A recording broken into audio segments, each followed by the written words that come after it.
ಸೈಕಾಲಜಿಸ್ಟಲ್ಲಿ negative positive ಎರಡು ಇದೆಯಾ? ನೀವು ಡಿಪ್ರೆಷನ್ ಆಂಗ್ಸೈಟಿ ಏನೂ ಇರೋದಿಲ್ಲ, ಜನಗಳು ಒದ್ದಾಡಲ್ಲ, ಬಟ್ ಯಾರೂ ಒಪ್ಪಲ್ಲ. ಕೆಲವೊಂದು ಮಕ್ಕಳು ಇನ್ನು ಸ್ಕೂಲ್ಗೆ ಹೋಗಿರಲ್ಲ, ಅವರು ಕೆಲವೊಂದು ವಿಚಿತ್ರ ವರ್ತನೆ ಮಾಡ್ತಾ ಇರ್ತಾರೆ. ಫಸ್ಟ್ 2 ಇಯರ್ಸಲ್ಲೇ ಮಕ್ಕಳ ಅಟ್ಯಾಚ್ಮೆಂಟ್ ಸ್ಟೈಲ್ ಚೇಂಜ್ ಆಗುತ್ತೆ. ಮಕ್ಕಳನ್ನ ನೋಡ್ಕೊಳಕ್ಕಾಗ್ದಲ್ಲ ಇದ್ರೆ ದಯವಿಟ್ಟು ಮಕ್ಕಳನ್ನ ಮಾಡ್ಕೊಳ್ಬೇಡಿ. ಮಕ್ಕಳನ್ನ ನೋಡ್ಕೊಳಕ್ಕಾಗ್ದಲ್ಲ ಇದ್ರೆ ದಯವಿಟ್ಟು ಮಕ್ಕಳನ್ನ ಮಾಡ್ಕೊಳ್ಬೇಡಿ. ಅನೈತಿಕ ಸಂಬಂಧ ಅಂತ. ಸೊ ಅದರಿಂದ ಏನೆಲ್ಲ ಎಫೆಕ್ಟ್ ಆಗುತ್ತೆ ಅವ್ರ ಮಕ್ಕಳುಗಳಿಗೆ? ಟೋಟಲಿ ಅಪ್ಪ ಅಮ್ಮ ನೆಗ್ಲೆಕ್ಟ್ ಮಾಡಿ ಬಿಟ್ಬಿಡ್ತಾರೆ ಮಗನ ನೋಡ್ಕೊಳ್ಳೋಣ. ಈ ಸಹಬಾಳ್ವೆಯಲ್ಲಿ ಇರೋರು ಎಷ್ಟು ಜನ ಪೇಷಂಟ್ ನಿಮ್ಮ ಹತ್ರ ಬರ್ತಾರೆ? ಲೀವಿನ್ ಇರೋದು 16-17 ವರ್ಷಕ್ಕೆ ಲೀವಿನ್ ಇರೋ ಹುಡುಗ ಹುಡುಗಿರಿದ್ದಾರೆ. ಅವ್ರ ಅಪ್ಪ ಅಮ್ಮದ್ರು ಕರ್ಕೊಂಡ್ಬರ್ತಾರೆ. ಸೊ ಆ ಥರ ತಪ್ಪುಗಳು ನಡೆದಾಗ ಯಾರು ಸಫರಿಂಗ್ ಆಗ್ತಾರೆ? ಅದರಲ್ಲಿ ಹೆಂಗಸರು. ಇಲ್ಲ ಆ ಸಂಬಂಧದಿಂದ ಹೊರಗಡೆ ಬರೋದಕ್ಕೆ ಬೇರೆ ಥರ ಏನಾದರೂ ಆಗಬೇಕು. ಆ ಸ್ಪೇಸ್ನ ಇಲ್ಲಿ ಹೆಂಡತಿ ಇರೋ ಕಡೆ ಅವ್ನು ಹೋಗ್ತಾ ಇಲ್ಲ, ವಾಪಸ್ ಹೆಂಡತಿ ಹತ್ರ ಬರಲ್ಲ. ಆ ಸ್ಪೇಸ್ನ ಫಿಲ್ ಮಾಡ್ಕೊಳ್ಳೋಕೆ ಮತ್ತೊಬ್ಬರ ಹತ್ರ ಹೋಗ್ತಾನೆ. ಸೊ ಈ ಕ್ರಿಯೇಟ್ ಆಗಿರೋದ್ರಿಂದ ಹೌ ಟು ಸ್ಟಾಪ್? ಇದು ಲೈಫ್ ಅಲ್ಲ. ಹಾಗಾಗಿ 2 ಜನ ದೋಣಿಲಿ ಕಾಲಿಟ್ಟು ಹೋಗೋದು ಯಾವತ್ತೂ ತಪ್ಪು.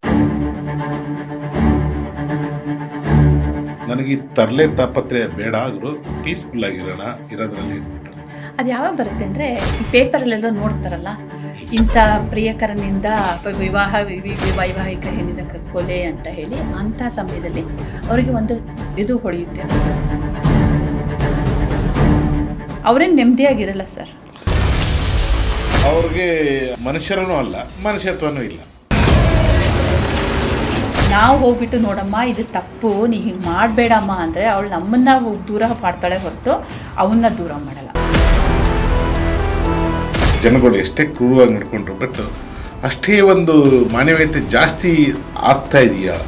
ಮಾನವರೇ ಆಗಿರಲ್ಲ, ಮಾನವೀಯತೆ ಇಲ್ಲ ಅಂದರೆ ಮಾನವರಾಗಿರಲ್ಲ. ಆಯಿತಾ? ಮಾನವೀಯತೆ ಅನ್ನೋದು ಇಂಪಾರ್ಟೆಂಟ್. ಮಾನವೀಯತೆ ಅನ್ನೋದು ಇಂಪಾರ್ಟೆಂಟ್. ಆ ಥರ ಜನಗಳು ಇದ್ದಾರೆ ನಿಜವಾಗ್ಲೂ. ಒಂದು ವಿಷಯ ನಮಗೆ ಇಮ್ಮಿಡಿಯೇಟ್ ಆಗಿ ಖುಷಿ ಕೊಡ್ತಾ ಇದೆ ಅಂದರೆ ಅದು ಲಾಂಗ್ ಟರ್ಮಲ್ಲಿ ನೋವು ಕೊಡುತ್ತೆ. ನಾವು ಅರ್ಥ ಮಾಡ್ಕೋಬೇಕಷ್ಟೆ.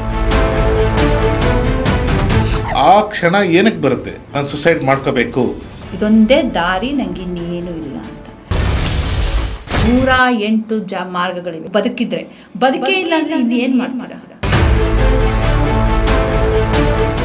ಒಬ್ಬ ಮನುಷ್ಯನದು ಬ್ರೈನ್, ಅದು ಜೆಂಟ್ಸ್ ಆಗಿರಲಿ ಅಥವಾ ಲೇಡೀಸ್ ಆಗಿರಲಿ, ಹೇಗೆ ವರ್ಕ್ ಮಾಡುತ್ತೆ?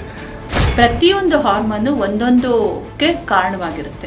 ಮನಸ್ಸಿನ ಮಧ್ಯ ಏನಾದರೂ ಡಿಫ್ರೆನ್ಸಸ್ ಇರುತ್ತಾ, ಗಂಡಗಾಗಲಿ ಹೆಣ್ಣಿಗಾಗಲಿ? ಗಂಡಸರು ಲಾಜಿಕಲ್ ಆಗಿ ಮಾತಾಡ್ತಾರೆ, ಹೆಂಗಸರು ಲಾಜಿಕಲ್ ಆಗಿ ಮಾತಾಡೋದು ಕಡಿಮೆ. ಯಾವಾಗ ನಾವು ಇನ್ನೊಬ್ಬರ ನೋವಿಗೆ ನಾವು ಮಿಡಿಯೋಕ್ಕಾಗಲ್ವೋ ಅಲ್ಲಿ ನಾವು ಸೈಕೋಪಾತ್ಸ್ ಅಷ್ಟೇ. ಸೊ ಡಾಕ್ಟ್ರೇ ನಮಸ್ಕಾರ. ನಮಸ್ತೆ. ಹೇಗಿದ್ದೀರಾ? ನಾನು ಚೆನ್ನಾಗಿದ್ದೀನಿ. ಸೊ ಡಾಕ್ಟ್ರೇ, ವಿಶೇಷ ಏನಂತ ಅಂದರೆ ಈ ಕಾರ್ಯಕ್ರಮದ್ದು ಇತ್ತೀಚಿನ ಘಟನೆಗಳು, ಕೆಲವೊಂದು ಸುಮಾರು ಘಟನೆಗಳು ನೋಡ್ತಾ ಇರ್ತೀರಾ. ಯಾವ್ಯಾವ ಥರ ಎಲ್ಲ ಪೇಷಂಟ್ಗಳು ತಮ್ಮ ಹತ್ರ ಬರ್ತಾರೆ. ಒಂದು ಯಾವುದೇ ಮನುಷ್ಯನಿಗೆ ಹಿಡಿತಗಳು ಕಡಿಮೆ ಆಗಿದೆ, ಅದು ಮನುಷ್ಯತ್ವದ ಮೇಲೂ ಹಿಡಿತಗಳು ಕಡಿಮೆ ಆಗಿದೆ, ಮತ್ತು ಬುದ್ಧಿಯಲ್ಲೂ ಚಂಚಲ ಮನಸ್ಸುಗಳು. ಸೊ ಏನು ರೀಸನ್ ಏನಿರ್ಬೋದು, ಯಾವುದರಿಂದ ಸಮಸ್ಯೆ ಆಗ್ತಾಯಿದೆ, ಸ್ವಲ್ಪ ವಿಸ್ತಾರವಾಗಿ ಹೇಳ್ಬೋದಾ ತಾವು? ಓಕೆ, ನಮಸ್ಕಾರ. ನಾನು ಡಾಕ್ಟರ್ ರೂಪಾರಾವ್ ಅಂತ. ನಾನೊಂದು ಸೈಕಾಲಜಿಸ್ಟ್, ಮನೋತಜ್ಞೆ. 18+ ಇಯರ್ಸಿಂದ ನಾನು ಕೌನ್ಸಿಲಿಂಗ್, ಟ್ರೈನಿಂಗ್, ಎಜುಕೇಷನ್ ಈ ಲೈನ್ನಲ್ಲಿ ಇದ್ದೀನಿ. ನನ್ನ ಹತ್ರ ಕೌನ್ಸಿಲಿಂಗ್ ಮತ್ತು ಕೋಚಿಂಗಿಗೆಲ್ಲ ಜನ ಬರ್ತಾ ಇರ್ತಾರೆ. ಇದರಲ್ಲಿ ನೋಡಿದರೆ ನಾನು ಮಲ್ಟಿಪಲ್ ಮಾಸ್ಟರ್ ಡಿಗ್ರೀಸ್ ಮಾಡಿದ್ದೀನಿ. MSc ಸೈಕಾಲಜಿ, MSc ಸೈಕೋಥೆರಪಿ, ಮತ್ತು ಇದು PG diploma in clinical psychology. ಅದಲ್ಲದೆ ನಾನು ICF PCCಯಿಂದ ಇಂಟರ್ನ್ಯಾಷನಲ್ ಕೋಚ್, PCC ಕೋಚ್ ಸಹ.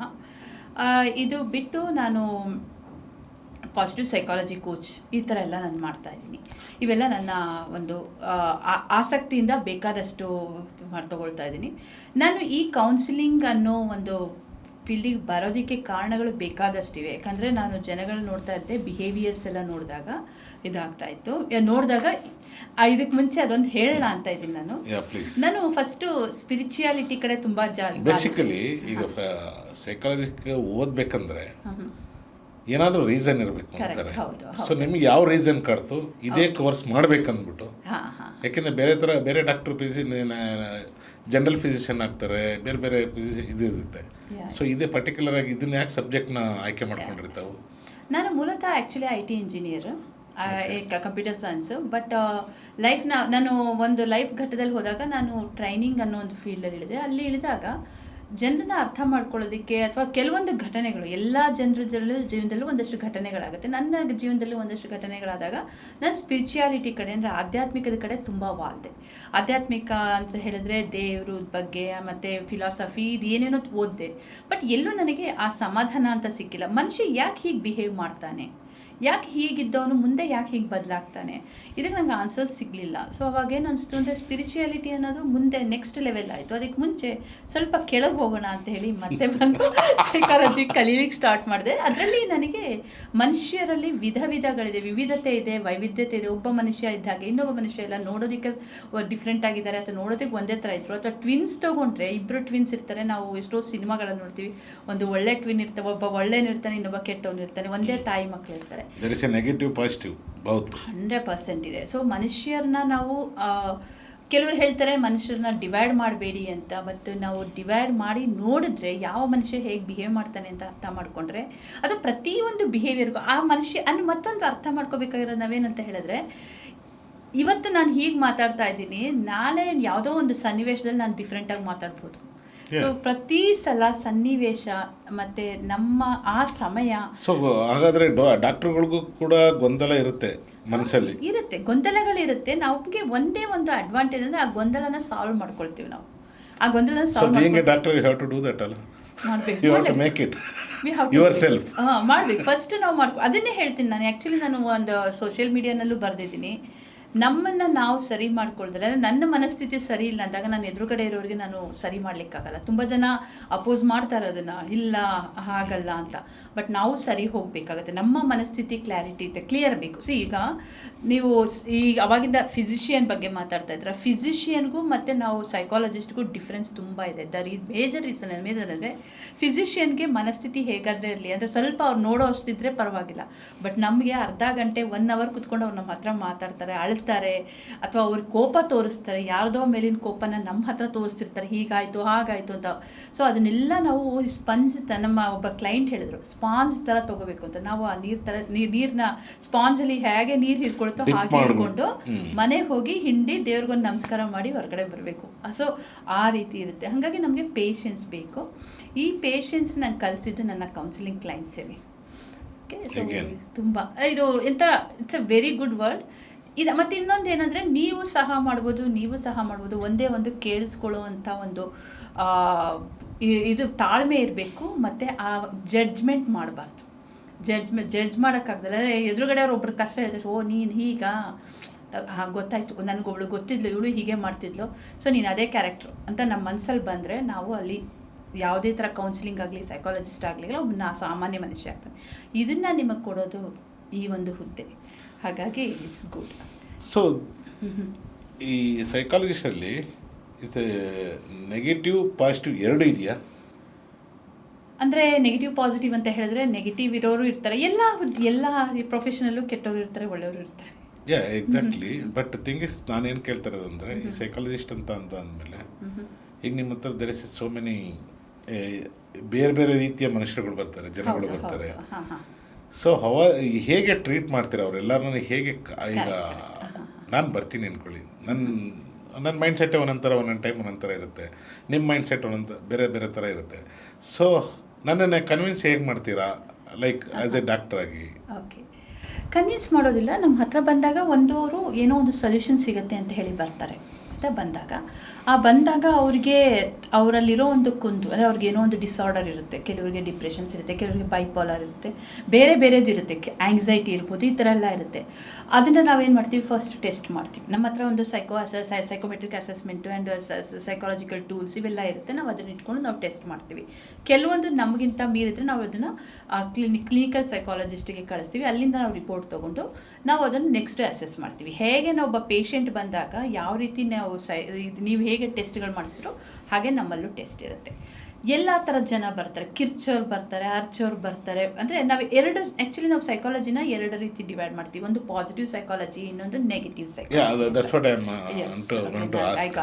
What is the positive okay. thing. Positive psychology ಅಂದರೆ ಈಗ ನೀವು ಬರ್ತೀರಾ, ನೀವೆಲ್ಲ ಚೆನ್ನಾಗಿದ್ದೀರಾ, ನಿಮ್ಗೆ ಏನಂತ ಹೇಳಿದ್ರೆ ನಿಮ್ಮಲ್ಲಿ ಇನ್ನೂ ಬೆಟರ್ಮೆಂಟ್ ಆಗಬೇಕು ಅಂತ ಬರೋರು, ಆಯಿತಾ. ಅಂದರೆ ನನಗೆಲ್ಲ ಪರವಾಗಿಲ್ಲ ಮೇಡಮ್, ನೀವು ಸ್ವಲ್ಪ ಕೋಪ ಸಮಥಿಂಗ್ ಇಸ್ ಮಿಸ್ಸಿಂಗ್ ಅಂತ ಸಮಥಿಂಗ್. ಸೊ ಇವಾಗ ನಿಮ್ಗೆ ಏನು ಮಾಡ್ತೀವಿ ನಾವು, ಪಾಸಿಟಿವ್ ಸೈಕಾಲಜಿ ಟೂಲ್ಸ್ ಯೂಸ್ ಮಾಡ್ತೀವಿ. ಪಾಸಿಟಿವ್ ಸೈಕಾಲಜಿ ಅನ್ನೋದು ಒಂದು ಸೈಕಾಲಜಿನಲ್ಲಿ ಒಂದು ವಿಭಾಗ. ಇದು ರೀಸೆಂಟಾಗಿ ಅಂದರೆ 1960 ಇದೆ, ಬಟ್ 2000 ಸೈಕಾಲಜಿಯಿಂದ ಒಂದು ಭಾಗ ಆಗಿದೆ. ಅದನ್ನು ಮಾರ್ಟಿನ್ ಸೆಲಿಗ್ಮೆನ್ ಅವರು ಮಾಡಿದ್ರು. ನಾನು ಆ್ಯಕ್ಚುಲಿ ಪಾಸಿಟಿವ್ ಸೈಕಾಲಜಿನ ಸ್ಕೂಲ್ಸಲ್ಲಿ ಆ್ಯಂಡ್ ಕಾಲೇಜಸಲ್ಲಿ, ಕಂಪನೀಸಲ್ಲಿ ನಾವು ಇಂಪ್ಲಿಮೆಂಟ್ ಮಾಡಿದ್ರೆ ನೀವು ಡಿಪ್ರೆಷನ್, ಆಂಗ್ಸೈಟಿ ಏನೂ ಇರೋದಿಲ್ಲ, ಜನಗಳು ಒದ್ದಾಡಲ್ಲ, ಬಟ್ ಯಾರೂ ಒಪ್ಪಲ್ಲ, ಆಯ್ತಾ. ಏನಕ್ಕೆ ರೆಫ್ಯೂಸ್ ಮಾಡ್ತಾರೆ? ಏನು ಯೂಸ್ ಅಲ್ಲ ಯೂಸ್ ಇದೆ ಅಂತ ಅಂದರೆ ಈ ಎಲ್ಲ ನನಗೆ ಗೊತ್ತು ಅಂತ ಅಂದರೆ ನಾನು ಇನ್ನೂ ಕಲಿಬೇಕಾದ್ರೆ ತುಂಬ ಇರುತ್ತೆ ಬೇಸಿಕಲಿ.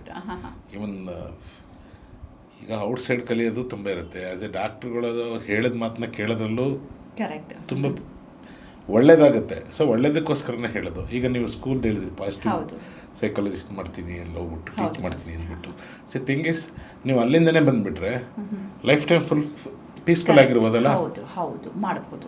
ಇದ್ರ ಬಗ್ಗೆ ನಾನೊಂದು ಮಾತು ಹೇಳಕ್ಕೆ ಶುರು ಮಾಡಿದೆ. ಈ ಪಾಸಿಟಿವ್ ಸೈಕಾಲಜಿ ಏನಿದೆಯೋ ಇದನ್ನು ಎಲ್ಲಿಂದ ತೊಗೊಂಡಿದ್ದಾರೆ ಅಂತ ನೀವು ನೋಡಿದ್ರೆ, ನಾನು ಅದನ್ನು ಓದ್ತಾ ಇದ್ದೆ, ಎಲ್ಲಿಂದ ತೊಗೊಂಡಿದ್ದಾರೆ ಇದು ನಮ್ಮದೇ ಹಳೆಯ ಪುರಾಣಗಳು, ಹಳೆಯ ಭಗವದ್ಗೀತೆ, ಇಲ್ಲಿಂದ ತೊಗೊಂಡಿರೋ ಆಸ್ಪೆಕ್ಟ್ಸ್ನ ಅವರು ಒಂದು ಸ್ಟ್ರಕ್ಚರ್ ಕೊಟ್ಟು ಮಾಡಿದ್ದಾರೆ. ಬಟ್ ಇದನ್ನು ಇಂಪ್ಲಿಮೆಂಟ್ ಮಾಡೋಕ್ಕೆ ಗೌರ್ಮೆಂಟ್ ಸ್ಕೂಲವರು ಆಕ್ಸೆಪ್ಟ್ ಮಾಡಿ. ಆ್ಯಕ್ಚುಲಿ ನಾನು ಗೌರ್ಮೆಂಟ್ ಸ್ಕೂಲಲ್ಲಿ ಫಸ್ಟ್ ಮಾಡಬೇಕಂದ್ರೆ ನೀವು ನೋಡಿದ್ರೆ ಡಿಪ್ರೆಸ್ಡ್ ಕಿಡ್ಸು ತುಂಬ ಜನ ಅಲ್ಲಿರ್ತಾರೆ, ಅವರಿಗೆ ಹೆಲ್ಪ್ ಆಗುತ್ತೆ. ಬಟ್ ಯಾರಿಗೂ ಇಂಟ್ರೆಸ್ಟ್ ಇಲ್ಲ. ನಾನು 2-3 ಕಡೆ ಹೋಗಿ ಕೇಳಿದೆ, ಇವೆಲ್ಲ ಬೇಡ, ಮಾರ್ಕ್ಸ್ ಜಾಸ್ತಿ ಮಾಡೋಕ್ಕೆ ಏನಾದರೂ ಮಾಡಿ, ಸ್ಟಡಿ ಟೆಕ್ನಿಕ್ಸ್ ಹೇಳ್ಕೊಡಿ. ಪರಿಸ್ಥಿತಿ ಸರಿ ಇಲ್ದಲೇ ಇದ್ದರೆ ಮಕ್ಕಳು ಮಾರ್ಕ್ಸ್ ತೊಗೊಂಡ್ರೂ ಏನು ಯೂಸ್ ಇದೆ? ಬಟ್ ಅಲ್ಲಿಂದನೇ ಆ್ಯಕ್ಚುಲಿ ಆ ಫೌಂಡೇಶನ್, ನೀವು ಹೇಳಿದ ಹಾಗೆ ಆ ಫೌಂಡೇಶನಿಂದ ನಾವು ಸರಿ ಮಾಡ್ಕೊಂಡು ಹೋಗ್ತಾ ಇದ್ದರೆ, ಆ ಫೌಂಡೇಶನ್ಗೆ ಬಂದುಬಿಡ್ತಂದ್ರೆ ಮಕ್ಕಳು ಡಿಪ್ರೆಷನ್, ಆ್ಯಂಗ್ಸೈಟಿ ಆಗಲ್ಲ, ಅವ್ರ ಜೀವನನ ಚೆನ್ನಾಗಿ ಎದುರಿಸ್ಬೋದು. ಇವಾಗ ನೀವು ನೋಡ್ತಾ ಇದ್ರೆ ಎಷ್ಟೊಂದು ಸೂಸೈಡ್ಸ್ ಆಗ್ತಾಯಿದೆ, ಕರೆಕ್ಟಾ? ಬೇಕಾದಷ್ಟು ಸೂಸೈಡ್ ಆಗ್ತಾಯಿದೆ. ಯಾಕೆ ಆಗ್ತಾಯಿದೆ? ರೀಸನ್ ಏನಂತ ಹೇಳಿದ್ರೆ, this is a reason actually. ಏನಂತ ಹೇಳಿದ್ರೆ ಆ ಫೌಂಡೇಶನ್ ಇಲ್ಲ, ತಡೆಯುವಂಥ ಕೆಪಾಸಿಟಿ ಇಲ್ಲ, ಟಾಲರೆನ್ಸ್ ಇಲ್ಲ, ಏನು ಬೇಕೋ ಅದು ಇನ್ಸ್ಟೆಂಟಾಗಿ ಬೇಕು ಅನ್ನೋದು, ಇವೆಲ್ಲ ಯಾವಾಗ ಬರಬೇಕಾಗಿತ್ತು ಅಂದರೆ ಚಿಕ್ಕ ವಯಸ್ಸಲ್ಲಿ ತಂದೆ ತಾಯಿ ಬೆಳೆಸಬೇಕಿತ್ತು. ಸೊ ಇವಾಗ ನೋಡಿ, ಪಾಸಿಟಿವ್ ಪೊಸಿಷನ್ ಅಂತ ಅಂದರೆ ಪಾಸಿಟಿವ್ ಸೈಕಾಲಜಿಸ್ಟ್. ಸೊ ನಮಗೆ ಬೇಸಿಕಲಿ ಏನಾಗುತ್ತೆ, ಇತ್ತೀಚಿನ ಮಕ್ಕಳು ನೋಡಿಕೊಂಡ್ರೆ, ಈಗ ನಾನು ಸುಮಾರು ಜನ ಗೊತ್ತಿರೋರು ಇದ್ದಾರೆ, ಗೊತ್ತಿಲ್ಲದವರು ಇದ್ದಾರೆ. ಮೇ ಬಿ ಎಲ್ಲರೂ ಒಂದೇ ರೀತಿ, ಬಹುಶಃ ಕೆಲವೊಂದು ಪರ್ಸೆಂಟೇಜು 10 to 30%. ಓಕೆ 70% ಎಲ್ಲ ಪಾಸಿಟಿವ್ನೇ ಥಿಂಕ್ ಮಾಡೋಣ ನಾವು. 30% ಕೆಲವೊಂದು ಹೇಳಿದ್ರೆ, ಈಗ ಸ್ಕೂಲಲ್ಲಿ ಅಂದರೆ ಕೆಲವೊಂದು ಮಕ್ಕಳು ಇನ್ನೂ ಸ್ಕೂಲ್ಗೆ ಹೋಗಿರಲ್ಲ, ಅವರು ಕೆಲವೊಂದು ವಿಚಿತ್ರ ವರ್ತನೆ ಮಾಡ್ತಾ ಇರ್ತಾರೆ. What is the reason? ಸ್ಕೂಲ್ಗೆ ಹೋಗ್ದಲ್ಲಿರೋ ಮಕ್ಕಳು ಅಂದರೆ ಅದು ಎಕ್ಸಾಂಪಲ್ಸ್ ಇರುತ್ತೆ. ಅಲ್ಲಿಗೆ ಬರೋಣ. ಅದು ನಿಮ್ಗೊಂದು ವಿಷಯ ಗೊತ್ತಾದ ಆಶ್ಚರ್ಯ ಆಗುತ್ತೆ. ಫಸ್ಟ್ 2 ಇಯರ್ಸಲ್ಲೇ ಮಕ್ಕಳ ಅಟ್ಯಾಚ್ಮೆಂಟ್ ಸ್ಟೈಲ್ ಚೇಂಜ್ ಆಗುತ್ತೆ. ಆ ಫಸ್ಟ್ 2 ಇಯರ್ಸು ತುಂಬ ಜನ ಏನು ಮಾಡ್ತಾರೆ, 1 ವರ್ಷ 6 ತಿಂಗಳು 7 ತಿಂಗಳಿಗೆ ಮಗುನ ಎಲ್ಲಾದರೆ ಒಂದು ಪ್ಲೇ ಸ್ಕೂಲಲ್ಲಿ ಅಥವಾ ಪ್ರೀ ಸ್ಕೂಲಲ್ಲಿ ಬಿಟ್ಬಿಟ್ಟು ಹೊರಟೋಗ್ತಾರೆ. ಬಟ್ ಆ ಸಮಯದಲ್ಲಿ ಆ ಮಗು ಮನಸ್ಸು ಮೇಲೆ ಆಗೋದು ಲೈಫ್ ಲಾಂಗ್ ಇರುತ್ತೆ. ಅದನ್ನು ನಾವೇನಂತೀವಿ ಅಟ್ಯಾಚ್ಮೆಂಟ್ ಸ್ಟೈಲ್ ಅಂತ ಕರಿತೀವಿ. ಈ ಅಟ್ಯಾಚ್ಮೆಂಟ್ ಸ್ಟೈಲ್ ಪ್ರಾಬ್ಲಮ್ ಇರೋ ಮಕ್ಕಳು ಲೈಫ್ ಲಾಂಗ್ ಒಂದಲ್ಲ ಒಂದು ಇಶ್ಯೂಸ್ ಇರುತ್ತೆ. ಅಂದರೆ ಈಗ ಹೇಗೆ ಅಂತ ಹೇಳಿದ್ರೆ, ಕೆಲವು ಕಡೆ ನೋಡಿ ಅಪ್ಪ ಅಮ್ಮ ಇಬ್ಬರೂ ಸಮಾನವಾಗಿ ಪ್ರೀತಿ ಕೊಡ್ತಾ ಇರ್ತಾರೆ, ಅಥವಾ ಅಪ್ಪ ಇಲ್ಲಾಂದ್ರೂ ಪ್ರೈಮರಿ ಕೇರ್ ಗೀವರ್ ಅಂತ ಕರಿತೀವಿ. ಪ್ರೈಮರಿ ಕೇರ್ ಗೀವರ್ ಅಂತ ಹೇಳಿದ್ರೆ ಯಾರು ಆ ಮಗುವನ್ನ ಚೆನ್ನಾಗಿ ನೋಡ್ಬೋದು. ಸೊ ಯಾವಾಗ ಮಗುಗೆ ಬೇಕು ಅನ್ಸುತ್ತೆ, ಅಳುತ್ತೆ, ಆವಾಗ ಅಮ್ಮ ಬಂದು ಸಮಾಧಾನ ಮಾಡ್ತಾಳೆ, ಬಂದು ಹಾಲು ಕೊಡ್ತಾಳೆ, ಮುದ್ದು ಮಾಡ್ತಾಳೆ, ಇದು ನಡೆಯುತ್ತೆ. ಸೊ ಅವಾಗ ಏನಾಗುತ್ತೆ, ಮಗುಗೆ ನನ್ನ ಜೊತೆ ನನಗೇನಾದರೂ ಆದಾಗ ಒಬ್ಬರು ಸೆಕ್ಯೂರಾಗಿ ನನ್ನ ಜೊತೆ ಇರ್ತಾರೆ ಅನ್ನೋ ಒಂದು ಭಾವನೆ ಬರುತ್ತೆ, ಆ ಒಂದು ಕಾನ್ಫಿಡೆನ್ಸ್ ಇರುತ್ತೆ. ಅದು ಒಂದು ಸೆಕ್ಯೂರ್ಡ್ ಚೈಲ್ಡ್ ಅಂತ, ಸೆಕ್ಯೂರ್ಡ್ ಅಟ್ಯಾಚ್ಮೆಂಟ್ ಅಂತ ಕರಿತೀವಿ. ಅದು ಸುರಕ್ಷಿತ ಭಾವವಾಗಿರುತ್ತೆ. ಇನ್ನೊಂದು ಬರುತ್ತೆ, ಇನ್ನೊಂದು ಕೆಲವು ಸಲ ಏನಾಗುತ್ತೆ, ಅಮ್ಮ ಓವರಾಗಿ ಕೇರ್ ಕೊಡ್ತಿರ್ತಾರೆ, ಅಂದರೆ ಏನೂ ಮಾಡೋಕ್ಕೆ ಬಿಡಲ್ಲ, ಏನಿಲ್ಲ, ಒಂಚೂರು ಅಳೋದಿಲ್ಲ, ಅಂದರೆ ತುಂಬ ಮುದ್ದಾಗಿ ಮಾಡ್ತಾರೆ ಅಂದ್ಕೊಳ್ಳಿ. ಅವಾಗ ಏನಾಗುತ್ತೆ, ನನಗೆ ಏನಾದರೆ ಒಂಚೂರಾದರೂ ನಾನೇನು ಡಿಸಿಷನ್ ತೊಗೊಳೋಗಿಲ್ಲ, ನಂಗೆ ನೋಡ್ಕೊಳ್ಳೋಕೆ ನಮ್ಮ ಅಮ್ಮ ಇದ್ದಾರೆ.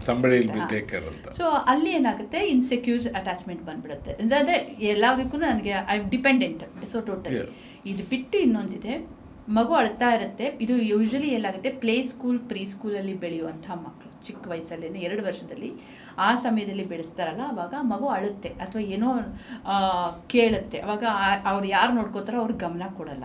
ಮನೆಗೆ ಬಂದ ತಕ್ಷಣ ಅಮ್ಮ ಚೆನ್ನಾಗಿ ನೋಡ್ಕೋತಾಳೆ, ಮತ್ತೆ ಇಲ್ಲಿ ಹೀಗಾಗುತ್ತೆ. ಸೊ ಅವಾಗ ಏನಾಗುತ್ತೆ, ಅಲ್ಲಿ ಕನ್ಫ್ಯೂಷನ್ಸ್ ಆಗುತ್ತೆ ಮಗುಗೆ, ಏನಾಗ್ತಾ ಇದೆ ಅಂತ. ಇದು 2ನೇ ಥರ. ಇದು 3ನೇ ಥರ. ಅವಾಗ ಏನಾಗುತ್ತೆ, ಮಗು ಒಂದೊಂದ್ಸಲ ಇನ್ಕನ್ಸಿಸ್ಟೆಂಟ್ ಬಿಹೇವಿಯರ್ ಆಗುತ್ತೆ. ಒಂದ್ಸಲ ತುಂಬ ಚೆನ್ನಾಗಿರುತ್ತೆ, ಇನ್ನೊಂದ್ಸಲ ಡಿಫ್ರೆಂಟಾಗಿ ಅವನು ಲೈಫ್ ಲಾಂಗ್ ಇದು ರಿಲೇಷನ್ಶಿಪ್ ಪ್ಯಾಟ್ರನಲ್ಲಿ ಬರ್ತದೆ, ರಿಲೇಷನ್ಶಿಪ್ ಪ್ಯಾಟ್ರನಲ್ಲಿ ಬರ್ತೀವಿ. ಸೊ ಇದಾಗುತ್ತೆ. ಇನ್ನೊಂದು ಲಾಸ್ಟ್ ಅಂದರೆ ಅವಾಯ್ಡೆಂಟ್ ಅಂತ ಹೇಳಿದ್ರೆ ಇದು ತುಂಬ ಇಂಪಾರ್ಟೆಂಟು.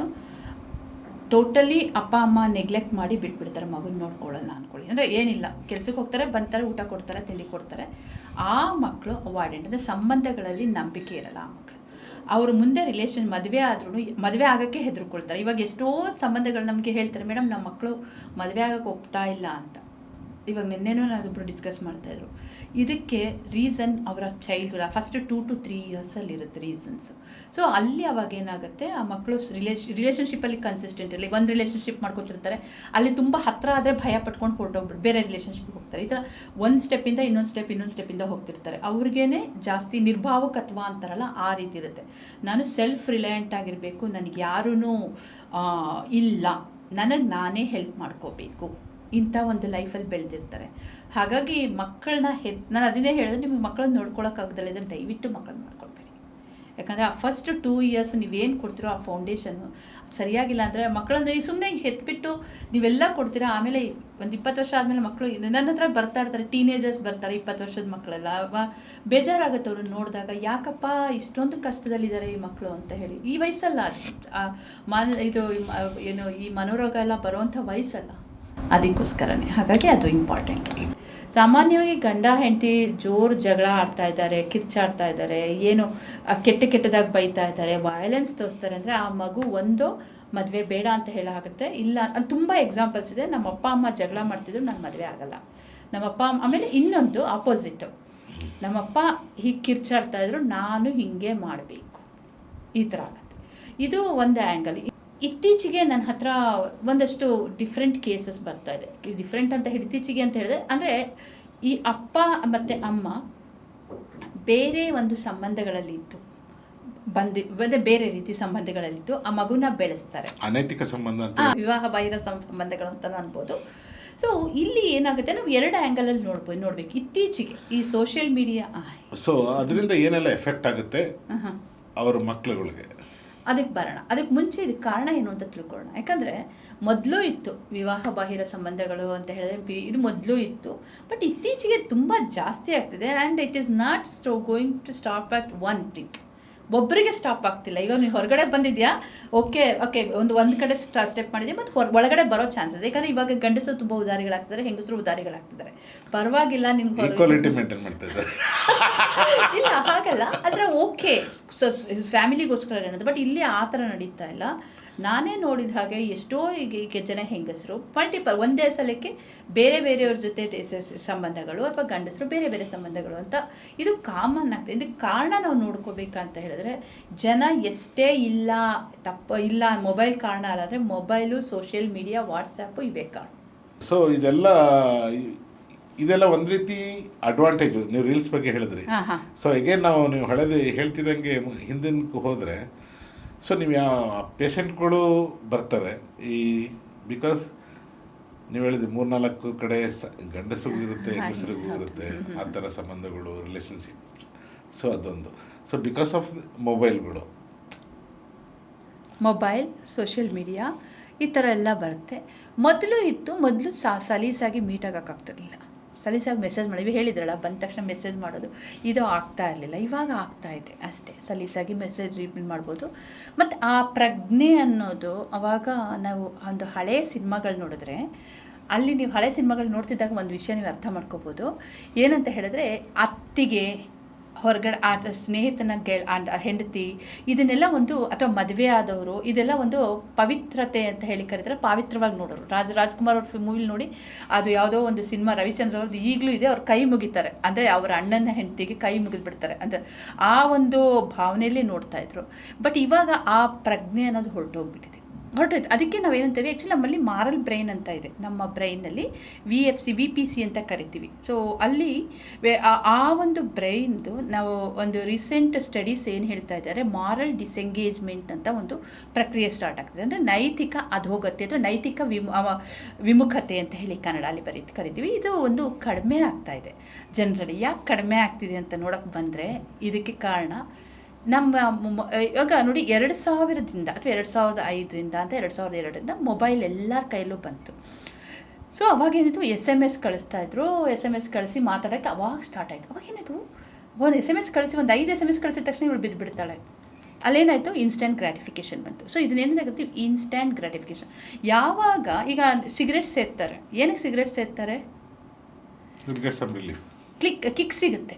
ರಿಲೀಫ್ ಅಲ್ಲ, ಕಿಕ್ ಸಿಗುತ್ತೆ. ರಿಲೀಫ್ ಅಂದರೆ ಅಂತ ಅದು ಏನು ಇನ್ಸ್ಟೆಂಟ್. ಅದೇ ರಿಲೀಫ್ನ ನಾವು ಸ್ವಲ್ಪ ಹೊತ್ತು ನೆಮ್ಮದಿಯಾಗಿ ಕೂತ್ಕೊಂಡು ಬ್ರೀತ್ ಇನ್ ಬ್ರೀತ್ ಔಟ್ ಮಾಡಬೇಕು. ಅದಕ್ಕೆ ನೀವು 5 ನಿಮಿಷ ಮಾಡಬೇಕು. ಇದಾದರೆ ಒಂದು ಪಫ್ ಮಾಡಿದ ತಕ್ಷಣ ಬಂದುಬಿಡುತ್ತೆ. ಅದು ಇನ್ಸ್ಟ್ಯಾಂಟ್ ಗ್ರ್ಯಾಟಿಫಿಕೇಷನ್. ಸೊ ಈ ಒಂದು ಮೊಬೈಲ್ ಯುಏಜಿಂದ ಶುರುವಾಗಿರುವಂಥದ್ದು, ಈ ಸೋಷಿಯಲ್ ಮೀಡಿಯಾಯಿಂದ SMS ಇಂದ ಸ್ಟಾರ್ಟ್ ಆಗಿರೋದು ಇನ್ಸ್ಟ್ಯಾಂಟ್ ಗ್ರ್ಯಾಟಿಫಿಕೇಷನ್. ಇದರಿಂದ ನಮಗೇನಾಗ್ತದೆ, ಜನರಲ್ಲಿ ಮಾರಲ್ ಡಿಸೆಂಗೇಜ್ಮೆಂಟ್ ಅನ್ನೋದು ಶುರುವಾಗಿದೆ.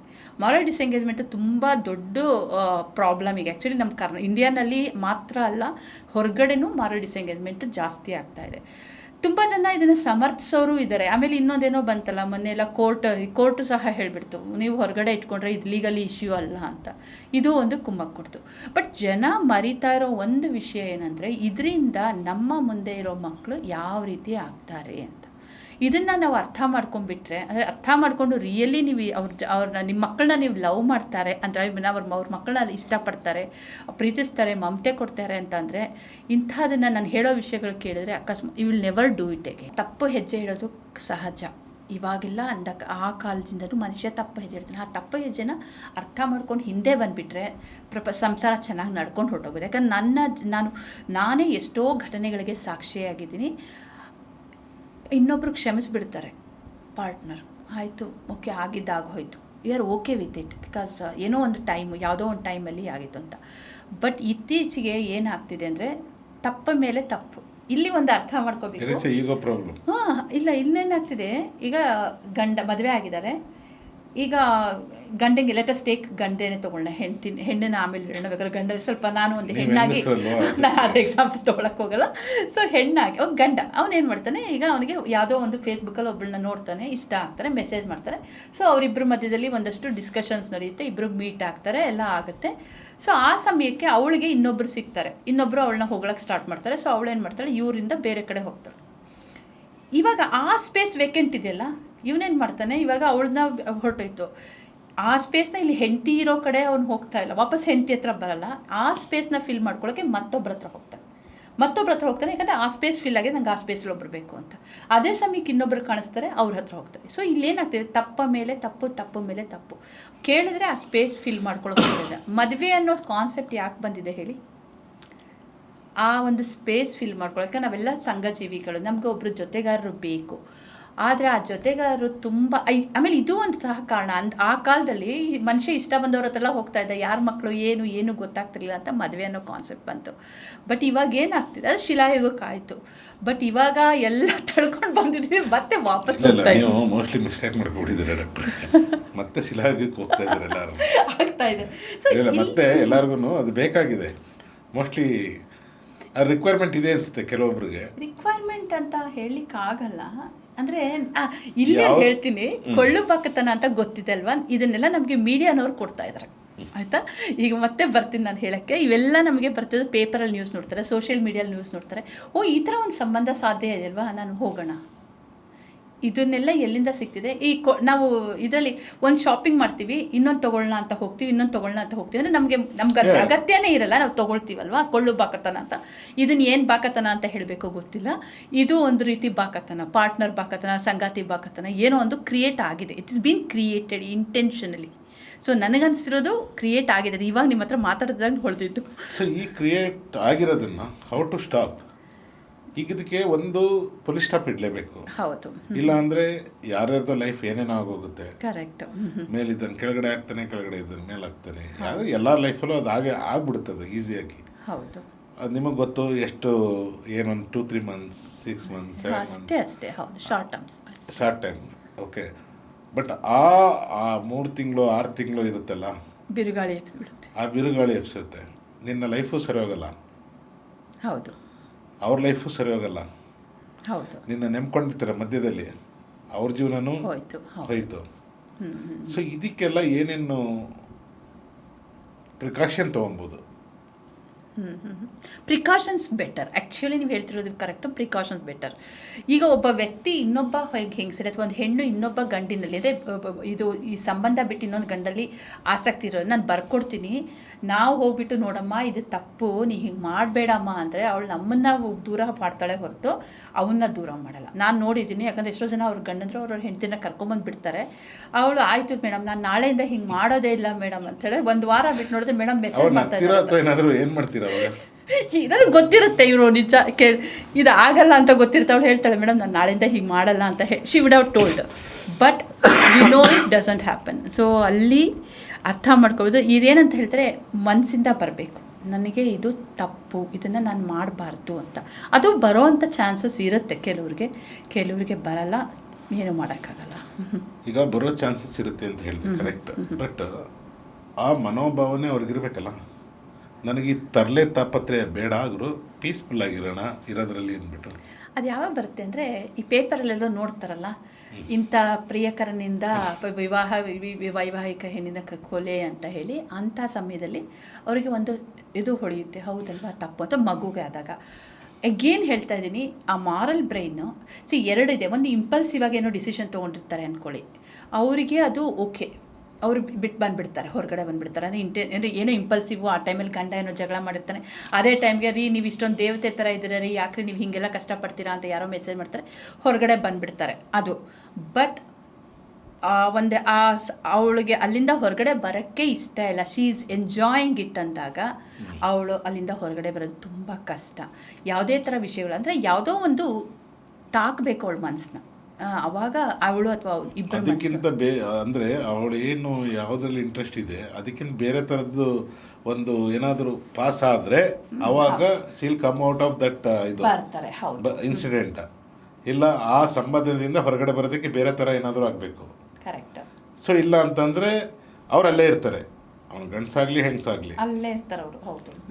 ಸೊ ಅವ್ರಿಗೇನು ಹೇಳ್ಬೋದು, ಅವ್ರಿಗೆ ಯಾವ ಥರ ಕೌನ್ಸಿಲ್ ಮಾಡ್ಬೋದು, ಕೌನ್ಸಿಲಿಂಗ್ ಕೊಡ್ಬೋದು ತಾವು? ಇಲ್ಲ, ಅದೇ ನಾನು ಹೇಳಿದೆ, ನಮ್ಮ ಹತ್ರ ಬಂದವ್ರ ಹತ್ರ ನಾವು ಮಾತಾಡ್ತೀವಿ. ಅವರ ಒಂದು ಈಗ ನಾನು ರೀಸೆಂಟಾಗಿ ಒಂದು ನೋಡಿದೆ, ಅಂದರೆ ಅವರು ಲಿವಿಂಗ್ ಟುಗೆದರಲ್ಲಿದ್ದಾರೆ, ಲಿವಿನಲ್ಲಿದ್ದಾರೆ. ಸೊ ಅಲ್ಲಿ ಗಂಡ ತುಂಬ ಗಂಡು ಅಂದರೆ male partner is very good actually. But ಇವರು ಏನಂದರೆ ಹುಡುಗಿ ತುಂಬ ಇದು ಅಲ್ಲಿ ಇಲ್ಲಿ ಅಂತ ಒಂದು ಎಲ್ಲ ಕಡೆ ಹಾರಾಡ್ತಾ ಇರ್ತಾಳೆ. ಸೊ ಅಂಥವ್ರಿಗೆ ನಾವು ಏನೋ ಜಗಳ ಆಗಿ ಎಲ್ಲ ಆಗಿದೆ, ಶಿ ಹ್ಯಾಸ್ ಆಕ್ಸೆಪ್ಟೆಡ್. ಬಟ್ ನನಗೆ ಅವ್ರ ಹತ್ರ ಮಾತಾಡ್ತಾ ಅನಿಸ್ತು ಇಟ್ ವಿಲ್ ಕಂಟಿನ್ಯೂ.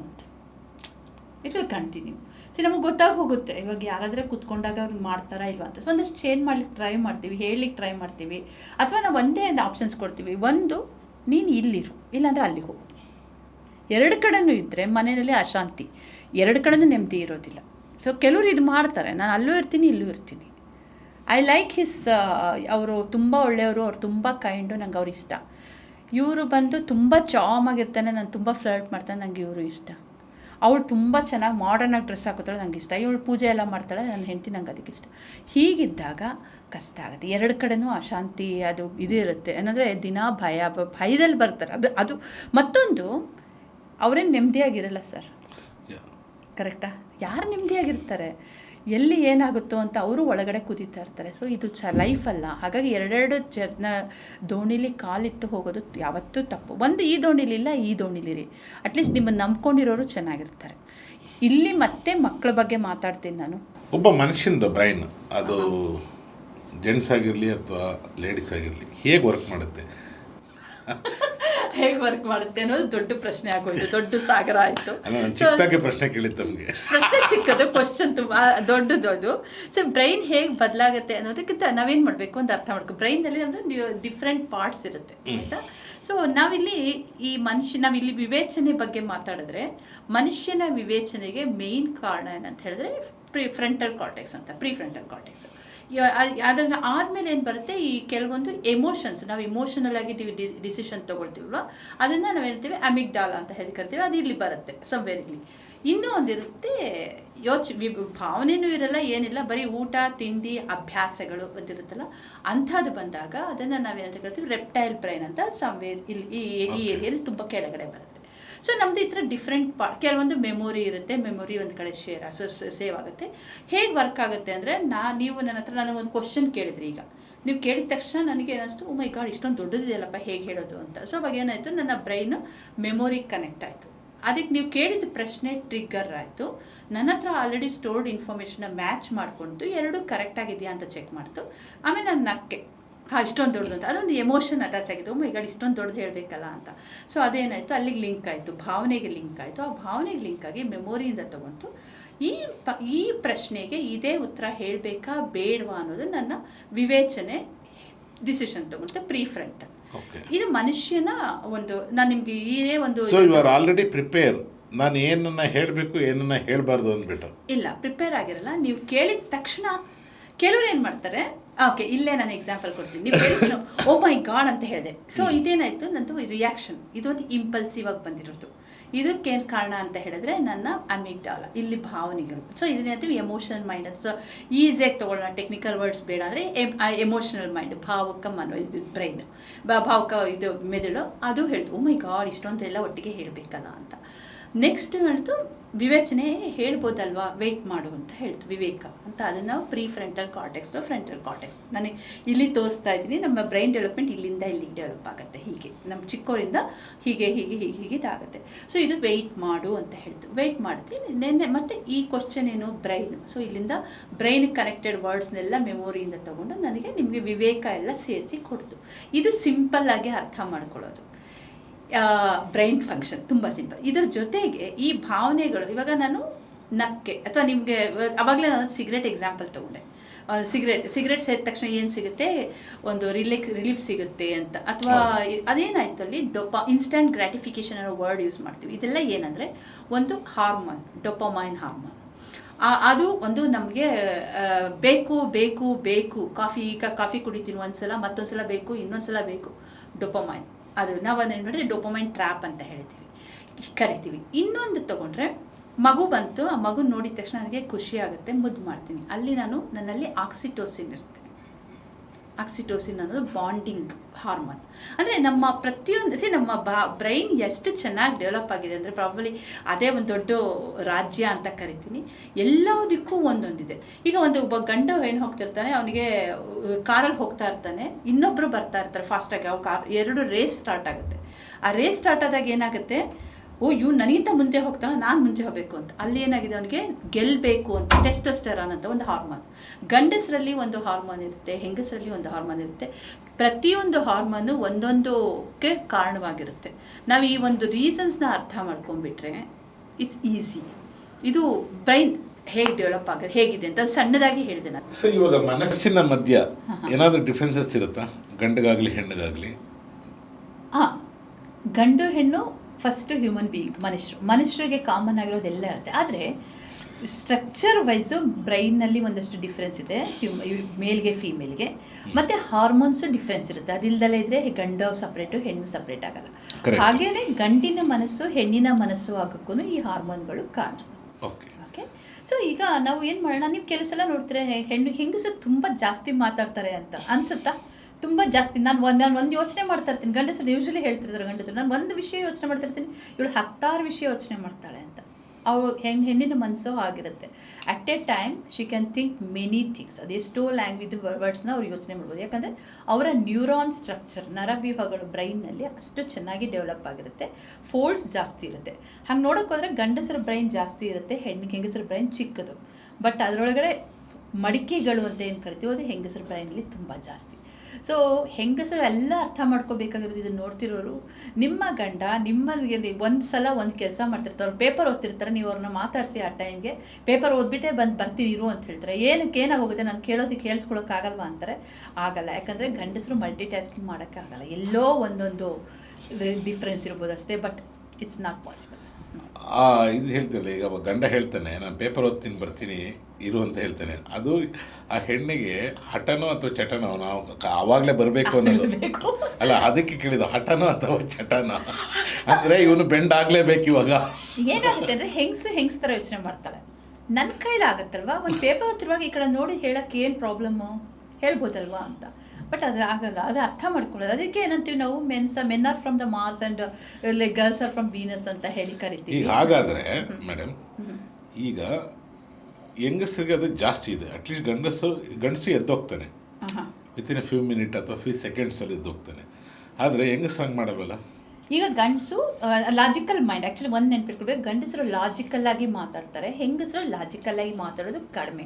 ಈ ಡಸಂಟ್ ಮೀನ್ ದಟ್ ಲಾಜಿಕಲ್ ಆಗಿ ಮಾತಾಡೋಕ್ಕಾಗಲ್ಲ, ಅಂದರೆ ಅವ್ರು ಎಮೋಷನಲಿ, ಅದಕ್ಕೋಸ್ಕರ ಕಣ್ಣಲ್ಲಿ ನೀರು ಬೇಗ ಬರುತ್ತೆ ಹೆಂಗಸರಿಗೆ. That is a reason.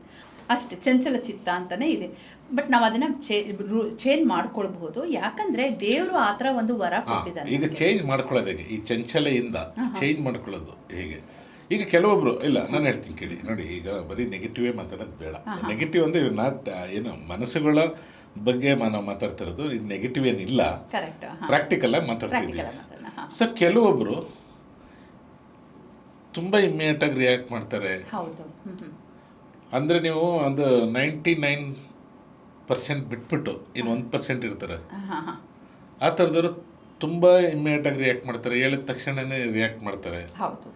But ಅದು ಆಗಿನ ಕಾಲದಲ್ಲಿ ಇತ್ತು. ಆಗಿನ ಕಾಲದಲ್ಲಿ 99% ಆ ಥರ ಇದ್ರು, 1% ಏನೋ ಈ ಥರ ಇದ್ರು, ಚಂಚಲೆ ಮನಸ್ಸು. ಸೊ ಇವಾಗ ಅದು ಉಲ್ಟಾ ಆಗಿದೆ. ಇದಕ್ಕೆ ಕಾರಣ ಏನು? ಏಕೆಂದರೆ ಮನಸ್ಸು ಸೇಮೆ, ಮನಸ್ಸುಗಳ ಮಾತು ಸೇಮೆ, ಮನುಷ್ಯನೂ ಸೇಮೇನೆ, ಆಯಿತಾ?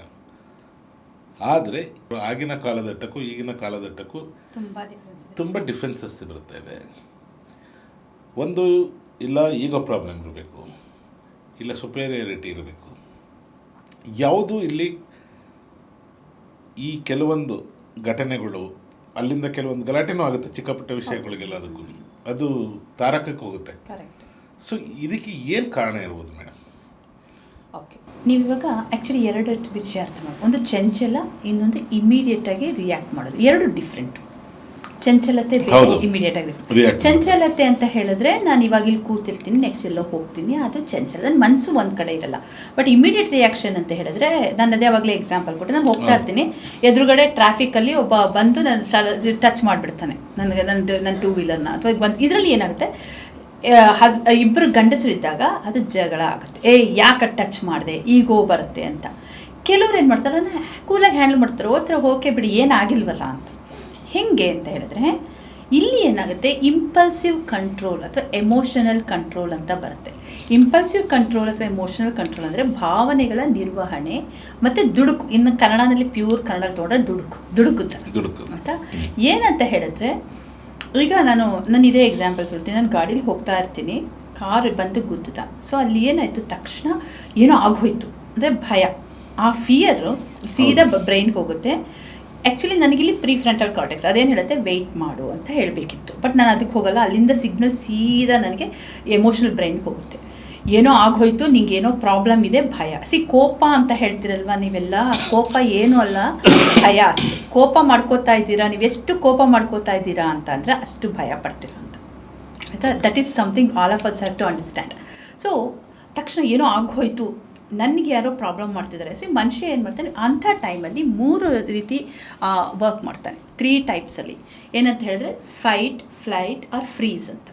ಅಂದರೆ ಎದುರುಗಡೆ ಹೋಗಿ ಜಗಳ ಮಾಡೋದು, ಏನೋ ನೀನು ನನ್ನ ಕಾರ್ಗೆ ಯಾಕೋ ಗುದ್ದಿದೆ, ನೀನು ಏನು ಹಾಗೆ ಅಂದ್ಕೊಂಡಿದ್ಯಾ, ನೀನು ಇಷ್ಟು ಕೊಡಬೇಕು ಹಾಗೆ ಹೀಗೆ ಅಂತ. ಅದೇ ಅಲ್ಲಿ ಅದ್ರ ಬದಲು ಯಾರೋ ಗುದ್ದಿದವರು ಲೆಟ್ ಅಸ್ ಟೇಕ್ ಪೊಲೀಸ್.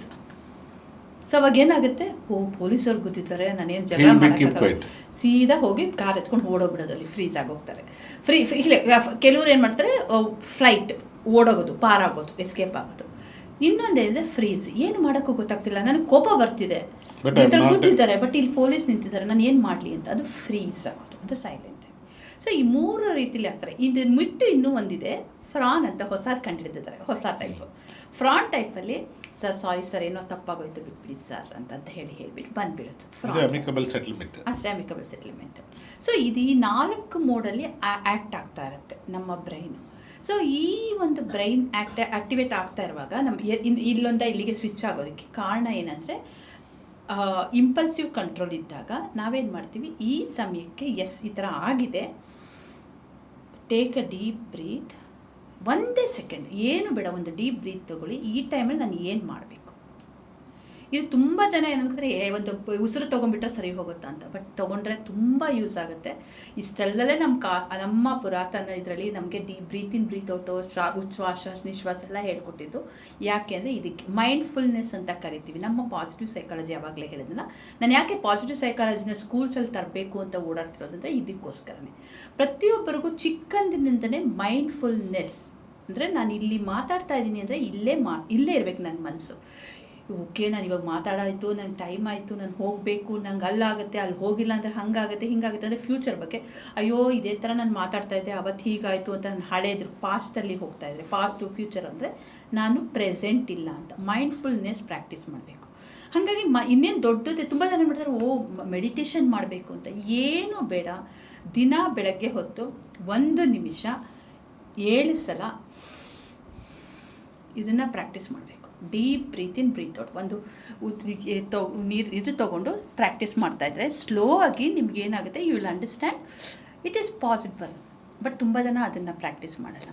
ಇದನ್ನು ನಾವೇನಂತ ಕರಿತೀವಿ impulsive control technique. One of the best impulsive control technique, easiest. ಇವಾಗ ಏನಕ್ಕೆ ಇನ್ಸ್ಟೆಂಟಾಗಿ ಬೇಕು ಜನಕ್ಕೆ, ಇನ್ಸ್ಟೆಂಟಾಗಿ ಊಟ ಬೇಕು, ಇನ್ಸ್ಟೆಂಟಾಗಿ ಎಲ್ಲ ಬೇಕು, ಇದು ಇನ್ಸ್ಟೆಂಟ್ ಟೆಕ್ನಿಕ್ಕು. ಇದನ್ನು ಫಾಲೋ ಮಾಡಿದ್ರೆ ಆ ಕೋಪ ಇದು ಎಲ್ಲ ಇಂಪಲ್ಸಿವ್ ಕಂಟ್ರೋಲ್. ಈ ಇಂಪಲ್ಸಿವ್ ಕಂಟ್ರೋಲ್ ಇನ್ನೂ ಯಾವ್ಯಾವ ಥರ ಪ್ರಾಬ್ಲಮ್ ಆಗ್ತಿದೆ ಅಂದರೆ, ಈ ನನ್ನ ಕೊಳ್ಳು ಬಾಕತನ ಅಂತ ಮಾತಾಡ್ತೀವಿ. ಆನ್ಲೈನಲ್ಲಿ ನೋಡ್ತಾ ಇರ್ತೀನಿ, ಇದೇನೋ ಬಂದಿದೆ ತೊಗೊಂಬಿಡೋಣ ಅಂತ. ಸ್ಟಾಪ್, ಯೋಚನೆ ಮಾಡೋಕೆ, ಇದು ನಂಗೆ ನಿಜಕ್ಕೂ ಬೇಕಾ ಬೇಡವಾ ಅಂತ ಆವಾಗ ತೊಗೊಳ್ಳೋದು. ಇಲ್ಲ, ಅದು ಮಾಡಲ್ಲ. ಯಾಕಂದರೆ ನಮ್ಮ ವಿವೇಕ ಮುಚ್ಚೋಗಿರುತ್ತೆ, ಇದು ಸ್ಟಾಪ್ ಆಗುತ್ತೆ. ಆತ್ಮಹತ್ಯೆ ಮಾಡ್ಕೊಳ್ಳೋರ್ಗೂ ಅಷ್ಟೇ, ಆ ಸಮಯದಲ್ಲಿ ಅವರಿಗೆ ಆ ಒಂದು ಎಮೋಷನ್ಸ್ ಬಂದಾಗ ತಡೆಯೋಕ್ಕಾಗಲ್ಲ, ಏನು ಮಾಡಬೇಕು ಅಂತ. ಯಾಕಂದರೆ ಎಮೋಷನ್ ನಿರ್ವಹಣೆ ಅವ್ರಿಗೆ ಗೊತ್ತಾಗ್ತಿರಲ್ಲ ಆ ಸಮಯಕ್ಕೆ. ಅವಾಗ ಏನಾಗುತ್ತೆ, ವಿವೇಕ ಮುಚ್ಚೋಗುತ್ತೆ, ಹೋಗಿ ನಾನು ಸಾಯಬೇಕು ಅಷ್ಟೇ, ಅದೊಂದೇ ದಾರಿ ಅಂತ ಆಗುತ್ತೆ. ಇದಕ್ಕೆಲ್ಲ ಕಾರಣ ನಮ್ಮ ಬ್ರೈನ್ನಲ್ಲಿ ಇದೆ, ಆನ್ಸರ್ಸ್ ಎಲ್ಲ ನಮ್ಮ ಬ್ರೈನ್ನಲ್ಲಿದೆ. ಈ ಬ್ರೈನ್ ಸ್ಟ್ರಕ್ಚರ್ನ ನಾವು ಅರ್ಥ ಮಾಡಿಕೊಂಡ್ರೆ ವಿ ಕ್ಯಾನ್ ಡೂ ವಂಡರ್ಸ್. ಮತ್ತು ಅರ್ಥ ಮಾಡ್ಕೊಳ್ಳೋದು ಅಷ್ಟೇ ಅಲ್ಲ, knowing is not doing. Okay, ನಾವು ಅದನ್ನು ಅದೇನಂತಾರೆ ನಮ್ಮ ಇದರಲ್ಲಿ ಕಾಯ ವಾಚ ಮನಸ್ಸ ಅದನ್ನು ನಾವು ಅಳವಡಿಸ್ಕೊಂಡ್ರೆ ಆಗುತ್ತೆ. ಈ ಸಹಬಾಳ್ವೆಯಲ್ಲಿ ಇರೋರು ಎಷ್ಟು ಜನ ಪೇಷಂಟ್ ನಿಮ್ಮ ಹತ್ರ ಬರ್ತಾರೆ?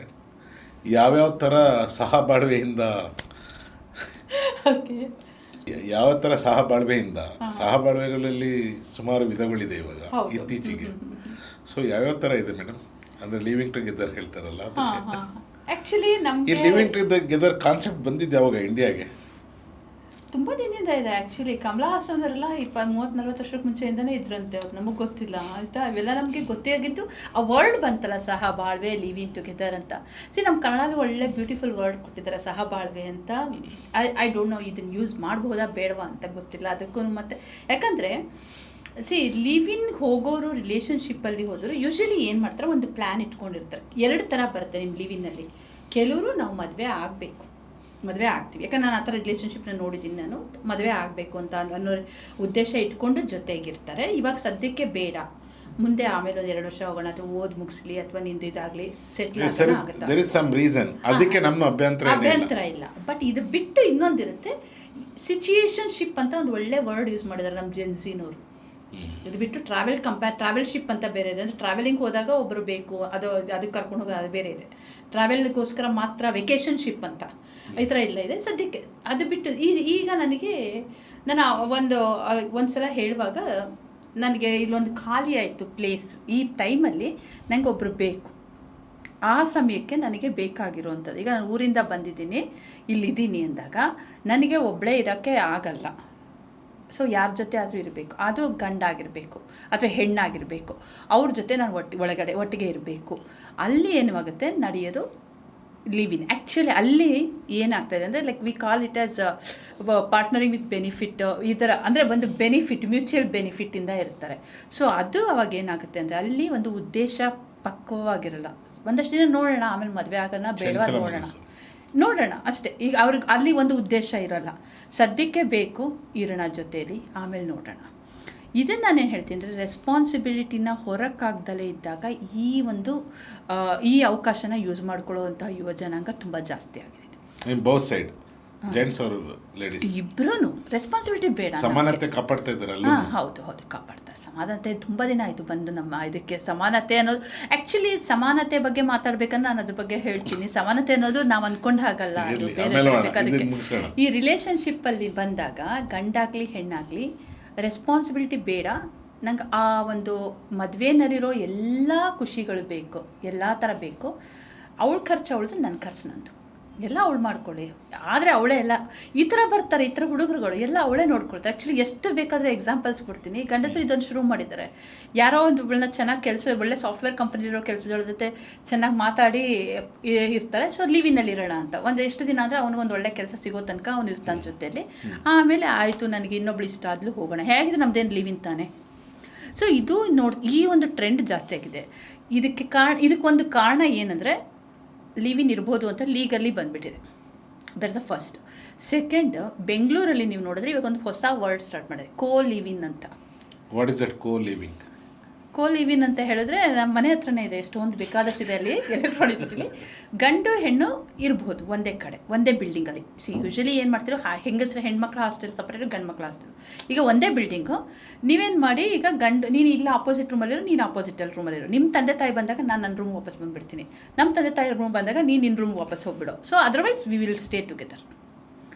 ಈ ಒಂದು ಕಾನ್ಸೆಪ್ಟ್ ಇವೆಲ್ಲ ಏನಾಗ್ತಿದೆ ಅಂದರೆ, ಆಪರ್ಚುನಿಟೀಸ್ ಕ್ರಿಯೇಟ್ ಮಾಡ್ತಿದೆ. ಅವಕಾಶಗಳು ಜಾಸ್ತಿ ಆದಾಗ ಲೀಗಲ್ ಭಯ ಇಲ್ಲ, ಅವಕಾಶಗಳು ಜಾಸ್ತಿ ಆಗ್ತದೆ, ಭಯಗಳಿಲ್ಲ ಅಂದಾಗ ಇಂತಹ ಒಂದು ವಿಷಯಗಳು ಜಾಸ್ತಿ ಆಗ್ತಿದೆ. ಈಗ ತುಂಬ ಸಿಂಪಲ್, ನೀವು ಟ್ರಾಫಿಕಲ್ಲಿ ಹೋಗ್ತಾ ಅಲ್ಲಿ ರೆಡ್ ಸಿಗ್ನಲ್ ಇಲ್ಲ, ಯು ವಿಲ್ ಟ್ರೈ ಟು, ನಿಮ್ಗೇನಿಲ್ಲ, ರೆಡ್ ಸಿಗ್ನಲ್ ಇಲ್ಲ, ಏನು ಭಯ ಇಲ್ಲ, ಅಲ್ಲಿ ಪೊಲೀಸ್ ನಿಂತಿಲ್ಲ ಅಂದರೆ ನಿಮ್ಮ ಪಾಡಿ ನೀವು ಹೋಗ್ತಿರ್ತೀರ. ಅಂದರೆ ತಪ್ಪುಗಳು ನಡೆಯುತ್ತವೆ, ಅವಕಾಶಗಳಿರ್ತವೆ, ಇಲ್ದಲೇ ಇದ್ದಾಗ ತಪ್ಪುಗಳು ನಡ್ಕೊಂಡು ಹೋಗ್ತಾ ಇರುತ್ತೆ. ಇದೇ ಇಲ್ಲೂ ಆಗ್ತಾ ಇರೋದು. ಸೊ ಆ ಥರ ತಪ್ಪುಗಳು ನಡೆದಾಗ ಯಾರು ಸಫರಿಂಗ್ ಆಗ್ತಾರೆ ಅದರಲ್ಲಿ? ಹೆಂಗಸರು, ಆಬ್ವಿಯಸ್ಲಿ ಲೇಡೀಸ್. ತುಂಬ ಜನ ಸ್ಟ್ರಗಲ್ ನೋಡೋದು ಹೆಣ್ಮಕ್ಳು ಫಸ್ಟ್ ಲಿವಿನಲ್ಲಿ. ಯಾಕಂದರೆ ನಾನು ಆವಾಗಲೇ ಹೇಳಿದೆ, ಎಮೋಷನಲಿ ಹೆಂಗಸರು they are the one create the living together. I tell you that. Okay, create ಮಾಡೋದು ಇಬ್ಬರು ಮಾಡ್ತಾರೆ. ನನಗೆ ಅನಿಸಿದ್ದು ಹೇಳ್ತಾ ಇದ್ದೀನಿ, ಬಟ್ ಯು ಕ್ಯಾನ್. ಇಲ್ಲ, ಇಬ್ಬರು ಸೇರಿ ಮಾತಾಡ್ತಾರೆ, ಇಬ್ಬರು ಸೇರ್ಕೊಂಡು ಮಾತಾಡ್ಕೊಂಡಿರ್ತಾರೆ. ಇದು ಆಲ್ರೆಡಿ ಡಿಸಿಷನ್ ತೊಗೊಂಡ್ಬಿಟ್ಟಿರ್ತಾರೆ. ಹುಡುಗ ಕ್ಲಿಯರಾಗಿ ಹೇಳಿರ್ತಾನೆ, ನನಗೆ ಇದು ನೋಡು, ನಾನಿನ್ನೂ ಅದ್ರ ಬಗ್ಗೆ ಯೋಚನೆ ಮಾಡಿದ್ದೆ, we are just seeing on opportunity, ಆಗುತ್ತಾ ಇಲ್ವಾ ನೋಡೋಣ ಅಂತ ಹೇಳಿರ್ತಾನೆ. ಬಟ್ ಇಲ್ಲಿ ಏನಾಗುತ್ತೆ, ಹುಡುಗಿ ಇದು ಒಪ್ತಾರೋ ಬಿಡ್ತಾರೋ, ಗಂಡಸರು ದೈಹಿಕವಾಗಿ ಹತ್ತಿರ ಆಗೋಕ್ಕೆ ಇಷ್ಟಪಡ್ತಾರೆ ಯಾವಾಗಲೂ. ಹೆಂಗಸರು ಎಮೋಷನಲಿ ಅಟ್ಯಾಚ್ ಆಗ್ತಾರೆ. ಈ ಹೆಂಗಸಿ ಏನಿರ್ತಾಳೋ, ಲೇಡಿ ಏನಿರ್ತಾಳೋ, ಹುಡುಗಿ ಏನಿರ್ತಾಳೋ, ಅವಳು ಅವನ ಜೊತೆ ಎಮೋಷನಲಿ ಅಟ್ಯಾಚ್ ಆಗಿಬಿಡ್ತಾಳೆ. ಅವಳೇನು ಅನ್ಕೋತಾಳೆ, ಇವ್ನು ನನಗೆ ನನ್ನ ಮದುವೆ ಆಗ್ತಿದ್ದಾನೆ, ಫಿಕ್ಸ್ ಅಷ್ಟೇ, ಮದುವೆ ಆಗ್ತಾನೆ ಅಂತ. ಅವನೇನು ಮಾಡ್ತಾನೆ, ಅವನೊಂದಷ್ಟು ದಿನ ಆದಮೇಲೆ ಅವನಿಗೆ ಗುರಿ ಇರುತ್ತೆ. ಗಂಡಸರು ಯಾವಾಗಲೂ ಗೋಲ್ ಓರಿಯೆಂಟೆಡ್. ಅವರು ಒಂದು ಹಂಟ್ ಮಾಡಿದ್ರು, ಓಕೆ ನನಗೆ ಇವಳು ಬೇಕಿತ್ತು, ಸಿಕ್ಕಳು, ನಾನು ಅವಳ ಜೊತೆ ಇದ್ದೀನಿ ಅಷ್ಟೇ, ನನಗೆ ಇವಾಗ ಮುಗೀತು, ನೆಕ್ಸ್ಟ್ ನನ್ನ ಗೋಲ್ ನೋಡ್ಕೊಳ್ಳೋಣ, ಆಮೇಲೆ ನೋಡೋಣ. ಅಥವಾ ಅಷ್ಟೊತ್ತಿಗೆ ಅವ್ರ ಆಫೀಸಲ್ಲಿ ಇನ್ಯಾರೋ ಒಬ್ಳು ಇರ್ತಾಳೆ, ಅವಳ ಮೇಲೆ ಕಣ್ಣಿರ್ತಾಳೆ, ಅಲ್ಲಿ ಹೋಗ್ತಾ ಇರ್ತಾರೆ. ಅಂದರೆ ಮೈಂಡ್ ಹೋಗ್ತಾ ಇರುತ್ತೆ. It's not for every one. Again ನಾನು ಹೇಳ್ತೀನಿ, ಆ 10% ಎಲ್ಲದರಲ್ಲೂ ಒಳ್ಳೆಯವರು ಇರ್ತಾರೆ, ತುಂಬ ಕೆಟ್ಟವರು ಇರ್ತಾರೆ, ಅಥವಾ ಎಲ್ಲ ಥರ ಇರ್ತಾರೆ. ಸೊ ಒಂದು 90% ಅಂದರೆ ಅವನದು ಇದು ಚೇಂಜ್ ಆಗ್ತಾ ಹೋಗುತ್ತೆ. ಫೋಕಸ್ ಇದು ಮುಗೀತು, ಇದು ಒಂದು ಬಾಕ್ಸ್ ನಾವು ಏನು ಮಾಡ್ತೀವಿ ಯೂಶ್ವಲಿ ಅಂತ ಕರಿತೀವಿ, ಒಂದು ಬಾಕ್ಸು, ಇದು ಲಿವಿನ್ ಬಾಕ್ಸ್, ಇದು ನನ್ನ ಕಂಪನಿ ಬಾಕ್ಸು, ಇದು ನನ್ನ ಪ್ರಮೋಷನ್ ಬಾಕ್ಸು, ಇದು ಡ್ರಿಂಕ್ಸ್ ಬಾಕ್ಸು, ಈ ಥರ ಎಲ್ಲ ಡಿವೈಡ್ ಮಾಡ್ಕೊಡ್ತಾರೆ. ಹೆಂಗಸರೆಲ್ಲ ಇದು ಪಾರ್ಟ್ನರ್ ಬಾಕ್ಸು, ಆಫೀಸ್ ಬಾಕ್ಸು, ಎಲ್ಲ ಬಾಕ್ಸ್ನು ಒಟ್ಟಿಗೆ ಇಟ್ಕೊಂಡ್ಬಿಟ್ಟಿರ್ತಾರೆ, ಕಲಿಸಿಟ್ಕೊಂಡ್ಬಿಟ್ಟಿರ್ತಾರೆ. ಅದಕ್ಕೋಸ್ಕರ ಮನೇಲಿದ್ದರೆ ಆಫೀಸ್ ನೆನಪಾಗುತ್ತೆ, ಆಫೀಸ್ ಎಲ್ಲ ಮಿಕ್ಸ್ ಮಾಡ್ಕೋತಾರೆ. Let's come back to this. ಇಲ್ಲಿ ಏನಾಗ್ತಿದೆ ಅಂದರೆ, ಅವನು ಬೇರೆ ಕಡೆ ಗುರಿ ನೋಡ್ತಾ ಇದ್ದಾನೆ, ಅವನ ಗುರಿ ಏನೋ ಬೇರೆ. ಇಲ್ಲಿ ಏನು ಮಾಡ್ತಾಳೆ, ನಾನು ಫೋನ್ ಮಾಡ್ತಾಳೆ, ನೀನು ಫೋನ್ ಅಟೆಂಡ್ ಮಾಡಿಲ್ಲ, ಯಾಕೆ ಫೋನ್ ಅಟೆಂಡ್ ಮಾಡಿಲ್ಲ, ಅವನು ಏನೋ ಮೀಟಿಂಗಲ್ಲಿ ಇರ್ತಾನೆ, ಫೋನ್ ಯಾಕೆ ಅಟೆಂಡ್ ಮಾಡಿಲ್ಲ ಅವನು. ಆಮೇಲೆ ಹೀಗೆ ಪದೇ ಪದೇ ಕಷ್ಟ ಕೊಟ್ಟಾಗ ಅವ್ನಿಗೇನು ಅನಿಸುತ್ತೆ, ಸಾಕಪ್ಪ ಈ ಸಂಬಂಧ ಬೇಡ ನನಗೆ. ಹೇಗಿದ್ರು ಅಲ್ಲಿ ರಿಟರ್ನ್ ಅಗ್ರಿಮೆಂಟ್ ಇಲ್ವಲ್ಲ, ಏನಿಲ್ಲ, ಮದುವೆ ಆಗಬೇಕು, ಡೈವರ್ಸ್ ಕೊಡಬೇಕು, ಏನಿಲ್ಲ. ಸೊ ಆಯಿತು, ನನಗೆ ಬಾಯ್ ಅಂತ ಹೇಳಿ ಹೊರಟೋಗ್ತಾನೆ. ಇವಳಿಗೆ ಹಾಗಲ್ಲ. ಇವಾಗೇನಾಯಿತು, she is alone, she cannot accept it. ಆ ಒಂಟಿತನ ಕಾಡಕ್ಕೆ ಸ್ಟಾರ್ಟ್ ಆಗುತ್ತೆ. ಅವಾಗ ಏನು ಮಾಡ್ತಾಳೆ, ಇಲ್ಲಿ ಒಂದು ತುಂಬ ಇಂಪಾರ್ಟೆಂಟು, ಒಂಟಿ ಆದಾಗ ಹೆಣ್ಣಿಗೆ ಏನಂದರೆ, ಅವಳು ಸ್ವಲ್ಪ ನೋಡೋಕ್ಕೆ ಚೆನ್ನಾಗೂ ಇದ್ದು, ಇದಾಗಿದ್ದಾಗ ಇನ್ನೊಂದು ಹುಡುಗ ಬರ್ತಾನೆ, ಅವನು ಬರ್ತಾನೆ ಲೈಫಲ್ಲಿ ಬರ್ತಾನೆ. ಈಗ ನಾನು ನೋಡಿರೋವಂಥ ಎಕ್ಸಾಂಪಲ್ಸ್, ಅವ್ನು ಬರ್ತಾನೆ ಆ ಲೈಫಲ್ಲಿ. ಸೊ ಇವಾಗ ಏನು ಮಾಡ್ತಾಳೆ, ಅವ್ನು ಹೊರಟೋದ, ಇವಾಗ ನನಗೆ ಆ ಸ್ಪೇಸ್ ಫಿಲ್ ಮಾಡಬೇಕು ಅಂತ ಆ ಟೈಮಲ್ಲಿ ಅವ್ನು ಬರ್ತಾನೆ, ತುಂಬ ಅಕ್ಕರೆ ತೋರಿಸ್ತಾನೆ, ಪ್ರೀತಿ ತೋರಿಸ್ತಾನೆ, ನೀನೇ ಇದು ಅಂದಾಗ then she goes to him. ಇದು ಸ್ವಲ್ಪ ದಿನ ಆಗುತ್ತಾ, ಅವನು ಅದೇ ಎಲ್ಲ ಗಂಡಸರು ಅವ್ರಿಗೆ ಒಂದು ಗುರಿ ಇರುತ್ತೆ, ಅವ್ರು ಅಲ್ಲಿ ಹೋಗ್ತಿರ್ತಾರೆ. ಐ ಆಮ್ ನಾಟ್ ಟೆಲಿಂಗ್ ಇವಳು ರಾಂಗೋ ಅವ್ನು ರಾಂಗೋ, ಐ ಆಮ್ ಜಸ್ಟ್ ಟೆಲಿಂಗ್ ಇದು ಆ್ಯಕ್ಚುಲಿ ಏನು ನಡೀತಾ ಇದೆ ಅಂತ. ಸೊ ಅವನು ಹೋಗ್ತಾನೆ. ಇಲ್ಲಿ ಯಾರು ಸಫರ್ ಆಗ್ತಿರೋದು ಇವಳು, ಹೆಂಗಸು ಸಫರ್ ಆಗ್ತಾ ಇರ್ತಾಳೆ ಆಯಿತಾ. Lady is suffering, girl is suffering. ಆ ಒಂದು 22 ವರ್ಷದಲ್ಲಿ ಇರಬೇಕಾದ ಕ್ಯೂರಿಯಾಸಿಟಿ, ಮದುವೆ ಬಗ್ಗೆ ಆಸಕ್ತಿ ಎಲ್ಲ ಹೊರಟಾಗ್ತದೆ, ಸ್ಲೋ ಆಗಿ ಕಡಿಮೆ ಆಗ್ತಾ ಹೋಗ್ತಾ ಇರುತ್ತೆ. 28 ವರ್ಷದ ತನಕ ಆದಾಗ ಅಷ್ಟೊತ್ತಿಗೆ ಅವಳು ಎಷ್ಟೋ ಸಂಬಂಧಗಳು ಈ ಥರ ನೋಡಿದು ಆ ಮದುವೆ, ಸೆಕ್ಸ್ ಏನು ಬೇಡ ಅಂತ ಅನ್ನೋ ಒಂದು ಇದಕ್ಕೆ ಹೋಗ್ಬಿಟ್ಟಿರ್ತಾರೆ. She is fed up and she doesn't want to continue. ಇಲ್ಲ ಅಷ್ಟೇ, ಹಿಂಗೆ ಮುಂದೆ ಹೋಗೋಣ, ನನಗೆ ಏನಾಗುತ್ತೆ ಕೆಲಸ ಮಾಡಿಕೊಂಡು ಇಷ್ಟೇ ಇದೆ ದಿಸ್ ಈಸ್ ಲೈಫ್ ಅಂತ. ಯಾಕಂದರೆ ಯಾವುದೇ ಆಗಲಿ ಅತಿ ಆಗಬಾರ್ದು, ದೇರ್ ಇಸ್ ಎ ಲಿಮಿಟ್. ಆಮೇಲೆ ಇನ್ನೊಂದೇನೆಂದರೆ ಮದುವೆಗೆ ಅದರದೇ ಆದ ಒಂದು ಕ್ಯೂರಿಯಾಸಿಟಿ ಇರುತ್ತೆ. ಗಂಡಿನ ಬಗ್ಗೆ, ಹೆಣ್ಣಿಗೆ ಗಂಡಿನ ಬಗ್ಗೆ ಒಂದಿಷ್ಟು ಕ್ಯೂರಿಯಾಸಿಟಿ ಇರುತ್ತೆ, ಗಂಡಿಗೆ ಹೆಣ್ಣಿನ ಬಗ್ಗೆ ಕ್ಯೂರಿಯಾಸಿಟಿ. ಈಗ ಆ ಕ್ಯೂರಿಯಾಸಿಟಿ ಹೊರಟೋಗಿದೆ, 8th 9th ಸ್ಟ್ಯಾಂಡರ್ಡ್ಗೆ ಹೊರಟೋಗ್ತಿರುತ್ತೆ, ಸ್ಲೋ ಆಗಿ ಹೋಗ್ತಾ ಇರುತ್ತೆ. ನೀವು ನಂಬ್ತಿರೋ ಬಿಡ್ತಿರೋ, ಲೀವಿನ್ ಇರೋದು 16-17 ವರ್ಷಕ್ಕೆ ಲೀವಿನ್ ಇರೋ ಹುಡುಗರಿದ್ದಾರೆ, ಅವ್ರ ಅಪ್ಪ ಅಮ್ಮಂದ್ರು ಕರ್ಕೊಂಬರ್ತಾರೆ. ನಂಬ್ತಿರೋ ಇಲ್ವೋ, ದೇ ಆರ್ ಬ್ರಿಂಕಿಂಗ್ ದೆಮ್ ಆಯಿತಾ, ಕಪಲ್ ಕೌನ್ಸಿಲಿಂಗ್ ಮಾಡಿ. 17 ವರ್ಷ, ಆ 16-17 ವರ್ಷದಲ್ಲಿ ಅವಳಿಗೂ ಎಮೋಷನ್ಸ್ ಕಂಟ್ರೋಲ್ ಮಾಡೋಕ್ಕಲ್ಲ, ಇವನಿಗೂ ಎಮೋಷನ್ ಕಂಟ್ರೋಲ್ ಮಾಡೋಕ್ಕೆ ಬರಲ್ಲ. ಇಬ್ಬರು ಜಗಳ ಆಡ್ತಾರೆ, ಕಿತ್ತಾಡ್ತಾರೆ, ಹೊಡೆದಾಡ್ತಾರೆ. ಅಪ್ಪ ಅಮ್ಮ ಏನಾಗಬೇಕು ಪಾಪ. ನಾನು ಅದನ್ನೇ ಕೇಳಬೇಕಿತ್ತು. ನೀವೊಂದು 4 ಪಾರ್ಟ್ ಇಟ್ಕೊಂಡಿದ್ರ, ಈ ಲಿವಿಂಗ್ ಟುಗೆದರ್ ಒಂದೇ ಅಂದ್ಕೊಂಡಿದ್ದೆ ನಾನು. ನೀವು ಬೇರೆ ಏನೇನು ಹೇಳ್ತಾ ಇದ್ದೀರ, ಟ್ರಾವೆಲಿಂಗು, ಸಿಚುವೇಶನ್ಶಿಪ್ಪು, ಆಮೇಲೆ ಏನದು vacationship, there is so many option and opportunities. ಸಿಕ್ಕಾಪಟ್ಟಿದೆ, ಹೌದು, ಎಲ್ಲರಿಗೂ ಇದೆ. ಅದು ತುಂಬ ಆ ಥರ ಜನಗಳು ಇದ್ದಾರೆ, ನಿಜವಾಗ್ಲೂ ತುಂಬ ಇದ್ದಾರೆ. ನೀವು ಜೆನ್ಸಿ ವರ್ಲ್ಡ್ನಲ್ಲಿ ನೀವು ಒಳಗಡೆ ಹೋದರೆ, ರೆಡಿಟ್ ಅಂತ ಇದೆ, ಅಲ್ಲಿ ಹೋಗಿ ಕೂತ್ಕೊಂಡ್ರೆ ಎಲ್ಲ ವರ್ಡ್ಸು ಕಾಣಿಸ್ತಾ ಇರುತ್ತೆ. ಎಲ್ಲ ಸಫರ್ ಮಾಡ್ತಾ ಇರ್ತಾರೆ, ಸ್ಟ್ರಗಲ್ ಮಾಡ್ತಿರ್ತಾರೆ. ನನ್ನ ಹತ್ರ ಬರ್ತಾರಲ್ಲ, ಧೈರ್ಯವಾಗಿ ಹೇಳ್ತಾರೆ, madam I was in situationship madam, she is just over acting ಅಂತ ಹೇಳ್ತಾರೆ. ಅವ್ರು ಹೇಳ್ತಾರೆ, ಮೇಡಮ್ ಅದೊಂದು 2-3 ಅಫೇರ್ಸ್ ಇತ್ತು ಮೇಡಮ್, ಅದೊಂದೆಲ್ಲ short term, 1 was long term. ಹೀಗಿದೆ. ಮಾರಲ್ಲಿ ನಾವು ಎರಡು ಆಸ್ಪೆಕ್ಟ್. ನಾನು ಯೂಶ್ವಲಿ ಏನು ಮಾಡ್ತಾಯಿದ್ದೀನಿ, ಮಾರಲ್ ಆಸ್ಪೆಕ್ಟ್ನ ಸೆಕೆಂಡ್ರಿ ತೊಗೊಳ್ತಾ ಇದ್ದೀನಿ ಯಾವಾಗ್ಲೂ. ನೈತಿಕ ಅನ್ನೋದು, ಯಾಕಂದರೆ ಈ ಪಾವಿತ್ರತೆ, ನೈತಿಕ, ಅನೈತಿಕ ಎಲ್ಲ ಆ ಕಡೆ ಇಟ್ಬಿಡೋಣ. ಬಟ್ ಇವೆಲ್ಲ ನಮ್ಮ ಮೆಂಟಲ್ ಹೆಲ್ತು ಆ್ಯಕ್ಚುಲಿ ನಮ್ಮ ಹಳೆಬ್ರು ಯಾಕೆ ನಮಗೆ ಈ ಪವಿತ್ರತೆ, ಮಾರಲ್ಲು, ನೈತಿಕತೆ ಇವೆಲ್ಲ ಯಾಕೆ ತುಂಬಿದ್ರು ಅಂತ ನಾನು ಯೋಚನೆ ಮಾಡ್ತಾ ಇರ್ತೀನಿ. ಇವೆಲ್ಲ ಯಾಕಂದರೆ ನಮ್ಮನ್ನು ಈ ಥರ ಜಂಪ್ ಮಾಡೋದಿಲ್ಲ, ಇಂಡೈರೆಕ್ಟಾಗಿ ನಮ್ಮ ಮಾನಸಿಕ ಆರೋಗ್ಯನ ಹಾಳು ಮಾಡ್ತಾಯಿದೆ, ಜನಕ್ಕೆ ಗೊತ್ತಾಗ್ತಾ ಇಲ್ಲ. ಸೊ ಬಟ್ ಏನು ಅನ್ಕೋತಿದ್ರೆ ಎಲ್ಲ ಟೇಕನ್ ಫಾರ್ ಗ್ರ್ಯಾಂಟೆಡ್. ಆಮೇಲೆ ಕೆಲವರು ಇದನ್ನು ನಾನು ಮಾತಾಡಿದ್ರೆ ಆಧುನಿಕತೆಗೆ, ಮಾಡರ್ನ್ಗೆ ನಿಮಗೆ ಇಷ್ಟ ಇಲ್ಲ, ನೀವೆಲ್ಲ ಹಳೆ ಶಿಲಾಯುಗದವರು ಅಂತಾರೆ ನಮಗೆ, ಹೌದು ಅಂತ ಹೀಗೆ ಮಾತಾಡ್ತಾರೆ. So we cannot even to. But ಹಾಗಾಗಿ ನಾನೇನು ಹೇಳ್ತೀನಿ, ಎಲ್ಲವನ್ನೂ ನಾನು ಸೈಕಾಲಜಿಕಲ್ ಆ್ಯಂಗಲಲ್ಲಿ ನೋಡಿದಾಗ, ಮತ್ತು ನಾನು ಹ್ಯಾಂಡ್ಲ್ ಮಾಡ್ತಿರುವಂಥ ಬೇಕಾದಷ್ಟು ಕೌನ್ಸಿಲಿಂಗ್ ಬರೋವಂಥ ಯೂತ್ಸ್ ನನಗೆ ನಾನು ನೋಡಿದೆ, ಅಯ್ಯೋ ಅನ್ಸುತ್ತೆ. It's not the age. ನಮಗೆಲ್ಲ ಆ ವಯಸ್ಸಲ್ಲಿ ಎಷ್ಟೋ ವಿಷಯಗಳು ಗೊತ್ತೇ ಇಲ್ಲ, ಅವ್ರಿಗೆ ಎಷ್ಟು ಗೊತ್ತಿದೆ, ಎಷ್ಟೊಂದು ಸಂಬಂಧ ಮೇಡಮ್ ಏನೋ we have to adjust madam, but ಆಗ್ತಾ ಇಲ್ಲ ಅಂತಾರೆ. ಅದು ಅಡ್ಜಸ್ಟ್ ಆಗೋಕ್ಕಾಗಲ್ಲ. ಅಪ್ಪ ಅಮ್ಮನ ಜೊತೆ ಅಡ್ಜಸ್ಟ್ ಮಾಡ್ಕೊಳಕ್ಕಾಗಿಲ್ಲ ನಿನಗೆ, ಇಲ್ಲಿ ಬಂದುಬಿಟ್ಟು ಇವ್ರ ಹತ್ರ ಹುಡುಗಿ ಹತ್ರ ಏನು ಅಡ್ಜಸ್ಟ್ ಮಾಡ್ಕೋತೀಯ? It's not possible. ಬಟ್ ಅರ್ಥ ಮಾಡ್ಕೋತೀರ. ಆ್ಯಂಡ್ ಪೇರೆಂಟ್ಸು ಪಾಪ ಏನೂ ಮಾಡೋಕ್ಕಾಗ್ತದೆ, they are helpless actually. Parents helpless ಅಂತ ಅಂದರೆ, ಓಕೆ, ನನಗೆ ಇದು ಅರ್ಥ ಆಗಿಲ್ಲ, ನೀವೇ ಹೇಳಬೇಕು. ಓಕೆ, ಸೊ ಹೇಗೆ ಪೇರೆಂಟ್ಸ್ ಹೆಲ್ಪ್ಲೆಸ್ ಅಂತ ಆಗುತ್ತೆ ಹೇಳ್ತೀನಿ. ಈಗ ನೋಡಿ, ಎಕ್ಸಾಂಪಲ್, ನನ್ನ ಮಕ್ಕಳಿದ್ದಾರೆ, ನನ್ನ ಮಕ್ಕಳಿಗೆ ನಾನು ಫಸ್ಟಿಂದನೇ ಹೀಗೆ ಇರಬೇಕು, ಹೀಗೆ ಯಾವುದು ರೈಟು ಯಾವುದು ರಾಂಗು ಅಂತ ಹೇಳ್ತಾ ಕುಂತ್ಕೊಂಡ್ರೆ ಗೊತ್ತಾಗುತ್ತೆ. ಕೆಲವೊಂದು ಕಡೆ ಕರ್ಕೊಂಡು ಹೋಗ್ಬೇಕು, ಅವ್ರನ್ನ ಕರ್ಕೊಂಡು ಹೋಗಲೇಬೇಕು, ಕರ್ಕೊಂಡು ಹೋಗ್ತೀವಿ. ಆವಾಗ ಆ ಸಿಚುವೇಶನ್ ಅವ್ರಿಗೆ ಗೊತ್ತಾಗುತ್ತಲ್ವ. ಹಾಗಾದ್ರೂ ನಾವು ಕರ್ಕೊಂಡೋದಾಗ ಅವ್ರಿಗೆ ಗೊತ್ತಿರುತ್ತೆ. ಸೊ ಯಾವುದು ರೈಟು ಯಾವುದು ರಾಂಗ್ ಅಂತ ಅವರೇ ಜಡ್ಜ್ ಮಾಡ್ತಾರೆ. ಈಗ ಕೆಲವೊಂದು ಇನ್ಸಿಡೆಂಟಲ್ಲಿ, ಈಗ ನಿಮ್ಮ ಮಕ್ಕಳಾಗಿರೋದು ನಮ್ಮ ಮಕ್ಕಳಾಗಿರೋದು ಹೇಳ್ತಾರೆ, ನೀನು ಅಲ್ಲಿ ಮಾಡಿದ ಮಿಸ್ಟೇಕನ್ನು ಮಾಡಿದೆ, ಅಲ್ಲಿ ಹೇಳಲ್ಲ, ಬಂದು ಹೇಳ್ತಾರೆ ಅಂದ್ಕೊಳ್ಳಿ. ಸೊ ಆ ಥರ ಇದ್ದಾಗ ಇವ್ರು ಹೆಂಗೆ ಇದು ಮಾಡ್ಬೋದು ಅಂದರೆ, ಇಲ್ಲಿ ನಾನು ಅಂದ್ಕೊಂಡಿರೋದು ದೇರ್ ಇಸ್ ಒಂದು 20 to 30% ಅಷ್ಟೇ ಈ ಥರ ಆಕ್ಟಿವಿಟೀಸ್ ಇಲ್ಲಿರೋದಾ, ಅಥವಾ ಎಷ್ಟು ಪರ್ಸೆಂಟೇಜ್ ಇರ್ಬೋದು ನಿಮ್ಮ ನೀವೊಂದು ನಿಮಗೆ ರಿಸರ್ಚ್ ಮಾಡಲಿಕ್ಕೆ ಇರೋದಿಲ್ಲ. ನೀವು ಹೆಂಗೆ ರಿಸರ್ಚ್ ಮಾಡ್ಬೋದು ಅಂದರೆ ನೀವು ಹೆಂಗೆ ಹೇಳ್ಬೋದು ಅಂತ ಹೇಳ್ತಾ ಇದ್ದೀನಿ ನಾನು. I am just giving a clue for you. ನಿಮ್ಮ ಹತ್ರ ಪೇಷಂಟ್ ಬರ್ತಾರೆ, ದಿನಕ್ಕೆ 10 ಜನ ಬರ್ತಾರೆ. ಸೊ 10 ಜನ ಅಂತ ಅಂದರೆ ಬಂದವರೇ ಬರಲ್ಲ, ಬೇರೆ ಬೇರೆ ಬರ್ತಾ ಇರ್ತಾರೆ. ಸೊ ಆ ಥರ ರಿಸರ್ಚ್ ಮಾಡಿದ್ರೆ, ನೀವು ನೋಡಿದ್ರೆ, ನಿಮ್ಮ ಹತ್ರ ಕೌನ್ಸಿಲಿಂಗ್ ತಗೊಳ್ಳೋಕ್ಕೆ ಬರ್ತಾರಲ್ಲ ಅವರು ನೋಡಿದ್ರೆ ಎಷ್ಟು % ಇರ್ಬೋದು? ಓಕೆ, ಹೆಲ್ಪ್ಲೆಸ್ ಪೇರೆಂಟ್ಸ್ಗೆ ಅಂತ ತೊಗೊಂಡ್ರೆ 2 ಥರ ಡಿಫ್ರೆಂಟ್ ಟೈಪ್ಸ್ ಆಫ್ ಪೇರೆಂಟ್ಸ್ ಬರ್ತಾರೆ. ಕೆಲವ್ರು ಏನು ಮಾಡ್ತಾರೆ, ತುಂಬ ಸ್ಟ್ರಿಕ್ಟ್ ಆಗಿರ್ತಾರೆ, ಮಕ್ಕಳನ್ನ ಹಾಗೆ ಇದಾಗಿ ಡಿಸಿಪ್ಲಿನಾಗಿ ಫುಲ್ ಬೆಳೆಸ್ತಾರೆ. ಆ ಮಕ್ಕಳು ಏನು ಮಾಡೋಕ್ಕೂ ಹೆದರ್ಕೋತಿರ್ತಾರೆ. ಅದೊಂದು. ಇನ್ನೊಂದು, ನಾನು ಇವಾಗ ಹೇಳಿದ್ನಲ್ಲ, ಆಯಿತು ನಾವು ಏನಾದ್ರು ಕೇಳಿದ್ರೆ, ಇವಾಗ ಏನಾಗಿದೆ ಅಂದರೆ ಒಂದಷ್ಟು ಬಂದ್ಬಿಟ್ಟಿದೆ. ಬೌಂಡ್ರಿ, ಮಕ್ಕಳಿಗೆ ಪ್ರೈವೇಸಿ, ಮಕ್ಕಳಿಗೆ ಇನ್ವೇಡ್ ಮಾಡಬಾರ್ದು, ಈ ಥರ ಒಳಗಡೆ ಸ್ಪೇಸಲ್ಲಿ ಹೋಗಬಾರ್ದು, ಈ ಥರ ಎಲ್ಲ ವಿಷಯಗಳು ಬರ್ತಾ ಇದೆ. ಇವಾಗ ನೀವು ಅದನ್ನು ನೋಡ್ತಾ ಇರುವಾಗ ಆ ಒಂದು ಸ್ಟ್ರಕ್ಚರಲ್ಲಿ ಬೆಳೆದಿರೋವಂಥ ಮಕ್ಕಳು ಆ್ಯಕ್ಚುಲಿ ಪ್ರಾಬ್ಲಮ್ ಆಗ್ತಿರೋದು ಆ ಸ್ಟ್ರಕ್ಚರಲ್ಲಿ ಬೆಳೆದವ್ರಿಗೆ. ಇವಾಗ ಏನಾಗುತ್ತೆ, ಪೇರೆಂಟ್ಸ್ಗೆ ಅವ್ರಿಗೆ ಇಷ್ಟ ಇಲ್ಲ, ಇವನು ನನ್ನ ಮಗ 16 ವರ್ಷ, ಇವ್ರು ಇನ್ನೊಬ್ಬನ ಈ 16 ವರ್ಷಕ್ಕೆಲ್ಲೇ ಈ ಥರ ಒಂದು ಲೆವೆಲ್ ಸಿಕ್ಕಾಕೊಂಡು ಒದ್ದಾಡೋದು ಸರಿ ಹೋಗಲ್ಲ ಅಂತ. ಬಟ್ ಏನು ಮಾಡೋಕ್ಕಾಗತ್ತೆ, ಸಿಚುವೇಶನ್ ಏನು ಮಾಡೋಕ್ಕಾಗಲ್ಲ. ಯಾಕಂದರೆ ಅವನು ಏನು ಬೇಕಾದ್ರೂ ಮಾಡ್ಕೋಬೋದು. ಅದೇ ಇಲ್ಲಿ ನೀವು ಹೇಳಿದ್ರಲ್ಲ ಮುಂಚೆ, ಫಸ್ಟ್ ಬಿಗಿನಿಂಗಿಂದಲೇ ರೈಟ್ ಯಾವುದು ರಾಂಗ್ ಯಾವುದು ಇದನ್ನೆಲ್ಲ ಕಲಿಸ್ಕೊಂಡು ಬರಬೇಕು.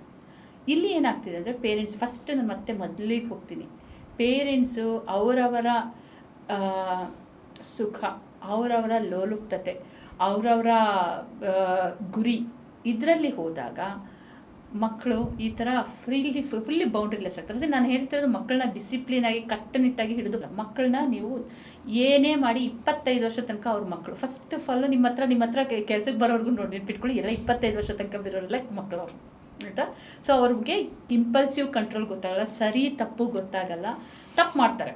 ಸೊ ಅದನ್ನು ಕೀಪ್ ಡೂಯಿಂಗ್ ಕಲಿತಾರೆ. ಇವಾಗ ನೀವು ನೋಡಿ, ಆದಷ್ಟು ಈಗ ಈ ಎಲೆಕ್ಷನ್ನಲ್ಲೆಲ್ಲ ಗಲಾಟೆ ಮಾಡೋರೆಲ್ಲ 22-23 ವರ್ಷದ ಹುಡುಗರುಗಳೇ, ಸ್ಟಾರ್ಸ್ ಫ್ಯಾನ್ಸ್ ಎಲ್ಲ ಇರ್ತಾರಲ್ಲ ಅವರೆಲ್ಲ 22-23 ವರ್ಷದವರು ಯಾರ್ಯಾರು ಇರ್ತಾರೋ ಅಂತ. ಅದೇ ಈ ಅತಿರೇಕದ ಫ್ಯಾನ್ಸ್ಗಳು ಇವರೆಲ್ಲ, ಯಾಕಂದರೆ ಆ ಟೈಮಲ್ಲಿ ಅವ್ರನ್ನ ಮೋಲ್ಡ್ ಮಾಡೋದು ತುಂಬ ಈಸಿ. ಹಾಗಾಗಿ ನಿಮ್ಮ ಮಕ್ಕಳ ಕೀ ನಿಮ್ಮ ಹತ್ರ ಇರುತ್ತೆ, 25 ವರ್ಷ ತನಕ ನಿಮ್ಮ ಹತ್ರ ಕೀ ಇರುತ್ತೆ. ಆ ಕೀನ ದಯವಿಟ್ಟು ಮಕ್ಕಳಿಗೆ ಕೊಡಬೇಡಿ, ನಿಮ್ಮ ಹತ್ರ ಕೀ ಇಟ್ಕೊಳ್ಳಿ. But in the mean while, ಇವಾಗ ಹೇಳ್ತಾ ಇದ್ದೀನಿ, ನೀವೇನು ಇದ್ರ ಬಗ್ಗೆ ತೊಗೊಂಡ್ರಿ, ಬಟ್ ಈಗ ಎಷ್ಟು ಇದಿದೆ ಅಂದರೆ, ಎಷ್ಟು ಕ್ರೂರವಾಗಿ ನಡ್ಕೊತಾರೆ ಅಂದರೆ, ಈಗ ನಾನು ಇನ್ಕ್ಲೂಡಿಂಗ್ ಎಲ್ಲರನ್ನೂ ತಗೊಳ್ಳೋಣ, ಜನಗಳು ಎಷ್ಟೇ ಕ್ರೂರವಾಗಿ ನಡ್ಕೊಂಡ್ರು, ಬಟ್ ಅಷ್ಟೇ ಒಂದು ಮಾನವೀಯತೆ ಜಾಸ್ತಿ ಆಗ್ತಾ ಇದೆಯಾ ಅಂದರೆ ನಾನು ನೋಡೋ ರೀತಿ ಸರಿ ಇಲ್ವಾ ಅಂತಂದರೆ, ನಾನು ನೋಡೋ ರೀತಿ ಕೆಲವೊಬ್ರು ನೋಡ್ತಾ ಇರ್ತೀನಿ, ತುಂಬ ಮಾನವೀಯತೆ ಇರುತ್ತೆ, ಕೆಲವೊಬ್ಬರು ಕ್ರೂರತೆ ಇರುತ್ತೆ. ಹೌದು, ಆ್ಯಕ್ಚುಲಿ ರಿಸರ್ಚ್ ಪ್ರಕಾರ ನೋಡಿದ್ರೆ ಮಾನವೀಯತೆ ಅನ್ನೋದು ಕಡಿಮೆ ಆಗ್ತಾ ಬರ್ತಾ ಇದೆ ಜನರಲ್ಲಿ. That is one part. That is ಯಾವಾಗ ಗೊತ್ತಾ ನಾನು ಹೇಳ್ತಾ ಇರೋದು, ಆ ಮಾನವೀಯತೆ ಕಡಿಮೆ ಆಗ್ತಾ, ಮಾನವೀಯತೆನೇ ಇಲ್ಲ ಬಿಡಿ, ಓಕೆ. ನಾನೊಂದು ಕೆಲವೊಂದು ಅಂದರೆ, ನೀವು ಕಷ್ಟದಲ್ಲಿ ಇರ್ತೀರ, ಅಯ್ಯೋ ಅನ್ನೋದು ಇರುತ್ತಲ್ಲ, ಅವನು ಒಂದು ಸ್ವಲ್ಪ ಮಾನವೀಯತೆ ಇರುತ್ತೆ, ಅವ್ನು ಏನೇ ಆಗಿರಲಿ, ಕ್ರೂರ ಇರುತ್ತೆ, ಬೇರೆ ವಿಷಯದಲ್ಲಿ ದೊಡ್ಡ ಬೇರೆ ವರ್ಡ್ ಯೂಸ್ ಮಾಡ್ಬೋದು, ಆ ಥರ ಇರ್ತಾರೆ. ಬಟ್ ಯಾರಿಗೋ ಆಯಿತು ಏನೋ ಛೇ ಹಿಂಗಾಗ್ಬರುತ್ತೆ, ಅಯ್ಯೋ ಪಾಪ. ಸೊ ಅದೊಂದು ಇತ್ತೀಚೆಗೆ ಅಂದರೆ ಈ ಸೋಷಿಯಲ್ ಮೀಡಿಯಾಕ್ಕೋಸ್ಕರ ಬರ್ತಾ ಇದೆಯಾ? ನಾನು ಜಸ್ಟ್ ಕನೆಕ್ಟೆಡ್ ಟು ಸೇಮ್ ನಿಮ್ಮ ಲೈನ್ಗೆ ಹೋಗ್ತೀನಿ ಈಗ. ಸೊ ಮೈಂಡ್ ಸೆಟ್ ಬಗ್ಗೆ ನಾನು ಮತ್ತೆ ಹೋಗ್ತಾ ಇದ್ದೀನಿ. ಸೊ ಇವರು ಅಯ್ಯೋ ಅಂತಾರಲ್ಲ, ಸೊ ಒಂದು ಅದನ್ನು ಫೇಸ್ಬುಕ್ಕಲ್ಲಿ ಸುಮಾರು ಜನ ಏನೋ ಮಾಡಿಬಿಟ್ಟು ಹಾಕ್ತಾರೆ. ಸೊ ಅದಕ್ಕೋಸ್ಕರ ಮಾಡ್ತಾ ಇದ್ದಾರಾ, ಅಥವಾ ನಿಜವಾಗ್ಲೂ ಆ ಮಾನವೀಯತೆ ಬರ್ತಾ ಇದೆಯಾ? ಮಾನವೀಯತೆ ಇಲ್ಲ ಅಂದರೆ ಮನುಷ್ಯರಿಗೆ, ನನಗೆ ಆಗಿರಲಿ ನಿಮಗೆ ಆಗಲಿ, ಒಂದು ಮಾನವೀಯತೆ ಇಲ್ಲ ಅಂತಂದರೆ ಏನಾಗುತ್ತೆ? ಮಾನವರೇ ಆಗಿರಲ್ಲ, ಮಾನವೀಯತೆ ಇಲ್ಲ ಅಂದರೆ ಮಾನವರಾಗಿರಲ್ಲ, ಆಯಿತಾ? ಮಾನವೀಯತೆ ಅನ್ನೋದು ಇಂಪಾರ್ಟೆಂಟು. ಈಗ ನೀವು ಇದೊಂದು ಒಳ್ಳೆ ಕ್ವಶನ್ ಕೇಳ್ತೀವಿ, ಮಾನವೀಯತೆ ಕಡಿಮೆ ಆಗ್ತಾ ಇದೆಯಾ ಅಂತ. ಇದು ನಾವು ಇಲ್ಲಿ ಒಂದು ಮಾನವೀಯತೆ ಬಗ್ಗೆ ಮಾತಾಡುವಾಗ ಒಂದು ಇಂಪಾರ್ಟೆಂಟ್ ಡಿಸಾರ್ಡರ್ ಅಥವಾ ಟ್ರಯಾಡ್ ಬಗ್ಗೆ ಹೋಗಬೇಕು. ಸಾಮಾನ್ಯವಾಗಿ ನಾವು ಒಂದು ಡಾರ್ಕ್ ಟ್ರಯಾಡ್ ಅಂತ ಕರಿತೀವಿ, ನಾನು ಕನ್ನಡದಲ್ಲಿ ಕರಾಳ ತ್ರಿವಳಿಗಳು ಅಂತ ಕರಿತೀನಿ.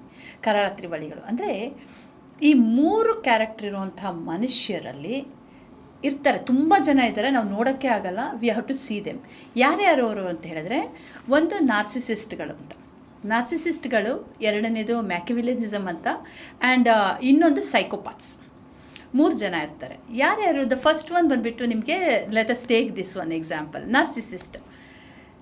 ನಾರ್ಸಿಸ್ಟ್ಗಳು ನಿಮಗೆ ಎಲ್ಲ ಕಡೆನೂ ಕಾಣಿಸ್ತಾರೆ. ಸ್ವಕೇಂದ್ರಿತ ಜನ. ಇವರಿಗೆ ಮಾನವೀಯತೆ ಇರುತ್ತೆ. ಇವಾಗ ಫಾರ್ ಎಕ್ಸಾಂಪಲ್ ಒಬ್ಬ ಸಾಮಾನ್ಯ ಮನುಷ್ಯರಿಗೆ ಇಷ್ಟಿದೆ ಅಂತ ಹೇಳಿದ್ರೆ ಇವ್ರಿಗೆ ಇಲ್ಲೆಲ್ಲೋ ಇರುತ್ತೆ ಆಯಿತಾ, ಮಾನವೀಯತೆ ಇರುತ್ತೆ ಇವರಿಗೆ. ಆದರೆ ಇವರೇ ಫಸ್ಟು, ನಾನೇ ಫಸ್ಟು, ನನ್ನ ಮಾತೇ ನಡಿಬೇಕು, ನನಗೆ ನಂದೇ ಇಂಪಾರ್ಟೆನ್ಸ್ ಅಷ್ಟೇ. ಅದು ತುಂಬ ಜಾಸ್ತಿ ಇವಾಗ ಅದು ಹೇಳ್ತಾ ಇದ್ದೀನಿ. ಆ ಒಂದು ನಾರ್ಸಿಸಿಸಮ್, ಓಕೆ, ನೀವು ನಾರ್ಸಿಸಿಸಮ್ ಕತೆ ಅದೇನಾಗುತ್ತೆ ಗೊತ್ತಾ, ಅದು ಬೇಸಿಕಲಿ ಅದು ನನಗೂ ಇರುತ್ತೆ ನಿಮಗೂ ಇರುತ್ತೆ. ಅದು ಡಿಪೆಂಡ್ ಆನ್ ದ ಸಿಚುವೇಶನ್. ಇಲ್ಲ, ಅಲ್ಲಿ ಒಂದು ಹೇಳ್ತೀನಿ ನಿಮ್ಗೆ. ಅದು ನಾರ್ಸಿಸಿಸ್ಟ್ ಅನ್ನೋ ವರ್ಡ್ ಯಾಕೆ ಬಂತು ಅಂತ ಕತೆ ಹೇಳಿದ್ರೆ ನಿಮ್ಗೆ ಅರ್ಥ ಆಗುತ್ತೆ. ಆ್ಯಕ್ಚುಲಿ ಒಂದು ಗ್ರೀಕ್ಸಲ್ಲಿ ಒಂದು ನಾರ್ಸಿಸಿಸಮ್ ಸ್ಟೋರಿ ಇದೆ. ನಾರ್ಸಿಸಿಸಮ್ ಅನ್ನೋನು ಒಬ್ಬ ಇವನು ನಾರ್ಸಿಸಸ್ ಅಂತ ಒಬ್ಬ ಇದ್ದಾನೆ. ಅವನೇನು ಮಾಡ್ತಿದ್ದ, ಅವನು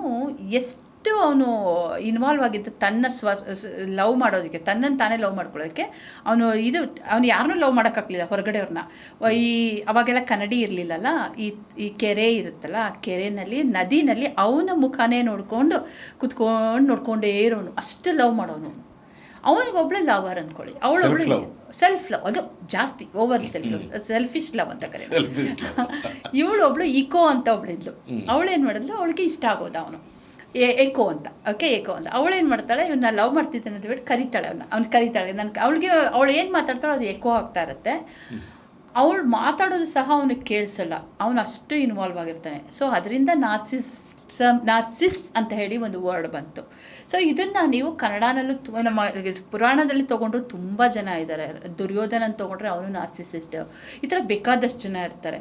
ಇವನ್ ನಮ್ಮ ಅರ್ಜುನ ಸಹ ಆಯಿತಾ. ಇವರು ಯಾರು ಒಳ್ಳೆಯವರು ಅಂತೀರೋ ಅವರು ಸಹ ಇದ್ದಾರೆ. ಸೊ ಇವರೆಲ್ಲ ಇದ್ದಾರೆ. ಬಟ್ ಇವ್ರಿಗೆಲ್ಲ ಒಂದು ಮಾನವೀಯತೆ ಅನ್ನೋದು ಒಂದು ಲೆವೆಲಲ್ಲಿರುತ್ತೆ. ಅಂದರೆ ಇದರಲ್ಲೂ ತುಂಬ ವಿಭಾಗಗಳಿದೆ.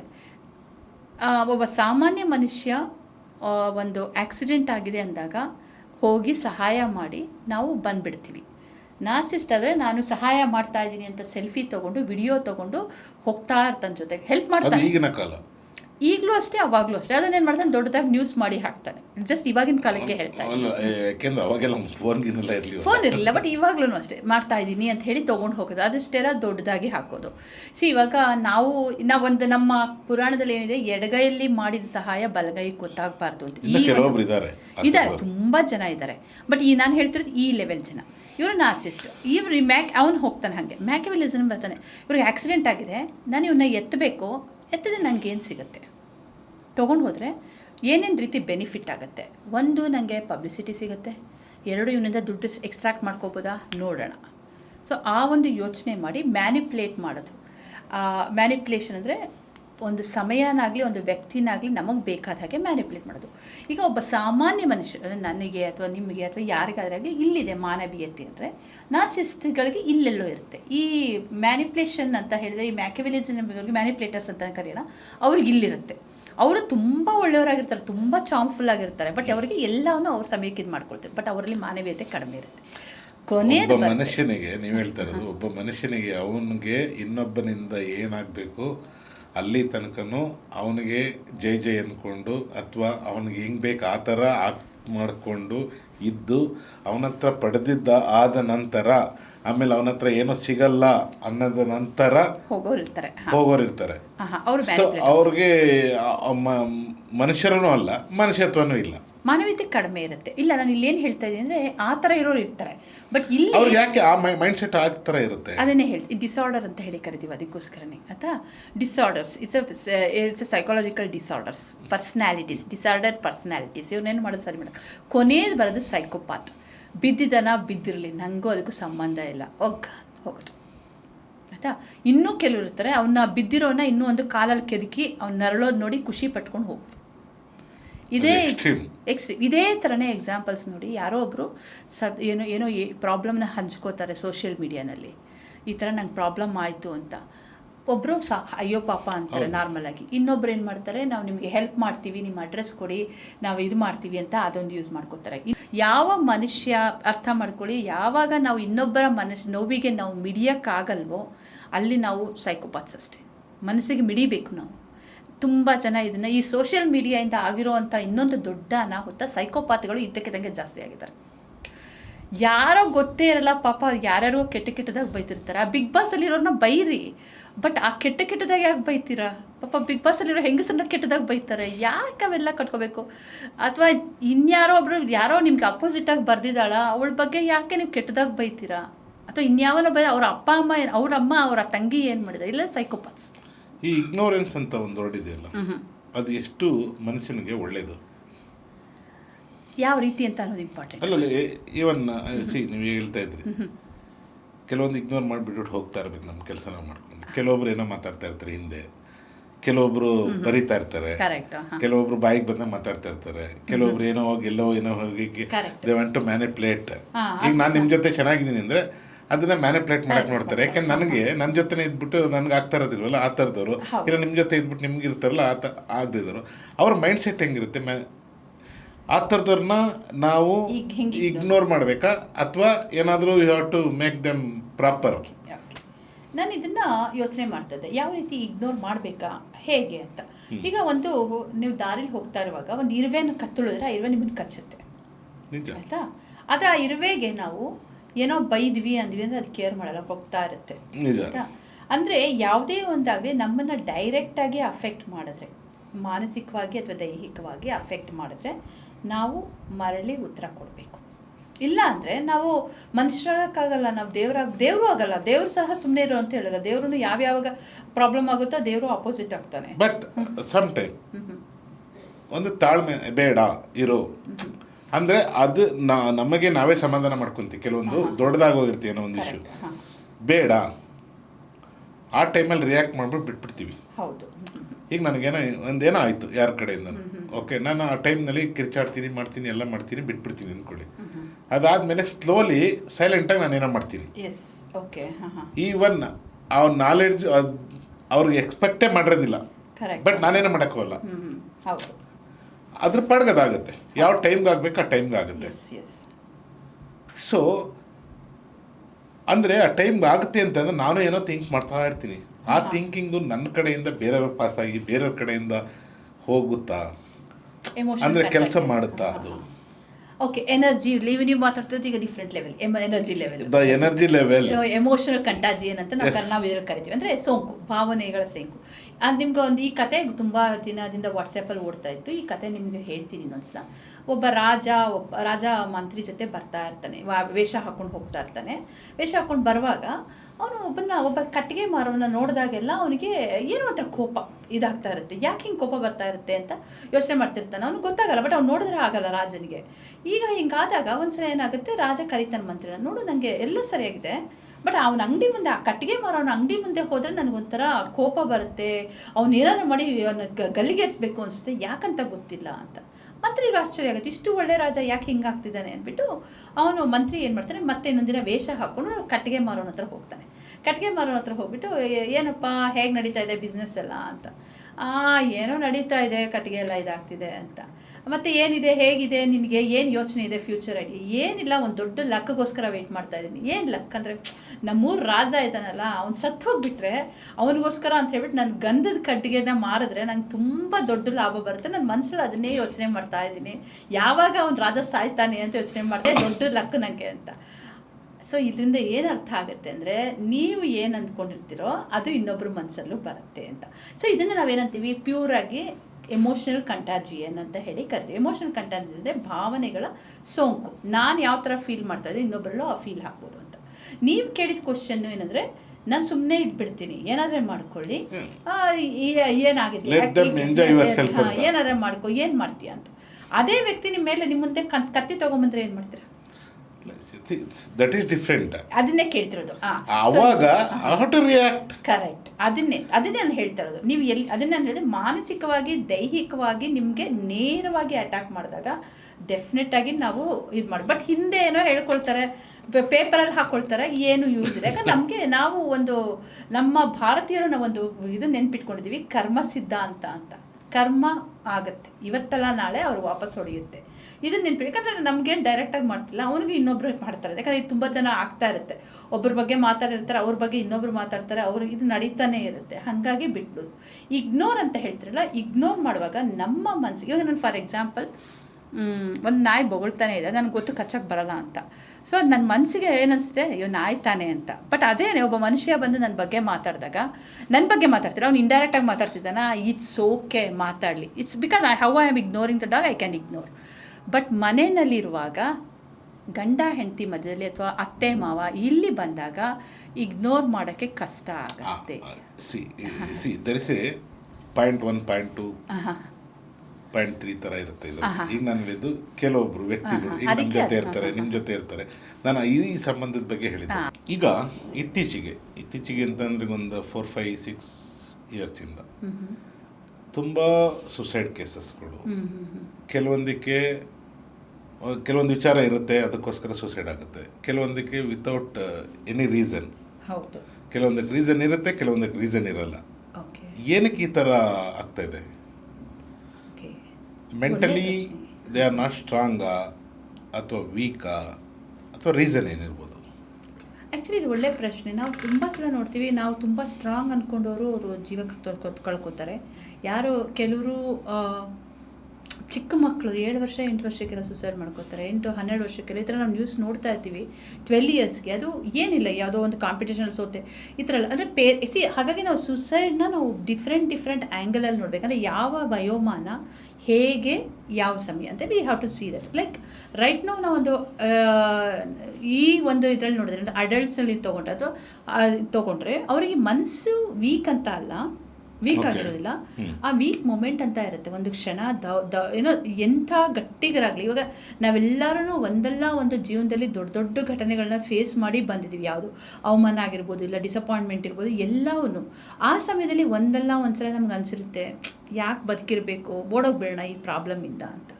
ಸೊ ಇದು ಈವನ್ ಇದೇನೇ ಒಂದು ಚಿಕ್ಕ ಒಂದು ಏಜ್ ಇದರಲ್ಲಿರೋರು ಯಾರು ಇರ್ತಾರೆ, ಎಕ್ಸಾಮ್ ಬರೆದು ಪಾಸ್ ಆಗೋತ್ತೋ ಇಲ್ವೋ ಅಂತ ವೆಯ್ಟ್ ಮಾಡ್ತಿರೋ ಸ್ಟೂಡೆಂಟು ಅದೇ ಥರ ಮುಂದೆ ಏನೋ ದೊಡ್ಡ ಸಿಚುವೇಶನ್ ಬರುತ್ತೆ, ನಾನು ಇಲ್ಲದೆ ಓಡ್ ಹೋಗೋಣ, ಫೇಲ್ ಆಗಿಬಿಡ್ತೀನಿ ಅಥವಾ ಕಡಿಮೆ ಮಾರ್ಕ್ಸ್ ಬರುತ್ತೆ. ಹಾಗೆಯೇ ಗರ್ಲ್ ಫ್ರೆಂಡಿಂದ ರಿಜೆಕ್ಟ್ ಆಗಿರೋಂಥ ಡಿಚ್ ಆಗಿರೋಂಥ ಮಕ್ಕಳು ಇರ್ಬೋದು, ಆ ಹುಡುಗರಿಗೆ ನನ್ನ ಲೈಫೇ ಹೊರಟೋಯ್ತು, ಅವಮಾನ ಇವೆಲ್ಲ ಬರುತ್ತೆ, ಡೆಸ್ಪರೇಷನ್ ಎಲ್ಲ ಬರುತ್ತೆ. ಸೊ ನಾನಿಲ್ಲಿ ವೀಕ್ ಆಗಿರೋರು ಅಥವಾ ಮನಸ್ಸನ್ನ ವೀಕ್ ಇಟ್ಕೊಂಡಿರೋರು ಮಾತ್ರ ಆತ್ಮಹತ್ಯೆ ಮಾಡ್ಕೊಳ್ತಾರೆ ಅಂತಲ್ಲ, ಅಥವಾ ತುಂಬ ಜನ ಮಾಡ್ತಾರೆ ಡಿಪ್ರೆಷನ್ಗೆ ಹೋಗಿರೋರು ಆತ್ಮಹತ್ಯೆ ಮಾಡ್ಕೋತಾರೆ ಅಂತ. ನೋ, ಇದೊಂದು ತೆಗೆದುಬಿಡಿ. ಡಿಪ್ರೆಸ್ಡ್ ಆಗಿನೂ ಬದುಕ್ಬೋದು, ಡಿಪ್ರೆಷನ್ಗೂ ಆತ್ಮಹತ್ಯೆಗೂ ಸಂಬಂಧ. ಈಗ ಕೆಲವೊಂದು ವಿಚಾರ ಹೇಳಿದ್ರೆ ಡಿಪ್ರೆಷನ್ ವಿಚಾರ ಮಾತಾಡಿರ್ತಾವೆ. ಸುಮಾರು ಜನ ಡಿಪ್ರೆಷನ್ಗೆ ಹೋಗಿರ್ತಾರೆ, ಅದಾದಮೇಲೆ ಪ್ರಾಪರ್ ಮಾಡ್ಕೊತಾರೆ, ಕೌನ್ಸಿಲ್ ಮಾಡ್ಕೊತಾರೆ, ಇಲ್ಲ ಅವ್ರಿಗೆ ಯಾವ ಥರ ಉಪಯೋಗ ಆಗುತ್ತೆ, ಯಾವ ಥರ ಮುಂದಕ್ಕೆ ಬರ್ಬೋದು, ಈ ಡಿಪ್ರೆಷನಿಂದ ಹೊರಗಡೆ ಬಂದು ಕೂಡ ಬದುಕ್ತಾ ಇರೋರು ಸುಮಾರು ಜನ ಇದ್ದಾರೆ. ಎಕ್ಸಾಂಪಲ್ ಹೌದು, ಅದಕ್ಕೇನೆ. ಸೊ ಕೆಲವೊಬ್ರು ತುಂಬ ಸ್ಟ್ರಾಂಗ್ ಆಗಿರ್ತಾರೆ. ತುಂಬ ಅಂದರೆ ನೀವು ಹೇಳ್ತಾ ಇದ್ರಿ ಅವಾಗಲೇ, ತುಂಬ ಸ್ಟ್ರಾಂಗ್ ಇರ್ತಾರೆ. ಆ ಥರ ಈ ತುಂಬ ಸ್ಟ್ರಾಂಗ್ ಆಗಿರೋರಿಗೆ ಆ ಕ್ಷಣ ಏನಕ್ಕೆ ಬರುತ್ತೆ ಅಂದರೆ ನಾನು ಸುಸೈಡ್ ಮಾಡ್ಕೋಬೇಕು. ಹೌದು, ಹಂಗೆ ಅನಿಸುತ್ತೆ. ಯಾವಾಗ ಅಂತ ಈ ಸಮಯದಲ್ಲಿ ಆ ಸುಸೈಡ್ ಮಾಡ್ಕೋಬೇಕು 2-3 ಇರುತ್ತೆ. ಸುಸೈಡ್ ಐಡಿಯೇಷನ್ ಅಂತ ಅಂದರೆ ಕೆಲವರು ಮುಂಚೆನೇ ಪ್ಲ್ಯಾನ್ ಮಾಡ್ತಾರೆ. ಒಬ್ಬ ಹಾಕಿದ್ರು ರೀಸೆಂಟಾಗಿ ಬೆಂಗಳೂರಲ್ಲಿ, ಒಬ್ಬ ಕೇರಳನೂ ಸ್ಟೂಡೆಂಟ್ಸ್ ಹತ್ತ ಲೋನ್ಲಿನೆಸ್. ಅವನು ಅದಕ್ಕೆ ಏನು ಪ್ಲ್ಯಾನ್ ಮಾಡ್ದ, ಆನ್ಲೈನಲ್ಲಿ ಹೀಲಿಯಮ್ ಹೀಲಿಯಮ್ ಗ್ಯಾಸ್ನ ಆರ್ಡ್ರ್ ಮಾಡಿ ಅದು ಕ್ಲೀನಾಗಿ ಪ್ಲ್ಯಾನ್ ಮಾಡಿ ಸತ್ತ ಅವನು. So he has a different, ಅದು ಐಡಿಯೇಷನ್ ಆಗಿ ಪ್ಲ್ಯಾನ್ ಮಾಡಿ ಎಕ್ಸಿಕ್ಯೂಟ್ ಮಾಡಬೇಕು, ಅದು ಮೈಂಡಲ್ಲಿ ಫಿಕ್ಸ್ ಆಗಿದೆ. He is very much strong in taking his life. Strong ಆಗಿದೆ, ಅವ್ನ ಲೈಫ್ ತೊಗೊಳ್ಳೇಬೇಕು ಅಂತ.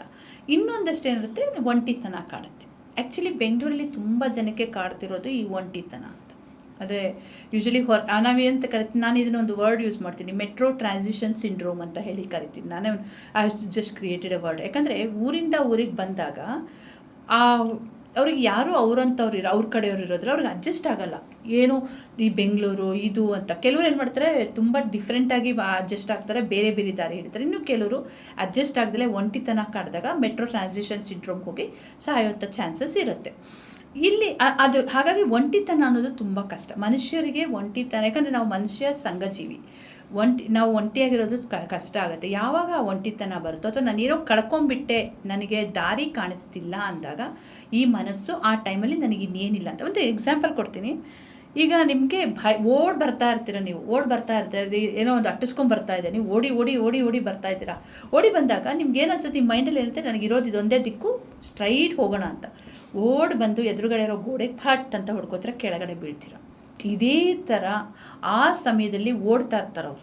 ಈ ಭಾವನೆ ಏನೋ ಒಂದು ಈ ಒಂಟಿತನದಿಂದನೋ ಅಥವಾ ಇನ್ಯಾವುದೋ ಅವಮಾನ ಆಗೋಗುತ್ತೆ ಅನ್ನೋ ಭಯನೋ ಅಥವಾ ಯಾರೋ ನಾನು ಬಿಟ್ಬಿಟ್ಟಿದ್ದಾರೆ ಅನ್ನೋ ಒಂದು ಡೆಸ್ಪರೇಷನೋ ಏನೋ ಇರ್ಬೋದು, ಓಡ್ತಿರ್ತಾರೆ. ಅಲ್ಲಿ ಓಡಿದಾಗ ಅವ್ರಿಗೆ ಎದುರುಗಡೆ ಕಾಣಿಸೋದು ಸೂಸೈಡ್ ಮಾಡ್ಕೋಬೇಕು, ಇದೊಂದೇ ದಾರಿ, ನನಗೆ ಇನ್ನೇನು ಇಲ್ಲ ಅಂತ. ಇಲ್ಲ, ದಾರಿಗಳು ತುಂಬ ಇದೆ. ಬದುಕಿದ್ರೆ ಬದುಕೋದಕ್ಕೆ 108 ಮಾರ್ಗಗಳಿವೆ, ಕಾರಣಗಳಿವೆ. ಬದುಕಿದ್ರೆ. ಬದುಕೇ ಇಲ್ಲ ಅಂದರೆ ಇನ್ನೇನು ಮಾಡ್ತೀರಾ?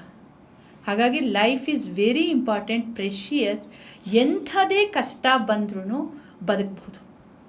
ಯಾಕಂದರೆ ನಾನು ಹೇಳ್ತೀನಿ, ನೀವು ಇನ್ನೇನೋ ನಿಮ್ಗೆ ಇಷ್ಟು ಅವಮಾನ ಆಗಿದೆ. ನೀವು ಎಷ್ಟೊಂದು ಜನ ನೋಡಿ, ಎಷ್ಟೋ ಅವಮಾನ, ದೊಡ್ಡ ದೊಡ್ಡ ಸೆಲೆಬ್ರಿಟೀಸ್ ಎಲ್ಲ ಅವಮಾನ ಆಗಿ ಬದುಕ್ತಾ ಇದ್ದಾರಲ್ವ. ಸೊ ಬದುಕೋದಕ್ಕೆ ಸಾಧ್ಯ ಇದೆ. ನೋಡಿ, ಸಾಮಾನ್ಯವಾಗಿ ಈ ಸಣ್ಣ ಪುಟ್ಟ ಅವಮಾನಕ್ಕೆ ಹೆದರ್ಕೊಳ್ಳೋರು ಈ ಸಾಮಾನ್ಯ ಜನ. ದೊಡ್ಡವರು ಎಲ್ಲ ಕಡೆ ಹೋಗಿದ್ದಾರೆ, ಅವ್ರು ಆರಾಮಾಗಿದ್ದಾರೆ, ಇನ್ನೂ ಬೇಕಾದರೆ ಇದಾಗಿದೆ. ಸೊ ಅವ್ರನ್ನ ನೋಡಿ ಇಂಥ ವಿಷಯಗಳನ್ನ ಅವರದ್ದು ಕಲೀರಿ. ಧೈರ್ಯವಾಗಿರೋದು, ಮನಸ್ಸನ್ನ ಒಂದು ಸ್ಟ್ರಾಂಗ್ ಆಗಿ ಇಟ್ಕೊಳ್ಳೋದು. ಇದು ನಾನು ಹೇಳ್ತೀನಿ ಅಂದರೆ ಆತ್ಮಹತ್ಯೆಗೆ ಕಾರಣ ಆ ವೀಕ್ ಮೂಮೆಂಟ್. ನಾನು ಹೇಳ್ತಿರೋದು 2ನೇ ಟೈಪು. 1ನೇ ಟೈಪು ಎಲ್ಲ ಪ್ಲ್ಯಾನ್ ಮಾಡಿರ್ತಾರೆ. ಆಮೇಲೆ ಮನೆಯಲ್ಲಿ ಯಾವುದೇ ಒಂದು ಮಗು ಪದೇ ಸೂಸೈಡ್, ಮಗು ಅಥವಾ ದೊಡ್ಡವರು ಯಾರೇ ಆಗಲಿ, ನಾನು ಸತ್ತು ಹೋಗ್ತೀನಿ, ನನಗೆ ಇಷ್ಟ ಆಗ್ತಿಲ್ಲ, ನನಗೆ ಯಾಕೋಸ್ಕರ ಬದುಕಬೇಕು, ಈ ಥರ ಕೆಲವೊಂದು ಸಿಂಪ್ಟಮ್ಸ್ ಹೇಳ್ತಾ ಇದ್ದರೆ ದಯವಿಟ್ಟು ಆ ಮಕ್ಕಳನ್ನ ನೀವು ಮಾತಾಡಿಸಿ, ಅಥವಾ ನಿಮ್ಮ ಫ್ರೆಂಡೋ, ನಿಮ್ಮ ಹಸ್ಬೆಂಡೋ, ನಿಮ್ಮ ವೈಫೋ ಯಾರೋ ಒಬ್ಬರು ಇದನ್ನು ಹೇಳ್ತಾ ಇದ್ರು ಅಂದರೆ, ಅಥವಾ ನಂಗೆ ಬದುಕೋಕೆ ಇಷ್ಟ ಇಲ್ಲ, ನಂಗೆ ದಾರಿ ಮುಚ್ಚೋಗಿದೆ, ಕೆಲವೊಂದು ವರ್ಡ್ಸ್ ಪೆಕ್ಯುಲರಾಗಿ ಯೂಸ್ ಮಾಡ್ತಾರೆ. ಅಂಥ ವರ್ಡ್ಸ್ನ ಕಂಡುಹಿಡ್ಕೊಂಡು, ಅಂಥ ಪದಗಳನ್ನ ಕಂಡುಹಿಡಿದು ದಯವಿಟ್ಟು ಅವ್ರನ್ನ ನೀವು ಹೆಲ್ಪ್ ಮಾಡೋಕ್ಕಾದ್ರೆ ಮಾಡಿ. ಇಲ್ಲಾಂದರೆ ಒಂದು ಪಿಜ್ಜಾ ಅಷ್ಟು ದುಡ್ಡು ಕೊಟ್ಬಿಟ್ಟು ಯಾರಾದರೂ ಒಬ್ಬ ಸೈಕಾಲಜಿಸ್ಟ್ ಹತ್ರ ಕರ್ಕೊಂಡು ಹೋಗಿ ಹೆಲ್ಪ್ ಮಾಡ್ತಾರೆ. ಉಳಿಸಿ ಮೊದಲು ಅವ್ರ ಜೀವ ನಿಮ್ಮ ಖರ್ಚಿಗಿಂತ ಇಂಪಾರ್ಟೆಂಟ್ ಅಲ್ವಾ. ಸೊ ಇದನ್ನು ಮಾಡಲ್ಲ ತುಂಬ ಜನ. ನಾನು ಇದೊಂದು ಹೇಳ್ತೀನಿ, ಜನ ಒಂದು ಫಿಲಮ್ಗೆ ಹೋಗಿ ಬಂದರೆ 1000 ರೂಪಾಯಿ ಖರ್ಚು ಮಾಡಿಬಿಡ್ತಾರೆ. ಬಟ್ ಡಾಕ್ಟ್ರ್ ಹತ್ರ ಹೋಗ್ಬಿಟ್ಟು ಒಂದು 5 ನಿಮಿಷಕ್ಕೆ 300-400 ರೂಪಾಯಿ ಕೊಟ್ಬಿಟ್ಟು ಖರ್ಚು ಮಾಡಿಬಿಟ್ಟು ಬಂದುಬಿಡ್ತಾರೆ. ಬಟ್ ಅದೇ ಒಬ್ಬ ಸೈಕಾಲಜಿಸ್ಟ್ ಹತ್ರ ಹೋಗಬೇಕು ಅಂದರೆ ಫಸ್ಟ್ ಯೋಚನೆ ಮಾಡ್ತಾರೆ, ಹೋಗೋದಾ ಬೇಡವಾ, ಹೋದರೆ ನಮ್ಮನ್ನು ಹುಚ್ಚ ಅಂತಾರೆ, ಅವಳದ್ದು ಹುಚ್ಚಿ ಅಂತಾರೆ, ಮೇಡಮ್ ನಾನು ಇಲ್ಲಿ ಬಂದಿದ್ದೀವಿ ಅಂತ ಯಾರಿಗೂ ಹೇಳಬೇಡಿ ಮೇಡಮ್ ಅಂತೆಲ್ಲ ಹೇಳ್ತಾರೆ. ಏನೂ ಇಲ್ಲ. ನಿಮ್ಮ ಮನಸ್ಸಿಗೆ ಕಾಯಿಲೆ ಬಂದರೆ ದೇಹಕ್ಕೆ ಹೇಗೆ ಕಾಯಿಲೆ ಬರುತ್ತೋ ಹಾಗೆ ಮನಸ್ಸಿಗೂ ಕಾಯಿಲೆ ಬರುತ್ತೆ. ದಯವಿಟ್ಟು ಟೇಕ್ ಕೇರ್, ಅದನ್ನು ಹೇಳ್ತೀನಿ. ಹಾಗಾಗಿ ಯಾರೇ ಆಗಲಿ ಈ ಥರ ಸೂಸೈಡ್ ಐಡಿಯೇಷನ್ ಬಗ್ಗೆ, ನಾವು ಐಡಿಯೇಷನ್ ಫೇಸ್ ಅಂತ ಹೇಳ್ತೀವಿ, ಈ ಸಾವಿನ ಅದು ಆತ್ಮಹತ್ಯೆ ಮಾಡ್ಕೊಳ್ಳುವಂತಹ ಒಂದಷ್ಟು ಹಿಂಟ್ ಕೊಡ್ತಾ ಇರ್ತಾರೆ. ಅಂಥದನ್ನು ಅಬ್ಸರ್ವ್ ಮಾಡಿ ಅವ್ರನ್ನ ಬಚಾವ್ ಮಾಡ್ಬೋದು. ಸೊ ನಿಮ್ಮ ಪ್ರಕಾರ, ಈಗ ನಾವು ನೋಡಿದ ಪ್ರಕಾರ ನಾನು ಹೇಳ್ತೀನಿ. ಸೊ ನಿಮ್ಮ ಪ್ರಕಾರ ನನಗೆ ಗೊತ್ತಿಲ್ಲ. ಓಕೆ ಜಸ್ಟ್ ನನ್ನ ಅನಿಸಿಕೆ ಮತ್ತು ಕೆಲವೊಬ್ಬರು ಮಾತಾಡೋದು, ಈ ITBT ಸ್ಟಾರ್ಟ್ ಆದಮೇಲೆ, ಅಂದರೆ ನಾವು ಬೆಂಗಳೂರು ಬಗ್ಗೆನೇ ಮಾತಾಡೋಣ, ಬೇರೆ ಕಡೆ ಹೋಗೋದು ಬೇಡ. ಓಕೆ, ಈಗ ಬ್ಯಾಂಗ್ಳೂರಿಗೆ ಬೇರೆ ಕಡೆಯಿಂದನೇ ಬಂದಿರ್ತಾರೆ. ಈ IT ಸೆಕ್ಟರ್ ಯಾವಾಗ ಸ್ಟಾರ್ಟ್ ಆಯಿತು ಅಲ್ಲಿಂದ ಇಲ್ಲಿ ನಮ್ಮವರು ಬೇರೆ ಕಡೆ ಹೋಗೋದು ತೀರಾ ಕಡಿಮೆ. ಬಟ್ ಬೇರೆ ಕಡೆಯವರು ಇಲ್ಲಿಂದ ಬರ್ತಾರೆ, ರಿಮೋಟ್ ಏರಿಯಾಸಿಂದ ಇಲ್ಲಿ ಬರ್ತಾರೆ. ಓಕೆ, ಒಂದು. ಸೊ ಅದರಿಂದ ಈ ಮನಸ್ಥಿತಿಗಳು, ಮನುಷ್ಯನ ಮನಸ್ಥಿತಿಗಳು ಏನೆಲ್ಲ ಚೇಂಜ್ ಆಗುತ್ತೆ. ಆ್ಯಂಡ್ ಅವ್ರಿಗೆ ಬಂದು ಏನು ಮಾಡಬೇಕಂತ ಗೊತ್ತಿರೋದಿಲ್ಲ. ಬಿಕಾಸ್ ಆಫೀಸ್ ಆಯಿತು, ರೂಮ್ ಆಯಿತು. ಈಗ PG ಅಂತ ಬೇರೆ ಸ್ಟಾರ್ಟ್ ಆಗಿದೆ. ಅವಾಗ ಅಟ್ಲೀಸ್ಟ್ ರೂಮ್ ಮಾಡ್ಕೊಂಡು ಇರ್ತಾಯಿದ್ರು ಹುಡುಗರು. ಅಟ್ಲೀಸ್ಟ್ 3 ಜನ 4 ಜನ ಮಾತ್ರ ಇರ್ತಾಯಿದ್ರು ಒಂದು ರೂಮಲ್ಲಿ. ಸೊ ಅದು ಆಗಿನ ಲೈಫೇ ಬೇರೆ. ಈಗ ಬರ್ತಾ ಲೈಫು ತುಂಬ ಚೇಂಜ್ ಆಗ್ತದೆ. ಸೊ ಇದಕ್ಕೆಲ್ಲ ಈ ಮೋಟಿವೇಶನ್ನು ನೀವು ಕೊಡಬೇಕಂತಂದರೆ ಈ ITBT ಅವ್ರಿಗೆ, ಯಾಕೆಂದ್ರೆ ಅಲ್ಲೇ ಸುಸೈಡ್ಗಳು ತುಂಬ ಆಗ್ತಾ ಇರುತ್ತೆ. ನೀವು ನೋಡಿರ್ತೀರ, ನಮಗೆ ಕೆಲವೊಂದು ಗೊತ್ತಾಗುತ್ತೆ, ಕೆಲವೊಂದು ಗೊತ್ತಾಗಲ್ಲ. ಸೊ ಈ ಥರ ನಡೀತಾ ಇರುತ್ತೆ. ಸೊ ಅವ್ರಿಗೆಲ್ಲ ಏನು ಮೆಂಟಲಿ ಪ್ರೆಷರು, ಅಂದರೆ ವರ್ಕ್ ಪ್ರೆಷರ್ ಅಥವಾ ಬೇರೆ ಏನಾದರೂ ಪ್ರೆಷರ್ ಇರುತ್ತಾ? ಮತ್ತು ನೀವು ಆವಾಗಲೇ ಈ ಹಿಂದೆ ಹೇಳ್ತಾ ಇದ್ರಿ ಒಂಟಿ ಕಾಡ್ತಾ ಇರುತ್ತೆ. ಸೊ ಅದೊಂದು. ಸೊ ಇದೆಲ್ಲ ಕಾರಣಕ್ಕೋಸ್ಕರನೇ ಈ IT ಸೆಕ್ಟರ್ ಬಂದಾದಮೇಲೆ ಜನ ಚೇಂಜ್ ಆದ್ರೆ, ಪ್ಲಸ್ ಈ ಡಿಜಿಟಲ್ ಯುಗ, ಇದರಿಂದ ಇವೆರಡರಿಂದ ಜನ ಚೇಂಜ್ ಆಗ್ತಾ ಇದ್ದಾರ. ಏನಂದರೆ ನಾವು ITBT ಬಂದಾಗ ಏನಾಯಿತು, ಜನರಲ್ಲಿ ಇದ್ದಕ್ಕಿದ್ದಂಗೆ ದುಡ್ಡಿನ ಹರಿವು ಜಾಸ್ತಿ ಆಯಿತು, ಸಂಬಳ ಜಾಸ್ತಿ ಆಯಿತು. ಸಂಬಳ ಎಲ್ಲಿ ನಿಮಗೆ ಬೇಕಾದ ಸಂಬಳ ಬೇಕಾದಷ್ಟು ಸಿಗುತ್ತೋ, ಅಂದರೆ ದುಡ್ಡಿಗೋಸ್ಕರ ಕಷ್ಟಪಡ್ತಾ ಇದ್ದಿದ್ದು ಒಂದು ಎರ ಇತ್ತು, ಆಯಿತಾ. ಆಯ್ತಾ. ಬಟ್ ಆಮೇಲೆ ದುಡ್ಡಿಗೆ ಕಷ್ಟಪಡಬೇಕು. ಈ ಒಂದು IT BTಲಿ ಬಂದಾಗ ದುಡ್ಡಿಗೆ ಕಷ್ಟ ಪಡಬೇಕಾಗಿರಲಿಲ್ಲ, ಬಟ್ ಇನ್ನೂ ಪಡ್ತಾ ಇದ್ದಾರೆ, ಅದು ಸೆಕೆಂಡರಿ. ಯಾಕಂದರೆ ಬಂದಷ್ಟು ಅದು ನಾವೇನಂತ ಕರಿತೀವಿ 10th ಆ್ಯಪಲ್ ಎಫೆಕ್ಟ್ ಅಂತ ಹೇಳಿ ಒಂದು ಟರ್ಮ್ ಯೂಸ್ ಮಾಡ್ತೀವಿ. 10th ಆ್ಯಪಲ್ ಎಫೆಕ್ಟ್ ಅಂದರೆ ಬೇಕು, ಇನ್ನೂ ಬೇಕು, ಇನ್ನೂ ಬೇಕು, ಇನ್ನೂ ಬೇಕು ಅಂತ ಮೋರ್ ಅದೇ ಇನ್ನೂ ವಿಸ್ತರಿಸ್ತಾ ಇದೆ. ದುಡ್ಡು ಬಂದಷ್ಟು ವಿಸ್ತರಿಸ್ಕೊಳ್ತಾರೆ, ಅಲ್ಲೂ ಹ್ಯಾಪಿಯಾಗಿಲ್ಲ. ಬಟ್ ಇಲ್ಲಿ ಏನಾಗ್ತಿದೆ ಅಂದರೆ ಅವ್ರಿಗೇನು ಬೇಕೋ ಅದು ಆ ಕ್ಷಣಕ್ಕೆ ಸಿಗ್ತಾ ಇದೆ. ಅಲ್ಲಿ ಏನಾಯಿತು, ಇಲ್ಲಿ ನಾನು ಹೇಳ್ತೀನಿ ಜೆನ್ಝಿ ಆಗಲಿ ಅಥವಾ ಜೆನೆಕ್ಸ್ ಆಗಲಿ ಎಲ್ರಿಗೂ ಒಂದು ಬಂದುಬಿಡ್ತು, ದುಡ್ಡಿದ್ದರೆ ಎಲ್ಲ ಸಿಗತ್ತೆ. ಇದು ಒಂದು ಬೇಸ್ ಇಟ್ಕೊಳ್ಳೋಣ. ಇಲ್ಲಿ ಏನಾಗ್ತಿದೆ ಅಂದರೆ ಈಗ ನೀವು ಅಲ್ಲಿಂದ ಇಲ್ಲಿಗೆ ಬರ್ತಾರೆ, ಇಲ್ಲಿಗೆ ಬಂದಾಗ ಸಂಬಳ ಬರ್ತಾ ಇರುತ್ತೆ, ಯೋಚನೆ ಮಾಡಬೇಕಾಗಿಲ್ಲ. 30ನೇ ತಾರೀಕು ಬ್ಯಾಂಕಿಗೆ ಬಂದುಬಿಡುತ್ತೆ. ಕೆಲಸ ಮಾಡಬೇಕು. ಕೆಲಸ ಏನು ಸುಮ್ಮನೆ ಇರಲ್ಲ, ಅವ್ರಿಗೆ ಸಿಕ್ಕಾಪಟ್ಟೆ ಮೆಂಟಲ್ ಪ್ರೆಷರ್ ಇರುತ್ತೆ. ದುಡ್ಡು ಕೊಡೋರು ಸುಮ್ಮನೆ ಕೊಡಲ್ಲ, ಪ್ರೆಷರ್ ಕೊಡ್ತಾರೆ ಸಿಕ್ಕಾಪಟ್ಟೆ. ಬೆಳಗ್ಗೆಯಿಂದ ರಾತ್ರಿ ಎಲ್ಲ ಕೆಲಸ ಮಾಡ್ತಾರೆ. ಸೊ ಅವ್ರಿಗೆ ರಾತ್ರಿ ಬಂದಾಗ ರಿಲ್ಯಾಕ್ಸೇಷನ್ ಬೇಕು. ಮೊದಲೇ ಏನು ಮಾಡ್ತಿದ್ರು ರಿಲ್ಯಾಕ್ಸೇಷನ್ಗೆ, ಇದೆಲ್ಲದಕ್ಕೂ ಮುಂಚೆ ದುಡ್ಡು ಇರ್ತಿರ್ಲಿಲ್ಲ. ಕೆಲಸ ಮಾಡೋರು ಮನೆಗೆ ಬಂದು ಕಾಫಿನೋ, ಅಮ್ಮ ಮಾಡಿದ ಕಾಫಿನೋ ಪಕೋಡನೋ ತಿನ್ಕೊಂಡು ಸಿಂಪಲಾಗಿ TV ನೋಡ್ಕೊಂಡು ಲೈಫ್ ಸ್ಪೆಂಡ್ ಮಾಡೋರು. ಬಟ್ ಇವಾಗ ಹಾಗಲ್ಲ. ಅವ್ರಿಗೆ ಕೆಲಸ ಮುಗಿದ್ರೆ ಒಂದು 10 ಆಪ್ಷನ್ಸ್ ಇರುತ್ತೆ. ಅದರಲ್ಲಿ ಈ ಒಂದು ಹುಡುಗಿರದ್ದು ಅಥವಾ ಹುಡುಗರದ್ದು ಒಂದು ಆಪ್ಷನ್ನು, ಲಾಂಗ್ ಡ್ರೈವ್ ಅಂತ ಒಂದು ಆಪ್ಷನ್ನು, ಪಾರ್ಟಿ ಅಂತ ಆಪ್ಷನ್ಸು, ಈ ಥರ ಬೇಕಾದಷ್ಟು ಇರುತ್ತೆ. ರಾತ್ರಿ 2 ಗಂಟೆ ತನಕ ಒದ್ದಾಡ್ತಾರೆ ಕೆಲಸಕ್ಕೆ. ನೆಕ್ಸ್ಟ್ ಡೇ ಮಾರ್ನಿಂಗ್ 2 ಗಂಟೆ ತನಕ ರಾತ್ರಿ ಒದ್ದಾಡಿ ಬೆಳಗ್ಗೆ ಹೋಗಬೇಕು ಕೆಲಸಕ್ಕೆ. ಬೆಳಗ್ಗೆ 6 ಗಂಟೆ 6:30 ಹೊರಡಬೇಕು. ಇಲ್ಲೇನಾಯಿತು, ನಿದ್ದೆ ಸಮಯ ಕಡಿಮೆ ಆಯಿತು. ಸೊ ನಿದ್ದೆ ಸಮಯ ಕಡಿಮೆ ಆಗ್ತಿರುವಾಗ ಅವ್ರಿಗೆ ಏನಾಗ್ತಿದೆ, ಯೂಶ್ವಲಿ ಏನಾಗುತ್ತೆ ಅಂದರೆ ನಿದ್ದೆ ಸಮಯ ಕಡಿಮೆ ಆಗ್ತಾ ಇಂಪಲ್ಸಿವ್ ಕಂಟ್ರೋಲ್ ಕಡಿಮೆ ಆಗುತ್ತೆ. ಇದು ಪ್ರೂವನ್. ನಿದ್ದೆ ನೀವು ಕಡಿಮೆ ಮಾಡಿದಷ್ಟು ಎಲ್ಲ ತುಂಬ ಜನ ಮೋದಿ ಎಕ್ಸಾಂಪಲ್ ತೊಗೊಂಬರ್ತಾರೆ. ಬಟ್ ಅವ್ರ ಥರ ಎಲ್ಲರೂ ಇರೋದಕ್ಕಾಗಲ್ಲ. 4 hours ಮಲ್ಕೋತಾರೆ ಅಂತ ಹೇಳ್ತಾರೆ. But really we cannot use it for everything. Because ಒಬ್ಬ ಆರೋಗ್ಯವಾಗಿ ನೀವು ಇರಬೇಕು ಅಂದರೆ 8 hours ಅಥವಾ 7 to 8 hours ಸ್ಲೀಪ್ ಮಾಡಬೇಕು. ನಾನು ಒಂದು ಕಂಪನಿಗೆ ಹೋಗಿ ಇದು ಹೇಳಿದ್ದಕ್ಕೆ ನನ್ನ ಕಂಪನಿಯವರು ಬೇಡ ಇದೆಲ್ಲ ಹೇಳಬೇಡಿ ಅಂದರು. ಯಾಕಂದರೆ ಅವ್ರು ನಿದ್ದೆ ಮಾಡಿದ್ರೆ ಎಂಪ್ಲಾಯೀಸ್ಗೆ ಅವ್ರು ಜಾಸ್ತಿ ಕೆಲಸ ಕೊಡ್ತಾಯಿದ್ರು, ನಿದ್ದೆ ಮಾಡಿದ್ರೆ ಪ್ರಾಬ್ಲಮ್ ಅಂತ. ಸೊ ಇದಿದೆ. So 7 to 8 hours sleep important. ಇಲ್ಲೇನಾಯಿತು, ಇಲ್ಲಿ ಒಂದು ಮೊದಲನೇ ರೀಸನ್ನು, ನಿದ್ದೆ ಕಡಿಮೆ ಆಗ್ತಿದ್ರೆ ಡಿಪ್ರೆಷನ್ಸ್, ಇಂಪಲ್ಸಿವ್ ಕಂಟ್ರೋಲ್ ಇವೆಲ್ಲ ಕಾಮನ್ ಆಗುತ್ತೆ. ಇದ್ರ ಜೊತೆಗೆ ಅಲ್ಲಿಂದ ಊರಿಂದ ಇಲ್ಲಿಗೆ ಬಂದಿರ್ತಾರೆ. ಇವೆಲ್ಲ ಏನಂದರೆ ಕ್ಷಣಿಕ ಸಂಬಂಧಗಳು ಇವೆಲ್ಲ ಇರ್ತಾರೆ, ಫ್ರೆಂಡ್ಸು ಇರ್ತಾರೆ, ಅವ್ರವ್ರದ್ದೇ. ಇನ್ನೂ ಒಂದೇನಂದರೆ ಎಲ್ಲರೂ ಡಿಜಿಟಲ್ ವರ್ಲ್ಡ್, ಅವ್ರದ್ದೇ ಒಂದು ಪ್ರಪಂಚದಲ್ಲಿ ಇರ್ತಾರೆ, ಡಿಜಿಟಲ್ ಪ್ರಪಂಚದಲ್ಲಿ ಇರ್ತಾರೆ. ಬಟ್ ಅದು ಯಾವತ್ತೂ ರಿಯಾಲಿಟಿ ಆಗಲ್ಲ. ಆ ಡಿಜಿಟಲ್ ಪ್ರಪಂಚದಲ್ಲೇ ಸುಳ್ಳುಗಳಿರ್ತವೆ, ಮೋಸಗಳಿರ್ತಾರೆ. ಯಾರೋ ಒಬ್ಬ ಹುಡುಗಿ ಥರ ಮಾತಾಡಿ ದುಡ್ಡು ಕಿತ್ಕೊಳ್ತಾನೆ, ಈ ಥರ ಎಲ್ಲ ಆಗ್ತದೆ. ಸೊ ಇಲ್ಲಿ ಒಂದು ಹತಾಶೆ ಬಂತು. ದುಡ್ಡಿದೆ ಬಟ್ ಹತಾಶೆನೂ ಇದೆ, ಒಂಟಿತನ ಇದೆ, ಇದೆಲ್ಲ ಕಾಡ್ತಾ ಇರುತ್ತೆ. ಅದೇ ಸಮಯಕ್ಕೆ ಯಾವಾಗ ಇವರು ಜಾಸ್ತಿ ಪ್ರೊಡಕ್ಟಿವ್ ಆಗಿಲ್ವೋ ಅಂಥ ಸಮಯದಲ್ಲಿ ಇನ್ಯಾರೋ ಒಬ್ಬ ಪ್ರಮೋಷನ್ ಸಿಗುತ್ತೆ, ಇನ್ಯಾರಿಗೋ ಒಬ್ಬನ ಪ್ರಮೋಷನ್ ಸಿಗುತ್ತೆ, ಸ್ಯಾಲ್ರಿ ಸಿಗುತ್ತೆ. ಸೊ ಇಲ್ಲೇನಾಯಿತು, ಶಾಕ್ ಆಯಿತು. ಸೊ ಇದು ಒಂದು ಸಣ್ಣ ಶಾಕು ಅವ್ರನ್ನ ಮೈಂಡ್ನ ಚೇಂಜ್ ಮಾಡುತ್ತೆ, ನಾನು ಸೋಲ್ತಾ ಇದ್ದೀನಿ ಅಂತ. ಸೊ ಈ ಥರ ಬೇಕಾದಷ್ಟಿದೆ. ಸೊ IT BT ಬಂದು ಪಾಪ IT BT ಏನು ಮಾಡಿಲ್ಲ, ಇಟ್ ಈಸ್ ನಮಗೆ ಹೆಲ್ಪ್ ಮಾಡ್ತಿದೆ.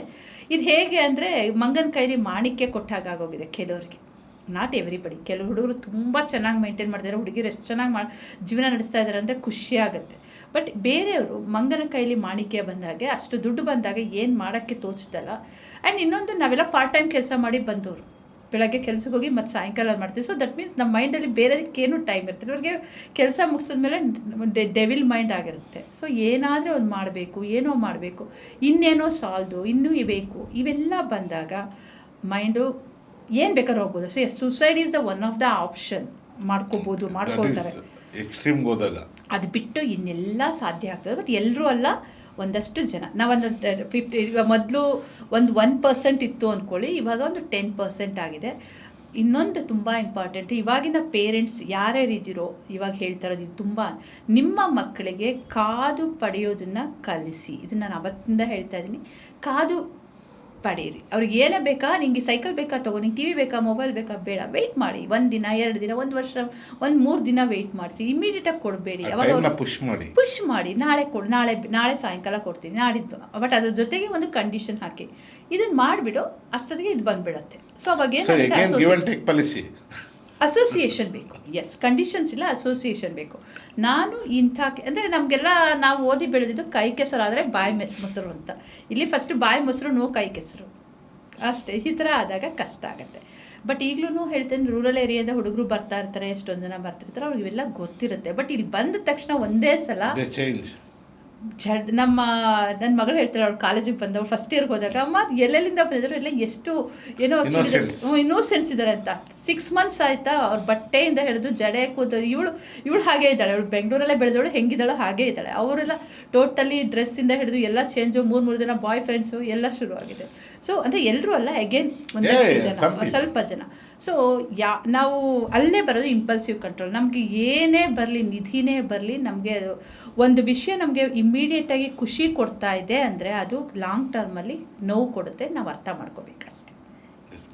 ಸೊ ಇದು ITBT ಅವರು ಮೇಜರ್ ಏನು ಬೇಕಂದ್ರೆ ITBT ಅವ್ರಿಗೆ ನಿದ್ದೆ ಮತ್ತು ಈ ಪಾರ್ಟೀಸ್ಗಳನ್ನ ಅವಾಯ್ಡ್ ಮಾಡಬೇಕು, ಇಂಪಲ್ಸಿವ್ ಕಂಟ್ರೋಲ್ ಮಾಡಬೇಕು. ಯಾವುದೇ ಆಗಲಿ ಅತಿ ಆದರೆ ಅಮೃತನೂ ವಿಷ ಅಲ್ವಾ, ಹಾಗಾಗಿ ಎಲ್ಲ ಮಾಡಬೇಕು. ಬಟ್ ಅವ್ರಿಗೆ ಅವ್ರದ್ದೇ ಆದ ರೀಸನ್ಸ್ ಇರುತ್ತೆ. ನನ್ನ ದುಡ್ಡು ನಂದು ಇದು, ನಾನು ಸಂಬಳ ಮಾಡ್ತೀನಿ, ನೀನು ಯಾರು ಕೇಳೋಕ್ಕೆ, ಇವಾಗ ಆ ಥರನೂ ಕಾಮೆಂಟ್ ಬರುತ್ತೆ, ಆಯಿತಾ, ಬರುತ್ತೆ.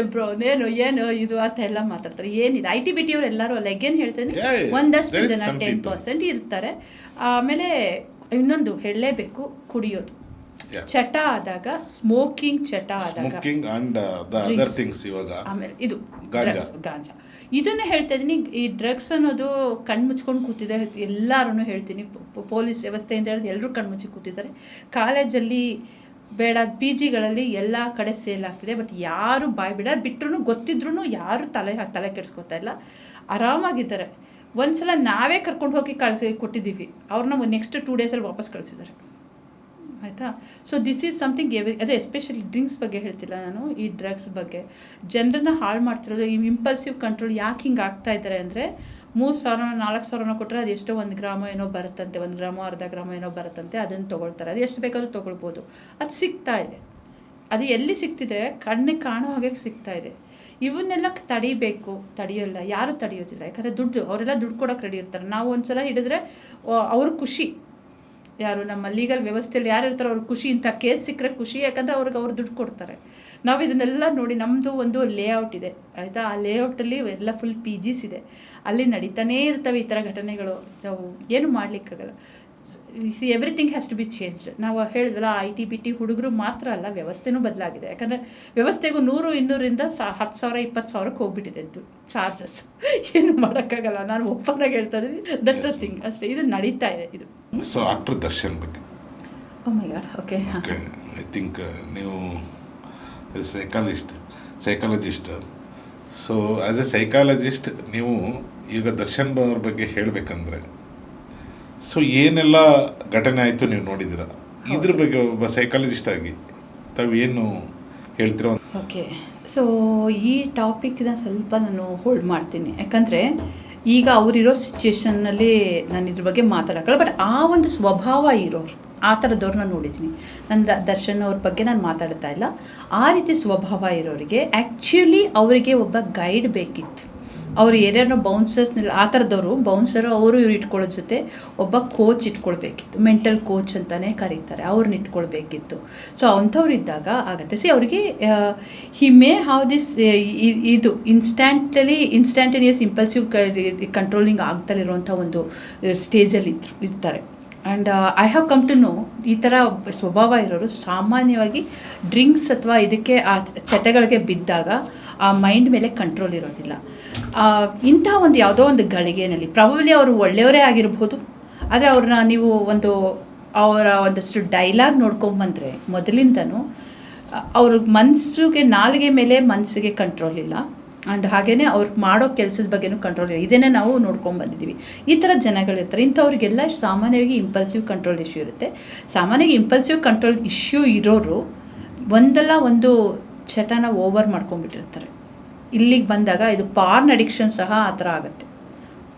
ಪಾರ್ನ್ ಅಂತ ಹೇಳಿದ್ರೆ ನೀಲಿ ಚಿತ್ರಗಳ ವೀಕ್ಷಣೆ.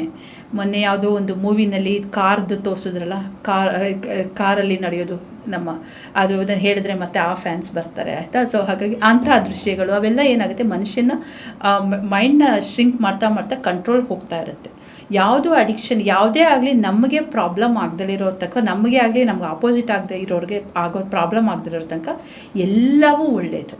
ಬಟ್ ಅದು ಯಾವಾಗ ಯಾವಾಗ ಇನ್ನೊಬ್ರಿಗೂ ಅಥವಾ ನಮಗೆ ಹಾನಿ ಆಗ್ತಾ ಇದೆ, ಬಟ್ ಆದರೂ ನಮ್ಗೆ ಅದನ್ನು ಬಿಡೋಕ್ಕಾಗ್ತಿಲ್ಲ ಅಂದರೆ ಅದು ಅಡಿಕ್ಷನ್. ಸೊ ಇಂಥದ್ದೇ ಒಂದು ಅಡಿಕ್ಷನ್ ಅವ್ರಿಗಿರ್ಬೋದು, ಅದರಿಂದ ಆ ಥರ ಇಶ್ಯೂ ಆಗಿರ್ಬೋದು.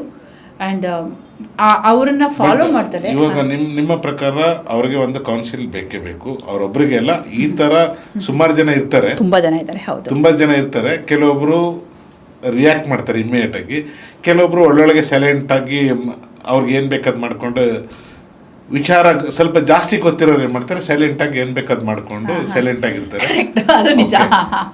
ಆ ಥರದವ್ರು ಜಾಸ್ತಿ. ಈ ಮನುಷ್ಯಂಗೆ ಸ್ವಲ್ಪ ಏನಾಗಲ್ಲ ಬಿಡು, ನಾನು ಒಳ್ಳೇದು ಮಾಡ್ತೀನಲ್ಲ ಅನ್ನೋದೊಂದು ಭರವಸೆ. ಸೊ ಆ ಥರನೇ ಇರ್ಬೋದು. ಇದಕ್ಕಿಂತ ವರ್ಷಾಗಿರೋರು ಇರ್ಬೋದು, ಇದ್ದಾರೆ ಪ್ರಪಂಚದಲ್ಲಿ. ಹೌದು. ಮತ್ತೊಂದು ಹೇಳಿ, ಸೊ ಅವ್ರಿಗೆಲ್ಲ ಯಾವ ಥರ ಕೌನ್ಸಿಲ್ ಮತ್ತು ಏನು ತೊಗೊಬೇಕು ಪ್ರಿಕಾಷನ್? ಓಕೆ. ಸೊ ಈ ಥರ ಸಿಚುವೇಶನ್ ಆಯಿತು ಅಂದ್ಕೊಳ್ಳಿ. ಓಕೆ, ಇಲ್ಲಿ ನಿಮ್ಗೊಂದು ಹೇಳ್ತೀನಿ. ಹಣದ ಮದ, ಅಧಿಕಾರದ ಮದ, ಆಮೇಲೆ ಅಡಿಕ್ಷನ್ಸ್, ಚಟಗಳು, ಈ ಒಂದಷ್ಟು ಬಲಗಳ ಮದ ಇದ್ದಾಗ ಏನು ಮಾಡಿದ್ರೂ ಬದಲಾಗೋಕ್ಕಾಗಲ್ಲ ಜನ. ಅವ್ರು ಬದಲಾಗಲ್ಲ, ಆಯಿತಾ? ರಿಯಲಿ ಬದಲಾಗಬೇಕು ಅಂತ ಹೇಳಿದ್ರೆ ಅವ್ರಿಗೆ ಗೊತ್ತಿರುತ್ತೆ ನಮ್ಮ ಸ್ವಭಾವ ಹೀಗಿದೆ, ನಾವು ಚೇಂಜ್ ಮಾಡ್ಕೋಬೇಕು ಅಂತ. ಬಟ್ ನಾನು ಏನು ಮಾಡಿದ್ರೂ ನಡೆಯುತ್ತೆ ಅಂತ ಇರುತ್ತಲ್ವ, ಅಂಥವ್ರು ಆ ಮದ ಮೋಸ್ಟ್ಲಿ ತಲೆಗೆ ಹತ್ಬಾರ್ದು ಅನ್ಸುತ್ತೆ. ಹತ್ಬಿಟ್ಟಿರುತ್ತೆ. ಅಂದ್ರೆ ನಾನು ಏನು ಮಾಡಿದ್ರು ನಡೆಯುತ್ತೆ ಅನ್ನೋ ಮದ ಇರುತ್ತಲ್ಲ, ಅದು ಹತ್ಬಾರ್ದು. ನಾನು ಇಲ್ದೇ ಏನೂ ಆಗೋದಿಲ್ಲ ಅನ್ನೋದಿರುತ್ತಲ್ಲ, ಅದು ಆಗಬಾರ್ದು. ಯಾವ ಮನುಷ್ಯನಿಗಾದ್ರೂ ಅದು ನಾಟ್ ಓನ್ಲಿ ಕೆಲವೊಬ್ರಿಗೆ ಮಾತ್ರ ಅಲ್ಲ, ಅದು ಎಲ್ಲರಿಗೂ ಅಪ್ಲೈ ಆಗುತ್ತೆ. ನನಗೂ ಅಪ್ಲೈ ಆಗುತ್ತೆ, ನಿಮಗೂ ಅಪ್ಲೈ ಆಗುತ್ತೆ, ಎವ್ರಿ ಒನ್ ಆಗುತ್ತೆ. ಇಲ್ಲ ಅಲ್ಲಿ ಏನಾಗುತ್ತೆ, ನಾನು ಹೇಳ್ತಾರೆ ಏನು ಮಾಡಿದ್ರೂ ನಡೆಯುತ್ತೆ ಅಂತ ಇದೆಲ್ಲ, ಅದು ಯಾವಾಗ ಬರುತ್ತೆ ಹೇಳಿ? ನಾನು ಲೀಗಲಿ ಇಶ್ಯೂ ಆಗಲ್ಲ, ನಂಗೆ ನೋಡ್ಕೊಳಕ್ಕೆ ಅವರಿದ್ದಾರೆ, ಇವರಿದ್ದಾರೆ, ಆ ಥರ. ಆಮೇಲೆ ದುಡ್ಡಿಂದ ನಾನು ಇದು ಮಾಡ್ಬೋದು. ಸೊ ಅಂಥ ಬಂದಾಗ, ಮದ ಬಂದಾಗ, ಜೀವನದಲ್ಲಿ ಎಲ್ಲರೂ ತಪ್ಪು ಮಾಡ್ತಾರೆ. ಬಟ್ ಒಂದೇ ತಪ್ಪನ್ನ ಮತ್ತೆ ಮತ್ತೆ ನಮ್ಮ ಲಾಸ್ಟ್ ಇಯರ್ ನಾವು ನೋಡಿದ್ರೆ ಏನೋ ಗೊತ್ತಿಲ್ಲ, ಲಾಸ್ಟ್ ಇಯರ್ ತುಂಬಾ ಇಂಥ ಇನ್ಸಿಡೆಂಟ್ಸ್ ಸಿಕ್ಕಾಪಟ್ಟೆ ಆಯಿತು. ಎಷ್ಟೊಂದು ಇನ್ಸಿಡೆಂಟ್ಸ್ ಆಗಿದ್ದು ಒಂದೇನೆ ಸ್ಟ್ಯಾಂಡ್ ಆಗಿದ್ದು ಅಂದ್ರೆ ದರ್ಶನ್ದು ಆ ವಿಚಾರದಲ್ಲಿ. ಅದೊಂದಾಯ್ತು. ಅದಕ್ಕಿಂತ ಹಿಂದೆನೂ ಆಗಿತ್ತು ಸುಮಾರು ಜನದ್ದು. ಬಟ್ ಅವ್ರದ್ದೆಲ್ಲ ಏನಂತಂದ್ರೆ ಬುದ್ಧಿವಂತ ಒಂದಲ್ಲ. ಸೊ ಆ ಬುದ್ಧಿವಂತಿಕೆ ತನ ಮಾಡ್ಕೊಂಡು ಹೋದ್ರು. ಇವನು ದಡ್ರ ತರ ಇವ್ರು ಸಿಗಾಕೊಂಡ್ರು ಅಷ್ಟೇನೆ. ಅದೇ ಹೇಳಿದ ಅವ್ರಿಗೊಂದು ಒಳ್ಳೆ ಕೋಚ್, ನನಗೆ ಕೌನ್ಸಿಲರ್ ಹೇಳ್ತಾರೆ ಒಳ್ಳೆ ಕೋಚ್ ಇರಬೇಕಿತ್ತು. ಅವರೊಬ್ರು ಕೋಚ್ ತಗೊಂಡಿದ್ರೆ ಏನೋ ಒಂದು ಈ ಥರ ಮಾಡಬಾರ್ದು ಅಂತ. ಯಾವುದೇ ಒಬ್ಬ ವ್ಯಕ್ತಿಯಾಗಲಿ ಇನ್ನೊಬ್ಬರ ಜೀವ ತಗೊಳ್ಳೋ ಹಕ್ಕಿಲ್ಲ. ನನಗೆ ಎಷ್ಟೇ ಕೋಪ ಇರಲಿ, ಇನ್ನೊಬ್ಬರ ಜೀವ ಯಾರ್ದು ತೆಗಿಬಾರ. ಆ ವ್ಯಕ್ತಿ ಮಾಡಿದ ತಪ್ಪು. ಬಟ್ ನಾನೊಂದು ಸಾಮಾನ್ಯ ಮನುಷ್ಯರಾಗಿ ನಾನು ಆ ವ್ಯಕ್ತಿ ಆ ಥರ ಎಲ್ಲ ಕಳಿಸಿದಾಗ ನಾನು ಕಂಪ್ಲೇಂಟ್ ಮಾಡ್ತಿದ್ದೆ. ಬಟ್ ಒಂದು ಸೆಲೆಬ್ರಿಟಿ ಹೋಗಿ ಕಂಪ್ಲೇಂಟ್ ಮಾಡಿದ್ರೆ ಇಮಿಡಿಯೇಟಾಗಿ ಎಲ್ಲಿದ್ರು ಎತ್ತಾಕೊಂಡ್ಬರ್ತಾರೆ. ಕರೆಕ್ಟಾ? ಯಾಕೆ ನಮ್ಮ ರಮ್ಯಾ ಅವ್ರ ಕೇಸಲ್ಲೇ ಅವ್ರು ಕಂಪ್ಲೇಂಟ್ ಮಾಡಿದ ತಕ್ಷಣ ಎಲ್ಲರನ್ನೂ ಹೇಳ್ಕೊಂಬಂದರು. ಅದೇ ಥರನೇ ಪಾಪ ಸಾಮಾನ್ಯ ಜನರು ನಾವೆಲ್ಲ ಕೊಡೋದು, ಎಷ್ಟೊಂದು ಜನ ಕಂಪ್ಲೇಂಟ್ ಮಾಡಿದ್ರೆ ಯಾರನ್ನೂ ಇದು ಮಾಡಲ್ಲ. That is secondary. ಬಟ್ ಇವ್ರಿಗಿತ್ತು, ಆ ಪವರ್ ಇತ್ತು. ಅದೇ ಹೇಳ್ತೀನಲ್ಲ, ಕೋಚಿಂಗ್ ಇಲ್ಲ ಅಷ್ಟೇ. ಅಂದರೆ ಆಮೇಲೆ ಇನ್ನೊಂದು ಆ ಸಮಯಕ್ಕೆ ಯಾರಾದರೂ ಒಬ್ರು ಪ್ರಾಪರ್ ಆಗಿ ಗೈಡ್ ಮಾಡಿರಬೇಕು. Guide is very very important. Another thing, ಕೇಳೋ ಮೂಡಲ್ಲಿರಬೇಕು. ಕರೆಕ್ಟಾ? ಅದಿರಬೇಕು. ವಿವೇಚನೆ ಅಂತ ಹೇಳಿದ್ನಲ್ಲ ಅವಾಗಿಂದ, ಪ್ರೀ ಫ್ರಂಟಲ್ ಕಾರ್ಟೆಕ್ಸ್ ಅದಿದ್ದಾಗ ಇದು ಕೋಪ ನಿಮಗೂ ಬರುತ್ತೆ, ನನಗೂ ಬರುತ್ತೆ, ಎಲ್ಲರಿಗೂ ಬರುತ್ತೆ. ನನ್ನ ಕೋಪ ಮಾತಾಡಿ ಈ ಟೈಮ್ ಆಯಿತು ನನಗೆ ಹೋಗಬೇಕು ಅಂತ ಹೇಳಿ ಮೊಬೈಲ್ನೇ ಎತ್ತು ಹೊಡೆದು ಎಸೆಬೋದು. I can do it. But ಅದರಿಂದ ನೆಕ್ಸ್ಟ್ ಏನು ಸಿಗುತ್ತೆ? ಏನು ಸಿಗಲ್ಲ. ನನ್ನ ಮೊಬೈಲ್ ಹಾಳಾಗುತ್ತೆ. ಸೊ ಇರಲಿ ಪರವಾಗಿಲ್ಲ, ಇನ್ನೊಂದು ಮೊಬೈಲ್ ತೊಗೊಳ್ತೀನಿ. ಬಟ್ ಆ ಥರ ಬಂದಾಗ ಆಮೇಲೆ ಎದುರುಗಡೆ ನೀವೇನು ಮಾಡಲ್ಲ ಅಂತ ಅಂದಾಗ then I will take anything. But ನೀವು ಅದ್ರ ನನ್ನ ಮನಸ್ಸಲ್ಲಿರುತ್ತೆ ಏನು ಸಿಗುತ್ತೆ, ಇವ್ರು ನನಗೆ ಎದುರುಗಡೆ ಅಪೋಸಿಟ್ ಏನಾದರೂ ಆಗ್ಬೋದು, ತಪ್ಪು ತಾನೇ, ಇವೆಲ್ಲ ನಮಗೆ ಯೋಚನೆ ಮಾಡ್ತೀವಿ. ಆ ಯೋಚನಾ ಶಕ್ತಿ ರಿಯಲಿ ಹೇಳ್ತೀನಿ, ಸಿನಿಮಾ ಅನ್ನೋದು ನಟನೆ ಮಾಡ್ತಾ ಮಾಡ್ತಾ ಆ ಪಾತ್ರದಲ್ಲಿ ನಾವು ಆಗ್ತೀವಿ. ಕರೆಕ್ಟಾ? ಅವ್ರು ಎಷ್ಟು ಒಳ್ಳೊಳ್ಳೆ ಪಾತ್ರಗಳು ಮಾಡಿದ್ದಾರೆ. ಅವರ ಸಿನಿಮಾನಲ್ಲಿ ದರ್ಶನ್ ಅವರು ಒಂದೊಂದು ಒಳ್ಳೊಳ್ಳೆ ವ್ಯಕ್ತಿ. ಆ ವ್ಯಕ್ತಿ ಆದಾಗ ಅವರು ಆ ಪರಕಾಯ ಪ್ರವೇಶ ಮಾಡಿದಿದ್ರೆ ಆ ಒಂದು ಯೋಚನೆ ಇರ್ತಿತ್ತು, ತಪ್ಪು, ಇದು ಸರಿ, ಇದು ಮಾಡಬೇಕು. ಈಗ ಅವರೆಲ್ಲ ಮಾಡಿದ ಫಿಲಮಲ್ಲಿ ಆ್ಯಕ್ಟಿಂಗ್ ಮಾಡಿದ್ದಾರೆ, ಒಳ್ಳೊಳ್ಳೆ ಆ್ಯಕ್ಟಿಂಗು, ದಾನ ಧರ್ಮ ಮಾಡಿದ್ದಾರೆ, ಅವೆಲ್ಲ ಮುಳುಗೋಯ್ತು. ಇವಾಗ ಏನು ಮಾಡೋಕ್ಕಾಗಲ್ಲ ಪಾಪ. ಅಗೇನ್ ಐ ಆಮ್ ಟೆಲಿಂಗ್ ಪಾಪ ಅಂತ ಹೇಳಲಿಕ್ಕೂ I don't know really I have ಇದು ಅಂತ. But he should have been more careful ಅಷ್ಟೇ. ಯಾಕೆಂದರೆ ತಪ್ಪು ಮಾಡಿದವ್ರಿಗೆ ಶಿಕ್ಷೆ ಆಗಲೇಬೇಕು. ಲೀಗಲ್ಲಿ ಅದು ಏನು ಮಾಡ್ತಾರೋ ಮಾಡ್ತಾರೆ. But he should have been more careful. ಸ್ವಲ್ಪ ಕೇರ್ಫುಲ್ಲಾಗಿ ಅವ್ರನ್ನ ಯಾರೋ ಒಬ್ರು ಕೈ ಹಿಡಿದು ತೊಗೊಂಡಿದ್ರೆ. ಆಮೇಲೆ ಈ ಒಂದು ಸಂಬಂಧಗಳು ಇದು ಎಲ್ಲ ಇದೆಲ್ಲ ಐ ಆಮ್ ಟೆಲಿಂಗ್, ನಿಮ್ಮ ಫಿಲಮ್ ಫೀಲ್ಡಲ್ಲಿ ನೋಡಿದ್ರೆ ಎಲ್ರಿಗೂ ಇದೆ. ಅದು ಯಾಕೆ ಇಲ್ಲೇನಾಗಿದೆ ಆ ವಿಚಾರ ಹೇಳ್ಬೇಕಂದ್ರೆ, ದರ್ಶನ್ ಅಂದರೆ ಅದು ಬೇರೆ ಥರನೇ ಇಲ್ಲಿ ಕರ್ನಾಟಕದಲ್ಲಿ. ಕರೆಕ್ಟ್. ಈಗ ನಾವು ಈ ದರ್ಶನ್ ವಿಷಯ ಮಾತಾಡಲೇಬೇಕಾಗಿರಲಿಲ್ಲ, ಆದರೂ ಮಾತಾಡ್ದು. ಏನಕ್ಕೆ ಅಂದರೆ ನಾವು ಒಳ್ಳೇದಕ್ಕೆ ಮಾತಾಡೋದು ನಾವು ಮಾತಾಡೋದು ಒಳ್ಳೇದಕ್ಕೇನೆ, ಅಂದ್ರೆ ಯಾರಿಗೂ ಏನೂ ಆಗ್ಬಾರ್ದು. ದರ್ಶನ್ ಆಗಿರ್ಲಿ, ಇನ್ನೊಬ್ರಾಗಿರ್ಲಿ, ತಪ್ಪಾಗಿದೆ ಆಗಿರ್ಬೋದು, ನಮಗೆ ಗೊತ್ತಿಲ್ಲ. Still we doesn't know. But thing is, ಏನೋ ಒಂದು ಒಳ್ಳೇದು ಮಾಡಿದ್ದಾನೆ ಮನುಷ್ಯ, ಅವ್ನಿಗೆ ಒಳ್ಳೇದಾಗ್ಲಿ ಅನ್ನೋದ ಕಾರಣಕ್ಕೋಸ್ಕರ ನಾವು ಮಾತಾಡೋದಿಲ್ಲ. Otherwise we are not going to take his name. Correct. So ಎಲ್ಲರೂ ಅದನ್ನೇ ಮಾತಾಡೋದು. ಬಟ್ ಕೆಲವೊಬ್ಬರಿಗೆ ಅದು ಅವ್ರ ಹೆಸರು ತಗೊಂಡಿಲ್ಲ ಅಂದ್ರೆ ಅದು they are not able to sleep. ಇದೆಲ್ಲ ಏನಂತ ಹೇಳಿ ಮಲಗದೇ ಇಲ್ಲ ಸುಮಾರು ಜನ. ಸೊ ಆ ಥರ ನನಗೆ ಹೇಳ್ತೀನಿ, ಹೀರೋಯಿಸಮ್ ತೋರಿಸೋ ಯಾವ ಹೀರೋನು ಇಷ್ಟ ಇಲ್ಲ. ರಿಯಲಿ ಹೇಳ್ತಾ ಇದ್ದೀನಿ, ಅದು ಇಷ್ಟ. ಯಾಕಂದರೆ ಅವ್ರಿಗೆ ನಮ್ಗೆ ಗೊತ್ತು ಅವ್ರು ಯಾರಿಗೋಸ್ಕರ ಮಾಡ್ತಾರೆ ಮೂವಿ ಅಂತ, ಅವ್ರಿಗೆ ಇಷ್ಟ ಆಗುತ್ತೆ. ಬಟ್ ನಮ್ಮಂಥವ್ರಿಗೆ ಅದು ಇಷ್ಟ ಆಗಲ್ಲ. ಹಾಗಾಗಿ ನಾನು ಯಾವ ಹೀರೋ ಫ್ಯಾನ್ಸು ಅಲ್ಲ. ರಿಯಲಿ ಹೇಳ್ತಾ ಇದ್ದೀನಿ, ನಾನು ಪುನೀತ್ ರಾಜ್ಕುಮಾರ್ ಅವರ ಆ್ಯಕ್ಟಿಂಗ್ ಮಾತ್ರ ಮಾಡ್ತಿದ್ದೆ. ಯಾಕಂದರೆ ಅವರ ಇದರಲ್ಲಿ ನನಗೆ ಅತಿರೇಕಗಳು ಕಾಣಿಸ್ತಾ ಇರಲಿಲ್ಲ ಅಷ್ಟೇ ಹೊರತು ಇನ್ಯಾರೂ ನನಗೆ ಇದಿಲ್ಲ. ಅದು ಬಿಟ್ಟರೆ ನಮ್ಮ ರಾಜ್ ಅವರು, ಶಂಕರ್ ನಾಗ್ ಅವರು, ಬೇಕಾದ್ರೆ ಆ ಹೀರೋಯಿಸಮ್ನ ವಿಜೃಂಭಿಸ್ತಾ ಇರಲಿಲ್ಲ. ಅಂದರೆ ರೌಡಿಸಮ್ ವಿಜೃಂಭಿಸ್ತಿಲ್ಲ. ಸಾರಿ, ಹೀರೋಯಿಸಮ್ ಅಂದರೆ ಮೂವಿನಲ್ಲಿ ರೌಡಿಸಮ್ ವಿಜೃಂಭಿಸಿದ್ರೆ ನನಗೆ ಅದು ಒಂಥರ ಇಟ್ಸ್ ಗಿವಿಂಗ್ ರಾಂಗ್. ಇದು ಮಾಫಿಯಾ ಇದೆಲ್ಲ ಮಾಡಿದ್ರೆ ಅದು ತುಂಬ ಇಂಪಾರ್ಟೆಂಟ್. ನಿಮಗೆ ನಾನು ಹೇಳೋದು ಮರ್ತೆ, ಈ ಒಬ್ಬ ಮೂವಿನಲ್ಲಿ ಅವ್ರು ಏನು ತೋರಿಸ್ತಾರೆ, ತುಂಬ ಜನ ಹೇಳ್ತಾರೆ ನಾವು ಮೂವಿಲಿ ತೋರಿಸೋದನ್ನ ಯುವಕರು ಮಾಡ್ತಾರೆ ಅಂತ. ಮಾಡ್ತಾರೆ, 100% ಮಾಡ್ತಾರೆ. ತುಂಬ ಜನ ಹೇಳ್ತಾರೆ. ಮತ್ತು ಒಳ್ಳೇದನ್ನು ತೋರಿಸ್ತಾರೆ, ಒಳ್ಳೇದನ್ನ ಯಾಕೆ ಫಾಲೋ ಮಾಡಲ್ಲ, ಕೆಟ್ಟದನ್ನ ಯಾಕೆ ತೋರಿಸೋದು, ಕೆಟ್ಟದ್ದು ಮಾತ್ರ ಯಾಕೆ ಫಾಲೋ ಮಾಡ್ತಾರೆ ಅಂತ. ಯಾಕಂದರೆ ನಮ್ಮ ಮನಸ್ಸು ನೆಗೆಟಿವ್ ಆಗಿ ಫಾರ್ಮ್ ಆಗಿದೆ. ಸೊ ನೆಗೆಟಿವಿಟಿ ತುಂಬ ಈಸಿಯಾಗಿ ತೊಗೊಳುತ್ತೆ. ಹಾಗಾಗಿ ಹೀರೋಯಿಗಳಿಗೆ ಎಲ್ಲರಿಗೂ ಒಂದು ದೊಡ್ಡದು ಇದು ವಿನಂತಿ, ಯಾರಾದರೂ ನೋಡೋರಿದ್ದರೆ ಅಥವಾ ನಿಮ್ಮ ಡೈರೆಕ್ಟರ್ಸ್ ಇದ್ದರೆ ದಯವಿಟ್ಟು ಕೆಟ್ಟದನ್ನು ವಿಜೃಂಭಿಸಬೇಡಿ. ಕೆಟ್ಟದಕ್ಕೆ ಕೆಟ್ಟದಾಗುತ್ತೆ ಅಂತ ತೋರಿಸ್ತೀರ. KGF ಅಲ್ಲೂ ತೋರಿಸಿದ್ರು, ಎಂಡಲ್ಲಿ ಅವನು ಗೋಲ್ಡೆಲ್ಲ ತೊಗೊಂಡು ಹೋಗಿ ಮುಳುಗೋಗ್ಬಿಡ್ತಾರೆ ಅವರು, ಪಾಪ ಯಶ್ ಅವರು, ಅದು ಲಾಸ್ಟ್ ಎಂಡಲ್ಲಿ. ಬಟ್ ಅದಕ್ಕೆ ಮುಂಚೆ ಅವರು ಆ ಮ್ಯೂಸಿಕ್ಕು ಅದು ಇದು ಜನರಿಗೆ ಅದೇ ಇರುತ್ತೆ ತಲೆಯಲ್ಲಿ ಹೊರತು ಏನೂ ಇರೋದಿಲ್ಲ. So that is the reason. ಇದು ಮೂವಿನವ್ರಿಗೂ ಅವ್ರದ್ದೇ ಆದ ಒಂದು ಸೋಷಿಯಲ್ ರೆಸ್ಪಾನ್ಸಿಬಿಲಿಟಿ ಇದೆ. ದುಡ್ಡು ಮಾಡ್ಬೋದು, ಹೀಗೂ ತೋರಿಸ್ಬೋದು, ಮಾಡಲಿ ಅಂತ ಅಷ್ಟೇ. Thank you so much madam. ಇಲ್ಲಿ ತನಕ ಬಂದುಬಿಟ್ಟು ಸುಮಾರು ಒಂದು 2-3 ಅವರ್ಸ್ ಕುಂತ್ಕೊಂಡು ನಮ್ಮ ಜೊತೆ ಮಾತಾಡೋದಕ್ಕೆ ಪ್ರತಿಧ್ವನಿ ಟೀಮ್ ಕಡೆಯಿಂದ ನಿಮಗೆ ವಂದನೆಗಳು. ಪ್ರತಿಧ್ವನಿ ಬಗ್ಗೆ ತಮ್ಮ 2 ಮಾತು. ಓಕೆ, ಪ್ರತಿಧ್ವನಿ ನಾನು ಯೂಟ್ಯೂಬ್ ಚಾನಲ್ ನೋಡಿದಾಗ ಖುಷಿ ಆಯಿತು. ಆ್ಯಕ್ಚುಲಿ ಒಳ್ಳೆ ಸಬ್ಸ್ಕ್ರೈಬರ್ಸ್ ಇದ್ದಾರೆ, ಒಳ್ಳೊಳ್ಳೆ ಕಂಟೆಂಟ್ಸ್ ಇದೆ. ಮತ್ತು ಏನಂತ ಹೇಳಿದ್ರೆ ಅನ್ಲೈಕ್ ಅದರ್ ಚಾನೆಲ್ಸು, ಇವರಲ್ಲಿ ಆ ಒಂದು ಏನಂತಾರೆ ಮುಚ್ಚಿಟ್ಟು ಮಾತಾಡೋದು ಅಥವಾ ಇದನ್ನು ಮಾತಾಡಬೇಡಿ, ಹೀಗೆ ಮಾತಾಡಿ, ಇದೇ ಥರ ಹೋಗಲಿ, ಆ ಥರ ಏನಿಲ್ಲ. ಖುಷಿಯಾಯಿತು ಶಿವಕುಮಾರ್ ಅವ್ರ ಜೊತೆ ಮಾತಾಡುವಾಗ್ಲೂ. ಮತ್ತು ಇನ್ನೊಂದು ಹೇಳಿದ್ರೆ ರಿಲ್ಯಾಕ್ಸ್ಡ್ ಫೀಲಿಂಗ್ ಆಯಿತು ನನಗೆ. So I can be more open, ಜಾಸ್ತಿ ಮಾತಾಡೋಕ್ಕಾಯಿತು. ಆ ಒಂದು ಅವಕಾಶ ಕೊಟ್ಟಿದ್ದಕ್ಕೆ ಖುಷಿ ಆಗ್ತಿದೆ. ಇನ್ನೂ ಜಾಸ್ತಿ ಸಬ್ಸ್ಕ್ರೈಬರ್ ಆಗಲಿ ಪ್ರತಿಧ್ವನಿಗೆ, ಇನ್ನೂ ಜಾಸ್ತಿ ಜನ ನೋಡಲಿ, ಇನ್ನೂ ಒಳ್ಳೊಳ್ಳೆ ಕಂಟೆಂಟ್ಸ್ ಕೊಡಲಿ. Thank you so much madam. ಹೆಚ್ಚಿನ ವಿಡಿಯೋಗಳಿಗೆ ಪ್ರತಿಧ್ವನಿ ಯೂಟ್ಯೂಬ್ ಚಾನೆಲ್ ಸಬ್ಸ್ಕ್ರೈಬ್ ಮಾಡಿ, ಬೆಲ್ ಐಕಾನ್ ಕ್ಲಿಕ್ ಮಾಡಿ.